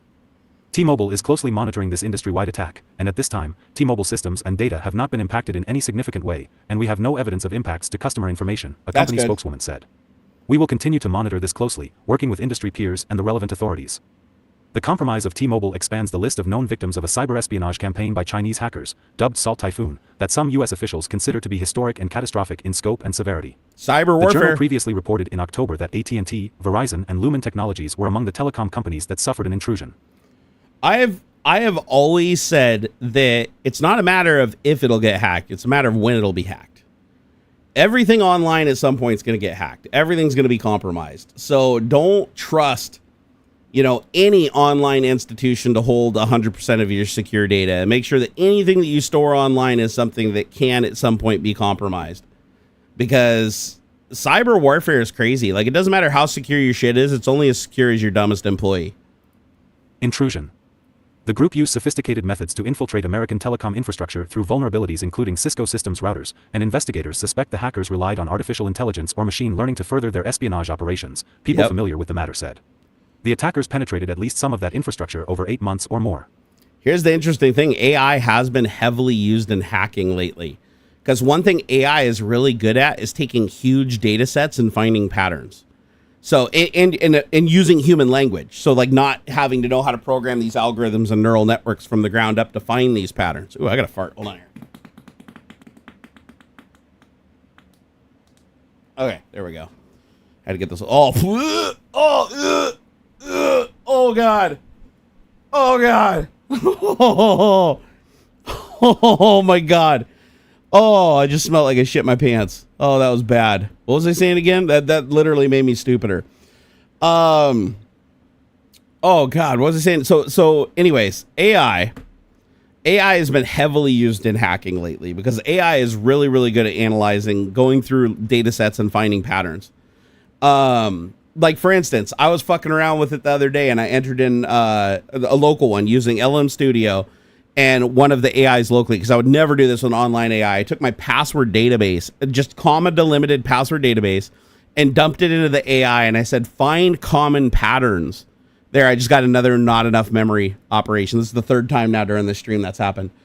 Yep, and both YouTube tabs. All the other tabs are fine. So I put them all in there and found patterns. It actually found patterns I never even considered that could be leveraged, which means if it could find those patterns and it could figure out how to guess other passwords, and we're talking about like they look unrelated to the naked eye, but you could clearly see that in my head when I was creating those passwords that there was some commonality that I was not even aware of. And I'm like, if you could implement something like that and combine it with like a brute force attack, you could like radically reduce the data set or the attempts that you'd need to break a password. So 2FA everything, literally 2FA everything. If my farts smell that bad, maybe I need to change my diet. I don't know, man. I ate oatmeal this morning. Like you'd be surprised at how many healthy foods make your farts reek. It's true. It's like, honestly, a lot of bad foods don't make your ass reek, and a lot of good foods do make your ass reek. Same thing with pissing, man. Like eat asparagus. Asparagus is like really good for you. Yeah, eat some of that shit and go take a piss and not gag, right? It's like, ugh.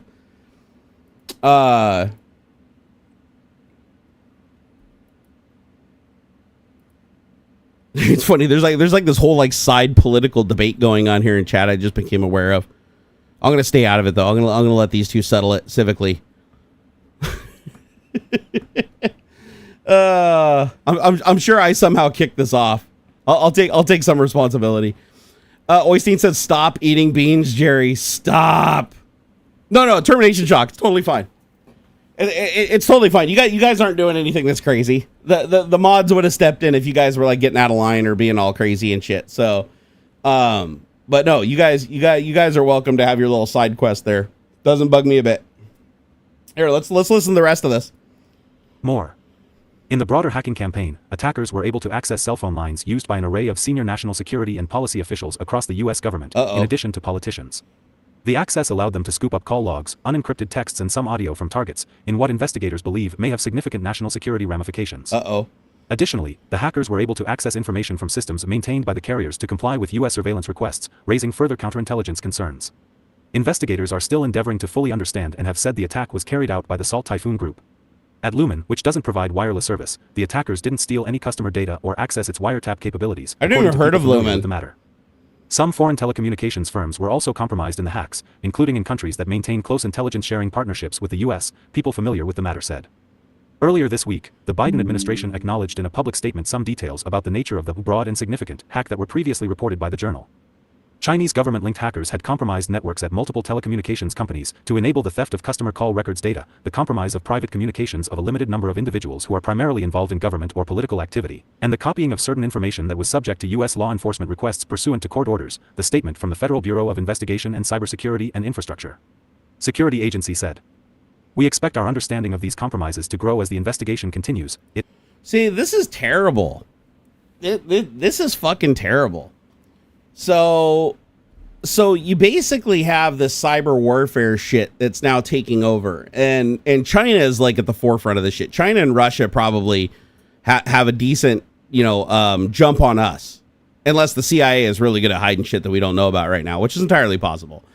But it seems to me if you can use cyber warfare instead of a direct attack to infiltrate communications between high-ranking officials within the military of your enemy, it stands to reason that those communications are going to contain sensitive things that could be used to blackmail those people. And if you have information that you can blackmail somebody with, you can get that person to use their position of authority to do something that grants you power in exchange for not outing them or damaging them by releasing that information to the parties that would, be interested in it. And honestly, I believe that this is something that plays out every single day around the world, is leveraging information gathered on somebody against them to blackmail them into doing something that's against themselves, but also more in favor than having the information released on them, right? Blackmail. Straight up fucking blackmail. And the thing that's really scary about shit like this is if you have China, and Russia doing all these attacks to infiltrate, communication between high-ranking officials within the United States, and they gather information on how our infrastructure works, how our military works, how our political shit works, down at like fundamental levels that aren't publicly known, it gives them a huge edge in manipulating those things to their advantage. And I honestly think that that's probably played out already for many years. Like this isn't the beginning of it, right? We're seeing it in effect right now, but it's like we're now just noticing it. Like, what about all the years that we didn't notice it? We didn't have the capability of noticing it, that they were doing it. We have to assume that it was happening, right? So it's like, how many of our government officials are already being blackmailed? It's hard to say. It's hard to say, but this is like the future of warfare, right? Why launch bombs? Why blow shit up? Why destroy infrastructure when you can get exactly what you want by just manipulating people into key positions where they can help you and give you what you want, right? It's like you can take over an entire country without it even being noticed by manipulating the internal workings of it to where the people think that they're doing what they want, but in reality, they're doing what the enemy wants. It's fucking crazy. It's like a whole, it's like taking these cults that used to operate in these small little environments because they didn't have very much reach, using those same tactics and expanding them out like to a global scale. And it gives these people like ridiculous amounts of power. Not good. And the thing is, like, we all know politics have lots of dirty laundry, right? They all have lots of dirty laundry. So if you gain access to said dirty laundry, you can get people to do anything you want. I mean, just look at Matt Gaetz, right? He fucked a 17-year-old and paid for sex, and they investigated him, and the report was just about to come out, and he literally stepped down. He gave up his seat that he was literally voted into. He stepped down from that seat immediately 2 days before the report was going to drop because it was the only way he could stop the report from coming out. Like that's the kind of shit that it's like that laundry can take you out, right? It's like that can be leveraged against you to take you out and to force you. And now it looks like he just stepped down because he's like, oh, I wanted to become the attorney general, but the job wasn't offered to him until after he stepped down, when it normally would be offered before so he could make the decision. So it was literally just Trump trying to help him save face, knowing that he could never actually be the attorney general, but he can make it now look like Matt Gaetz stepped down to take to be nominated for attorney general, which makes no sense. He would normally be nominated, try for it, and then step down. So anyways, fucking, you can control anybody if you know the right things about them. You can get them to do anything. It's truly sad. Let's see here. Universe. Oh, Mo World on YouTube. There you are right there. Oh, I'm already following you, Mo World. Already following you, bro. Let's see here. I lost my window. Hold on here. So yeah, I don't know. What do you guys think about the cyber warfare shit? You think this is going to be the future warfare? Do you think World War III is already happening right now and we don't even fucking realize it because it's all just being carried out covertly? It's all being carried out with data and resources and politics versus weapons. Because we can't, let's be honest, the United States can never be involved in a direct war involving like weapons. Like literally, like straight up, like we could do a proxy war. We could help somebody else fight, but we could never directly attack like an enemy that's another world power that has nukes, because it would always end the same way. It's mutually assured destruction. So the only way to truly fight your enemy now in a world of mutually assured destruction is basically a war of data, right? Like infiltrate your enemy, infiltrate their secrets, understand their capabilities, understand their weaknesses, and use those weaknesses against them to gain an advantage. And if your goal is to attack somebody because you want to steal their resources, then find the people who control where those resources go, get some dirt on them, use that dirt inside of the system to use them to gain other dirt inside of the system to establish a network to where you're secretly controlling all these people that can't risk having this shit leak, that are willing to literally throw everybody else under the bus and cause irreparable damage to their entire country just to avoid accountability for their bad decisions. Humans are inherently selfish, you know, so this isn't a hard thing to achieve. A lot of cults are predicated on getting a couple people to trust you and then manipulating that trust to force those people to then go recruit other people to protect themselves. It's wild. Termination Shock said, maybe with AI it'll get worse, but we already have many systems that are dependent on solid cybersecurity and nothing really major has happened yet. So maybe it's not so easy that we know of. See, that's the thing, Termination Shock, is there's a big one that we know of. We might be completely complacent and think that our cybersecurity where it really matters is intact, but do we really know that for a fact? Do we know that every single login everywhere is perfectly accounted for? How many of those logins may have occurred where just nobody noticed because the person who logged in never checked and the person that saw him log in expected him to, so it just went unnoticed, right?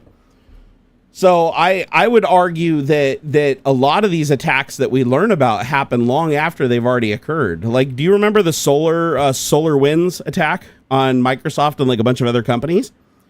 They basically put a bunch of back doors in place. So like, even though Microsoft patched the hole, there's no guarantee that they're not still in the system. The very first thing you do when you attack the surface that big is install as many back doors as humanly possible. And the odds of them finding them all, absolutely minuscule. So in that SolarWinds, like there was a lot of really important businesses involved in that hack. So, I would argue that there's a lot of shit happening right now that we're not even aware of. And again, when you're talking blackmail, how would you become aware of it? Because if somebody breaches into something, gains access to data, especially like protected communications, emails, messages, and they see that somebody's plotting on somebody else, or somebody did a really bad thing, or they were talking to somebody about a bad thing, they murdered somebody, or somebody got killed because of their negligence or something like that, and they're like trying to hide it, and they get a hold of that communications. Now that person can approach them and be like, oh, hi, I know a certain something about you. Now I need you to do something for me. And that's something that they need them to do for them. Might be something as simple as, just add an account, here, or something that looks like it's relatively harmless, but it gives them exactly what they need to get to the next stepping stone. And then they don't realize it's a combination of a bunch of people working together to grant them like this insane amount of access, because each person thinks they're only giving them a little bit and they can't get very much further. Now you include AI, and AI can tell you, like, if you feed in the dossier and the online activity of all these people and their messages, you can start having AI like learn their likes and dislikes, their decision-making processes, and start running models for like prediction to figure out, like, if you were to approach them, given the knowledge that you have based on their prior communications, what is the likelihood of this vector working to get them to do what you want? I mean, it's a huge rabbit hole. It really is. There's a site where you can see real-time cyber attacks between countries. Oh yeah, I forget. Graham gave me a link to that site. I forget where it is. That was a really cool site, yeah, where it shows like all the like these aren't cyber attacks like infiltrating data, but it's like literally like denial of service attacks around the world, and it's a lot. Like a shitload of the bandwidth on the internet is just wasted away on denial of service attacks. It's absolutely ridiculous. Digibrat said SolarWinds took 2 months of my life fixing, replacing, and mitigating it in one company. Yeah, right. And you never know if you got it all. That's the thing, is you never know if you got it all. I even told you guys, like, back in the day, we had the Fun Love virus. It was a harmless virus that all it did was pop up a dialog box on the screen that says, you've been had by Fun Love. It did nothing else malicious, but just do that, and it was a worm. It spread. And we had to wipe out, like, every computer on the campus, like, 3 times to finally wipe that thing out and get it gone for good, because it kept crashing graphical user interface testing that we were running, because this modal dialog would keep popping up, which would break the UI automation that couldn't target the proper UI underneath it. And then it'd like fuck up our whole test pass. And it took us like 3 good times wiping everything, like days offline, every computer wipe starting from scratch to clean that thing completely out of the system. It was a fucking nightmare. We still don't know. We think it was somebody who brought in a USB thumb drive that introduced it originally, but it just spread like wildfire. And it's like, we're talking, this is like back in 2003, 2004. Shit is so much more complicated now. It's insane. Absolutely fucking insane. Oh, wait, Stream Elements, not Streamlabs, but there was a recent release desktop client instead of just a web browser. Oh, yeah, no, I use it. It's called Ground Control. That's the program I use right now, is Stream Elements Ground Control. It does exactly what you're saying. It's actually a pretty good app. By the way, one other thing about BlueSky that makes it far superior, in my opinion, to X, aka Twitter, is that BlueSky said it won't train AI on your posts. So Elon has already said that he's going to train Grok, like he currently is right now, training Grok on every single person's post on the platform. He claims it's not training on DMs because they're encrypted, but honestly, I don't trust Elon as far as I can throw him as many times as he lied. Go to Elon. And this doesn't even have them all. This is just some of them. So go to elonmusk.today and see what kind of person Elon is and all the shit he's lied about. And this doesn't even include like the really bad shit he's done to his daughter, the shit that he did to his coworker. Like this is just all the shit he lied about. So I don't trust him. I don't trust him at all. Oh, I remember the Kornikova virus. Totally, did you, Brat? That's old school. What was the other one? White Horse. I also remember White Horse too. That was back in the DOS days. That was an interesting one. So yeah, BlueSky said that they have no intention of training their AI on any posts on their platform, which is great because, like I said, X is going to be training their AI on people's posts, which means bots on X that utilize Grok will be able to leverage as people pass communication being trained directly into the UI to manipulate them, and I think that's a really bad decision. Theodore said that's why I have every incentive to make shit posts and post brain rot over on Twitter, make Grok get brain damage. That's awesome. Yeah, oh no, BlueSky's been blowing up. Dole then said they got another 1 million users today. Dude, I've been seeing a massive campaign on X. I get at least 2 messages a day on X from people retweeting, come over to BlueSky and join it. And I've already seen like a shitload of people start following me on BlueSky. Like my following has been growing like super fast over here. So I'm going to go ahead and say that a lot of people are moving over. A lot of people are moving over. So shit, I'm just like scrolling through just today. A ton of people have followed me. Damn. Yeah, this is awesome. This is super awesome. I need to go through here and like look at all these and follow some of these people back. Yeah, this is cool. This is really, really cool. Retro My Bits. I see he just followed me. He's a longtime supporter. Got Mohammed on here. Let me follow him back. See, Thor follows me. Dark Umbre, I know him. Or Dark Ombre. Yeah, this is awesome. So many people are, and it's so active now. A year ago when I tried to use it, like a year or two ago when I first tried to use it, there was like nobody over there and it was a dead town. But now it's fantastic. I absolutely love it. Zona said, Barn, advice on starting Python coding for idiots, any sites or vids? Honestly, Claude 2.5 is like great at writing Python. Like literally just tell it to write you shit and start running it and start like going through it and read it. That's the best way to learn like immersion programming. Like have AI write a program or get a program off of GitHub that's relatively simple, run it, look at the code, look at what's running and start understanding how it works. You'll start picking up on patterns like immediately. And then you could, there's lots of YouTube videos on learning how to program in Python, and you could usually go back to the very start. I'd love to start another Codegasm series, but honestly, I'm so out of practice and I've been dependent on AI so much for programming lately that I really need to bone up my base skills again before I start teaching anybody anything.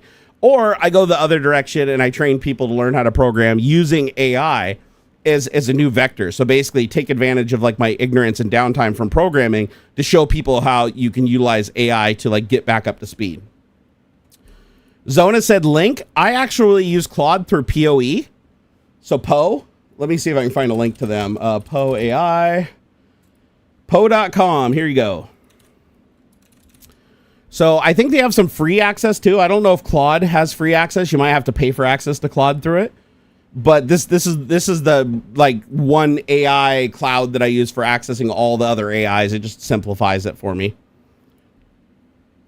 Theodore said, piece of crap, YouTube just crashed again. I've had it crash 3 times since I started the stream. It's crazy. Let's see here. Scrolling on over. I'm going to be honest with you guys. I'm not feeling so great, so I'm going to start wrapping stuff up here. But I do want to get through the rest of the topics here. Stand by so I can figure out what they are. Let's see. Okay. So, oh yeah. So I want to talk about who here watched the Tyson versus Jake Paul fight last night. Who here watched that abomination? Actually, I don't want to say abomination because I do like what happened. I don't like how it went, I guess is the best way to put it. So I feel bad. I feel bad because they've had to put off this fight because of Mike Tyson's health issues, because he's had some relatively serious issues that caused them to reschedule the fight. They obviously couldn't reschedule the fight anymore because so much money was on the line and so much was here. And it was clear, as much as I hate saying this, Jake Paul really held back. Like, I fully expected Mike Tyson to just absolutely throttle his ass, but it was clear by the way that Mike was moving that his back and his leg were severely damaged. So Mike Tyson was not even nowhere near even where he was in his training camp videos. Like, you could tell that Tyson was hurting. He was biting his glove continuously, so I could tell he was in pain. Like, that's a tick he normally has in his fights, but he just bites it one or twice. He was biting it the entire fight because he was in so much pain. So Tyson was just fucking hurting, man. So I think what happened is Tyson really was in no shape to fight. So they drugged him up best they could. They stuck him in the ring. Like, just looking at his eyes, he was drugged. Like, he was drugged out. Like, he was tired and exhausted before he even entered the ring. He's obviously in pain. He was not looking right. Nothing, like, he was not his old self like he was in the training videos. But Mike needed the money. Mike needed that money bad. There was no way he could put off the fight. He needed that money. That's how Jake got him to agree to the fight in the first place, is because he needed money bad. So Mike went ahead and went along with the fight. He did his best job considering how down he was. And Jake didn't want to just take advantage of him and beat the shit out of an obvious old man that could barely defend himself because he was so out of it. And so Jake ran the fight out. That's why they decided to use bigger gloves, 14 ounce instead of 12 ounce, drop the rounds down to 2 minutes instead of 3 minutes. They did everything they could to try to run the clock out as quickly as possible with like so few punches thrown. And at the end, Jake Paul just bowed to the king, you know, and let the clock run out. And so, and Tyson even said in the end, he said he's not making any excuses. He said he did the best he could, you know, given the situation. And they asked him about his leg, and he said, "Hey, I'm here, I'm fighting. I make no excuses. I did the best I could." So you could tell though from Tyson's demeanor, like, he did not give him the fight that he wanted to give him. And obviously the injuries he sustained were not healed in time, and he had to go through with this fight. So it just was what it was. I will say this, though, even though I'm glad that Jake just didn't beat the shit out of Tyson, because to be fair, Jake would have killed Tyson if he was really trying. Jake Paul, honestly, Tyson, if you looked at Tyson during the peak of his training camp, Tyson would have decimated him. But the Tyson that we saw on boxing night, Jake could have laid him out in 2 rounds.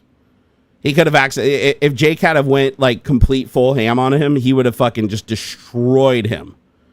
But Jake chose not to. Jake decided to just respectfully spar it out. Like, it was less than sparring. Literally, Tyson sparred harder with his sparring mate than he fought Jake Paul.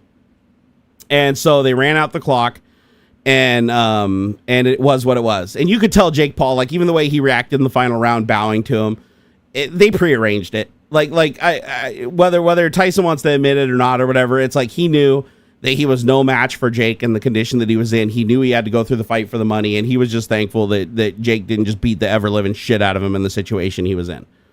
So I'm happy that Jake was respectful, but Jake Paul's a piece of shit. Jake Paul is a piece of shit in general, and I hate that now this like one act of kindness like is now going to be seen as like a redemption path for him. But at the same time, I'm glad that he didn't just beat the shit out of Mike Tyson, because he absolutely could have.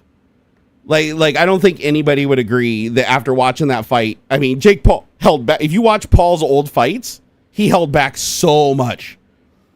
Like, Jake Paul, like, he claims that he was staying back because he was afraid Tyson was going to get a lucky blow. We saw Tyson throwing punches. Tyson's punches were not as fast as they were in his training camp. Like, you could tell Tyson was like severely ineffective. He was also having some problems with depth perception.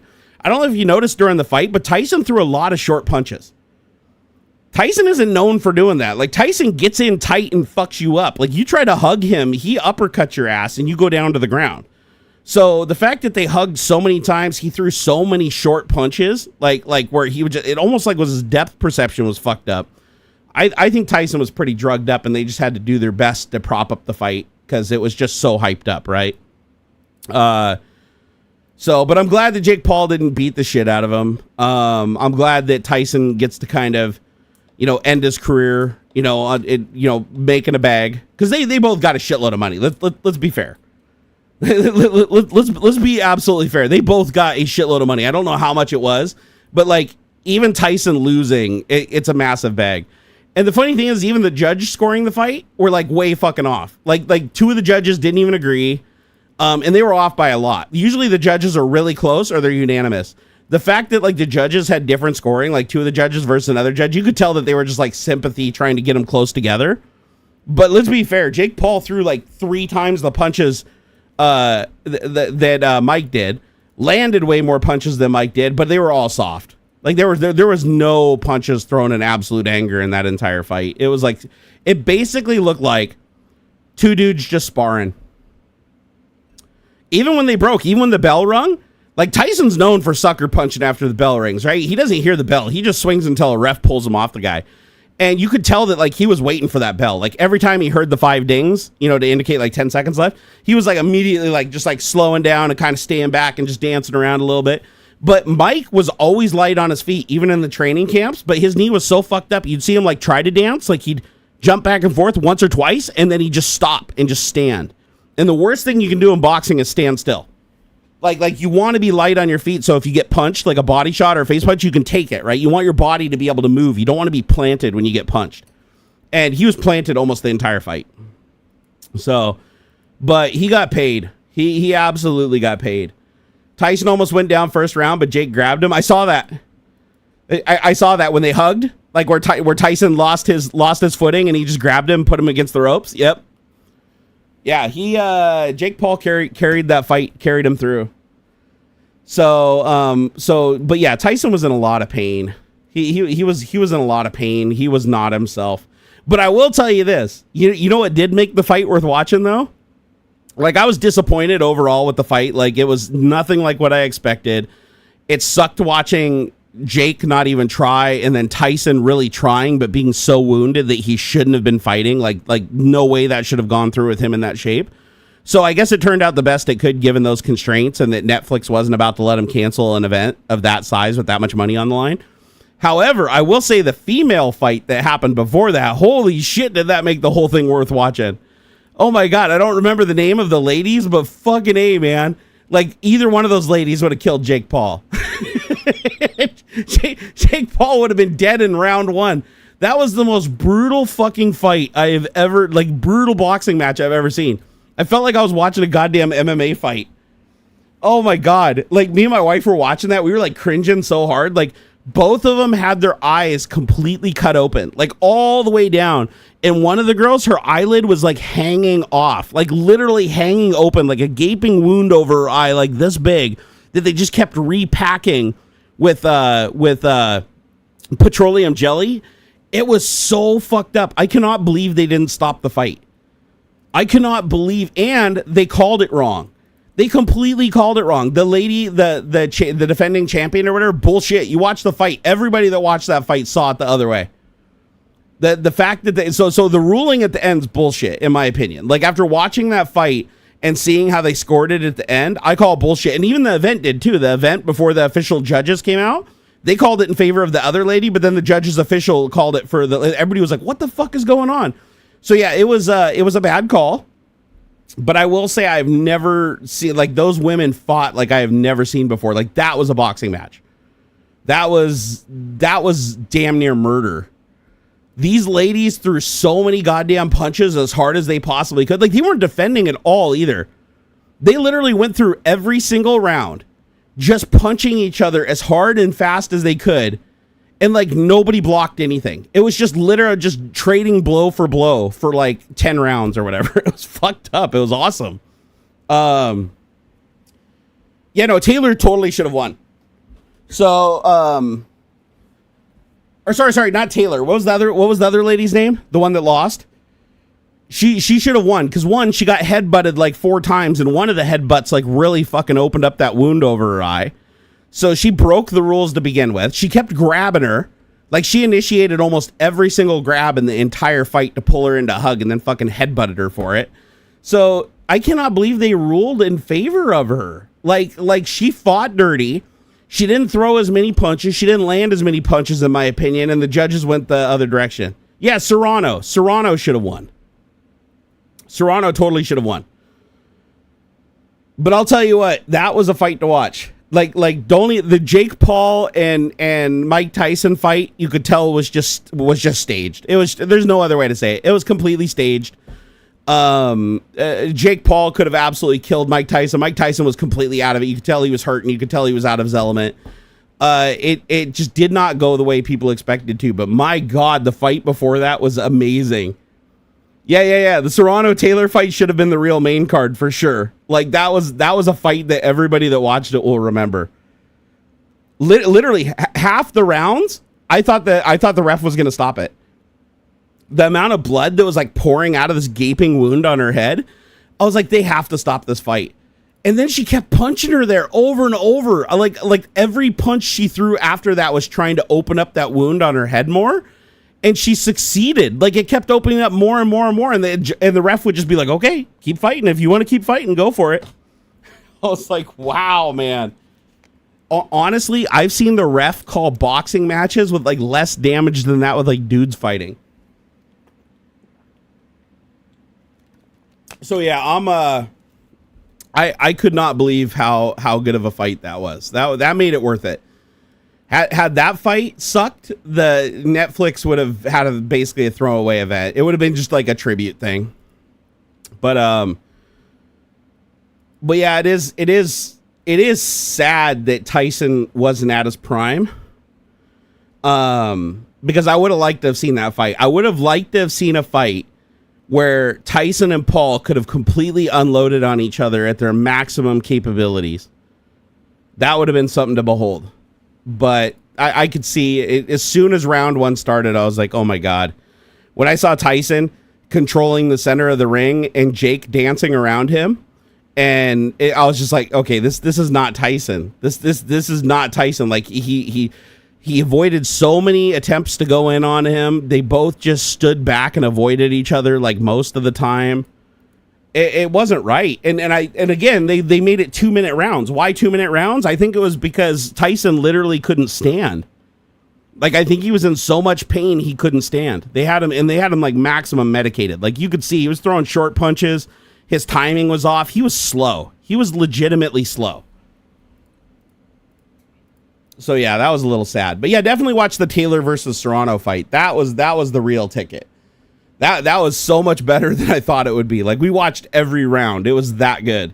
And I almost fast forwarded because we didn't watch it live because I was out in the hot tub. My wife was at Costco and she got home and we sat down and got settled. We were eating dinner and we turned it on to watch it. And we had both avoided seeing anything, so we didn't know the outcome of anything.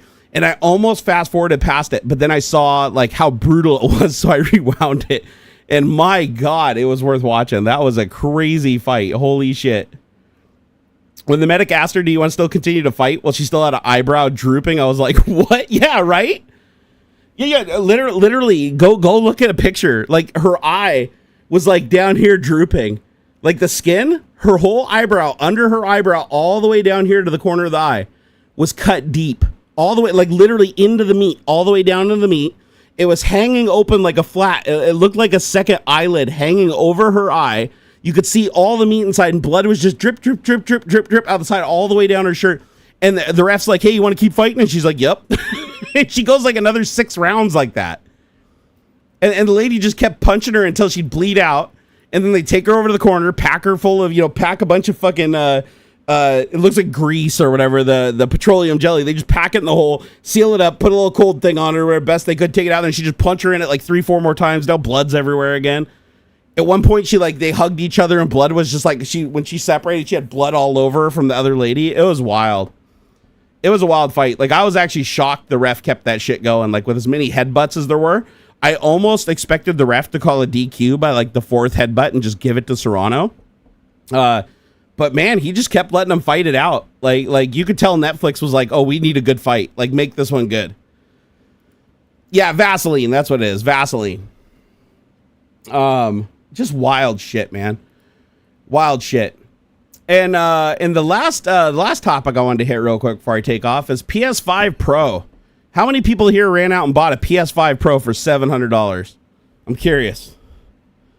By the way, I don't own one. It's on loan to me. My buddy Adam, who bought me my PS5, my OG PS5, he loaned me his PS5 Pro to unbox on stream, which I did over on Twitch a couple days ago. And I have to say, it was an interesting experience, to say the least. Like, it was way less than I was expecting. I'm still trying to figure out, like, why the hell they want $700 for this thing. I really hope that I get to see more games take advantage of it, because so far the best thing I've seen, I've only got to try a couple of experiences on it, but I will say right now, Gran Turismo 7 doesn't have a patch for the Pro yet.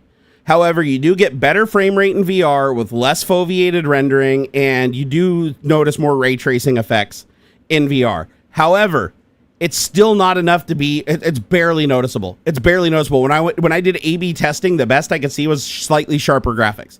Like, reading the text on the gauges and stuff in the car was like slightly better on the PS5 Pro. Like, it was doing a little more resolution. It wasn't having to do so much down resolution with AI upscaling.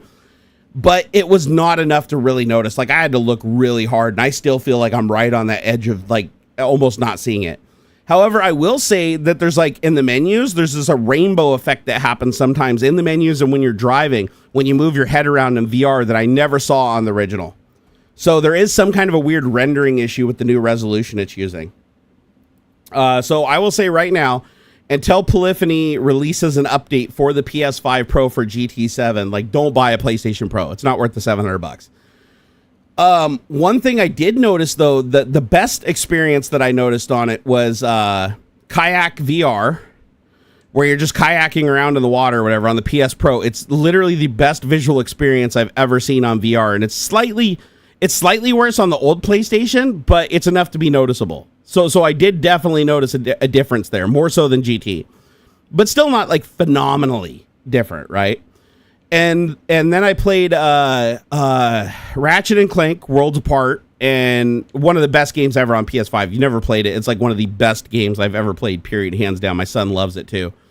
And I noticed that you can put it in full cinema mode, which normally only ran at like 24 to 30 frames per second on the old PlayStation. And now it runs at like a smooth, consistent 60 frames per second with full real-time ray tracing and everything. And it looks gorgeous. So I plan to play that game again through before I have to give it back. So I will say that was pretty cool. So I've only played 2 of the games on the list that are actually, that claim that they're PS5 Pro enhanced.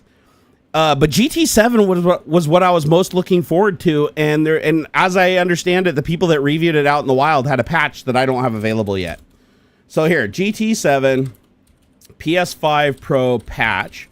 Let me see if I can figure out when it's coming out. Okay, so Gran Turismo 7 clocks native 4K 120 frames per second on PS5 Pro via Game Boost pre-enhanced patch. Let's see here. PS5 Pro is out today. Shiny new machine through the paces. It sounds like Gran Turismo 7 might fit the ticket. GT7 runs at a native 4K 120 frames per second on the PS5 Pro, and without the all-important enhancement patch required to join the illustrious ranks of the other games already raring to go. That's according to Digital Mechanics over at Digital Foundry. Thanks PSU, and allowed us the PS5 Pro Game Boost feature.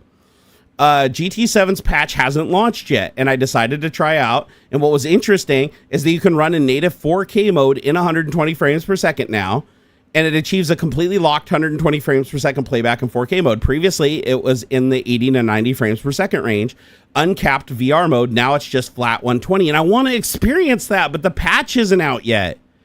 Like, see, all these YouTube videos I watched where they had access to the patch. I didn't know I wouldn't have access to the patch. So I'm playing the game, and all these guys in these videos are like, oh my God, it looks so much better. It runs so much better. I'm like, I barely see it. Like, what is going on? I want to know when this patch is going to come out. Hold on here. Okay, so just today released Gran Turismo 7 PS5, PS4 update poised to drop next week. Okay.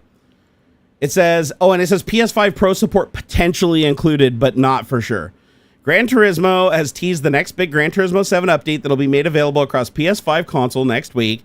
He has done the usual thing of posting an image to Twitter of the new cars and black and white silhouettes allowing superfans like GT Planet to guess what they are. According to the site, the following 5 cars included in the patch will be the Suzuki Jimny, the Ford Escort RS Cosworth, that'll be pretty cool, Porsche 911 Turbo and Turbo S, that'll be awesome, Porsche Mission X Concept, and some sort of classic F1 race car, that'll be cool.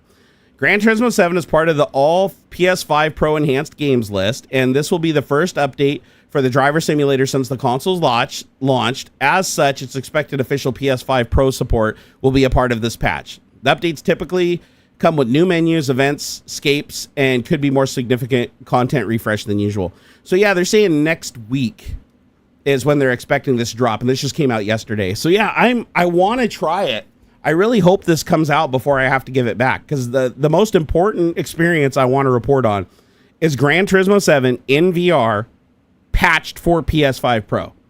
Because right now, I will honestly say that PS5 Pro, even though it does seem to run at a better frame rate, like it undeniably does when you put it in the ray tracing priority mode in VR, I do definitely notice that it runs, it seems like it runs almost at the same exact frame rate as it did in the regular rendering mode, the frame rate priority mode, which it didn't do on my PlayStation. On my PlayStation, when you put it in the ray tracing mode, you definitely in VR noticed a drop in frame rate. But this rainbow effect I see is weird. Like it's not on the old PlayStation. So realistically, the old PlayStation, it still seems like it's a better experience when ray tracing is disabled.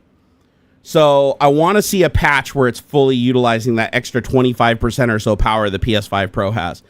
It's a lot smaller too. I don't know if you guys noticed from like other reviews, but the PS5 Pro is physically smaller than the PS5.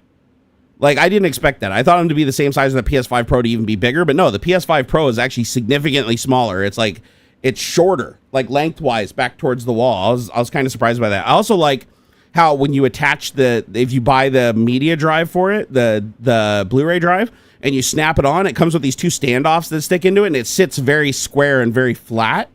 Whereas the old PlayStation, you had to put this big funky plastic cleat that you had to rotate around or whatever to get it to sit on. And it wasn't as stable and didn't look as good. So the PS5 Pro is nice. I just don't get how they're charging $700. Like, I really don't get that. Like, for what you get, you could buy a PS5, you could buy a Portal, and you could buy the media drive. So a PS5 Slim, media drive, and the Portal for the same price as just the PS5 Pro. And I'm just not seeing the value there yet. I really need to see this GT patch to be sold on it, because that's what I play the most on PS5 by far. On BlueSky, I see 2 Barnacules accounts. Which one is the right one? Barnacules Nerdgasm.com is the right one. So if you go to bsky.com/profile, Barnacules Nerdgasm.com. That's the right profile. That's the one you want to follow. I think I own both accounts, though, but that's the one you want to follow that I'm active on. Have I played the new Astrobot? I have not, Omni. Is that the new Astrobot should take a full advantage of the PS5 Pro, right? So that's probably the game I should really be playing. Terminator Shock said Tyson was really uneasy on his feet, but I think that's what age does too. The power would be there, but the speed and balance are difficult to maintain. Termination Shock, did you watch his training camp videos? His training camp videos, when he was sparring, he was very light on his feet. He was punching super fast and super hard. That's why I thought he really had a shot. When we saw him in the ring, he was like, you could tell he was like fucked up. Like they had him on painkillers or something. He was not himself. Like, honestly, the training camp videos, like, it looked good. Like, it looked legitimately good. Like, there was some decently long clips, too, of him just throwing really, really fast punches. Like, really fast, really precise punches, and with a lot of power and a lot of authority. So, hey, Bradley, what's up, man? So, I was pretty sad when I saw him in the shape that he was in. And even when I saw him walk out, when they did the walkout, when they announced his name, and he was standing there, and he chose to walk out instead of driving out in a big fancy car, when he walked out, I saw the look on his face and I was like, God, that's not the stone cold killer face he normally has. That was a pain face. That was a out of it, I'm tired, I'm hurting, let's get this over with face. Like, for some reason, when I looked at him, I even told my wife, I was like, something's up. Like, he does not look right.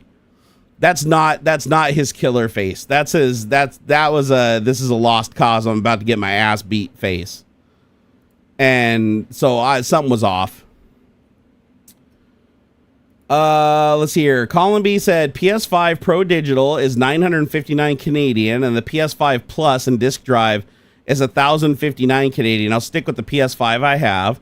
The one that came after the OJ PS5, but before the Pro. Wow. So wait, what is the PS5 Plus? I've never heard of that. So there's a PS5 Pro and a PS5 Plus now? Like, other than the PS5 Slim and the PS5 original? I'm so confused. Hey, Vader's Luxurious Nuts, my man. He said, how the hell are you, my friend? I missed you. I'm doing okay. I'm just spinning down and getting ready to wrap things up. You know, of course, the second you come around, right? But no, I've been streaming since 11 a.m., so I'm pretty beat. And plus, I didn't have a co-host to carry me this time because sadly, Aux was out today. So I decided, you know what? I'm not going to cancel another Tech Talk. I'm just going to go it alone. So I created this new background so that I can have this ultra wide view that you see before you. And went ahead and redid the camera cropping and everything and moved some of the stats around and created a solo one. Let's see here. Hurtful Spring said not to be rude, but I don't think you have 105 active followers on X. Oh, Hurtful Spring, did you not see my reply to you like 2 hours ago? No, I already replied to that like a couple of hours ago. I don't know if you meant to post that again, but no, I already responded to that. Termination Shock said, actually, Jerry, I must say, I love this mode with so much interaction with chat. I miss morning coffee with Barnacules. Well, I mean, we got to get back to morning coffee over on Twitch, right? Twitch was morning coffee. This is supposed to be Tech Talk, but now I'm kind of making it morning coffee, but it hasn't been morning coffee since I've been on like super late because my schedule's been all fucked up. But hey, I woke up really early this morning, so hopefully that means I'll go to sleep at a better hour tonight, and then maybe we get back on a little bit of a better schedule. But yeah, that'd be nice. Yeah, Dylan, I don't know what he meant by PS5 Plus. I didn't know if that was an actual thing or not. Here, let me look it up. Let me see what it has to say here. What is PS5 Plus? PS5 Plus, Sony's. Oh, that's their gaming service. Okay, never mind. That's their gaming subscription service. I think he just meant PS5, like the actual original PS5. So there's a PS5 that has the drive integrated. There's a PS5 Slim that you can add a drive to, and then it basically just makes it a PS5, right? What else is there? I think those are the configurations. Then there's a PS5 Pro that doesn't come with an optical drive at all, and then you have to buy the optical drive if you want an optical drive. Something like that. Oh, no worries, Hurtful Spring. I've done it myself many times. That's why I thought you might have done that. It's night coffee for me. Right, Oystein? Hey, Oystein, do you ever come over to the Twitch stream when I do the Twitch stream? Because I know, I thought I've seen you in chat over there, too, quite a bit. But, since I haven't streamed since Monday or Tuesday, my brain's a little foggy on it. It's like, I feel like I see you all the time, though. I feel like, Oystein, you've always been around. Like, I don't know how long we've known each other, but it's been a minute for sure. If you guys are cool with it, though, I think I'm going to wrap it up. It's 4 p.m. now, so I've been streaming for about 5 hours, and my back is absolutely killing me. So, plus my voice is getting pretty shot. Hey, Putch, how's it going, man? How's it going, Mr. Putch44? Good to see you. Wait, Oystein, are you Oistcog on Twitch? That would actually make perfect sense. How did I not make that connection? Wait, what?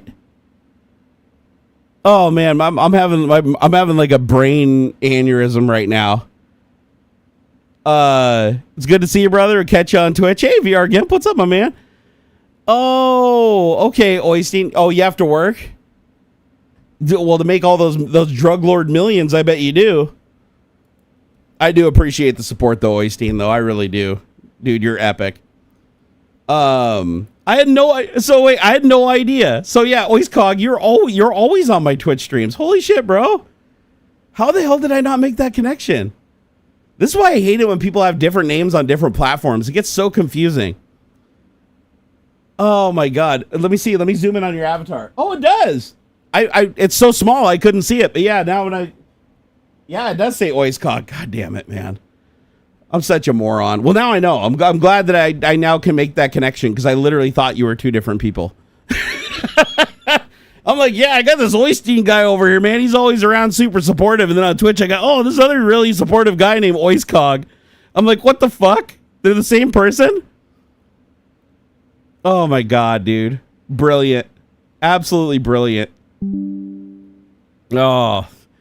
Hey, this isn't the first time this has happened, by the way. This has happened to me so many times where I've had somebody have a slightly different name, but like close enough that I should have made the connection, and I totally didn't. I've even had people with the same exact image on two platforms where I still didn't think that they were the same person because their name was different enough, and I thought it was a generic image that they were reusing. And in your case, your image looks like some NASA thing, like, and when it's tiny, it looks like some NASA planet thing. So I never really thought to like look closer.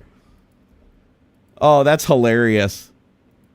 Well, now we all know the cat's out of the bag. Oystein and Oiscog are the same person. Oh my God. No, Theodorus. I know you're Theodorus 1234. That one was easy enough for me to put together. He said, oh, James is getting after me. He's like, I mean, you have different names on different platforms too, Jerry. On YouTube, you're Barnacules Nerdgasm. On Twitch, you're just Barnacules. Fair point. Fair point. Oh my God. All right, guys. Well, I'm clearly smoking crack, so I think I'm gonna go try to get a little bit of rest now. Oh, and try to nurse my back to health. You like NASA and space stuff? As do I, sir. As do I. Same thing with AuxxZillary. AuxxZillary and we love the space shit. Like, we could talk about that all day and all night. Maybe one of these streams we'll have to just do a deep dive into like all the space stuff, NASA, SpaceX, all that stuff. Because just because I don't like Elon Musk doesn't mean I don't like SpaceX. You know what I mean? It's like I can separate the scammer from the good. All right, guys. I'm sure y'all yawned along with me. Please have yourself a wonderful weekend. You guys absolutely made my day today. And I will see you over on Twitch on Monday. And hopefully a whole lot more next week. I'm really hoping. And hopefully I'll be feeling a little bit better on Monday afternoon because I should have my new pain meds by then. So that usually helps to get me moving a little bit easier, which is very nice. All right, guys. You have yourself a wonderful weekend.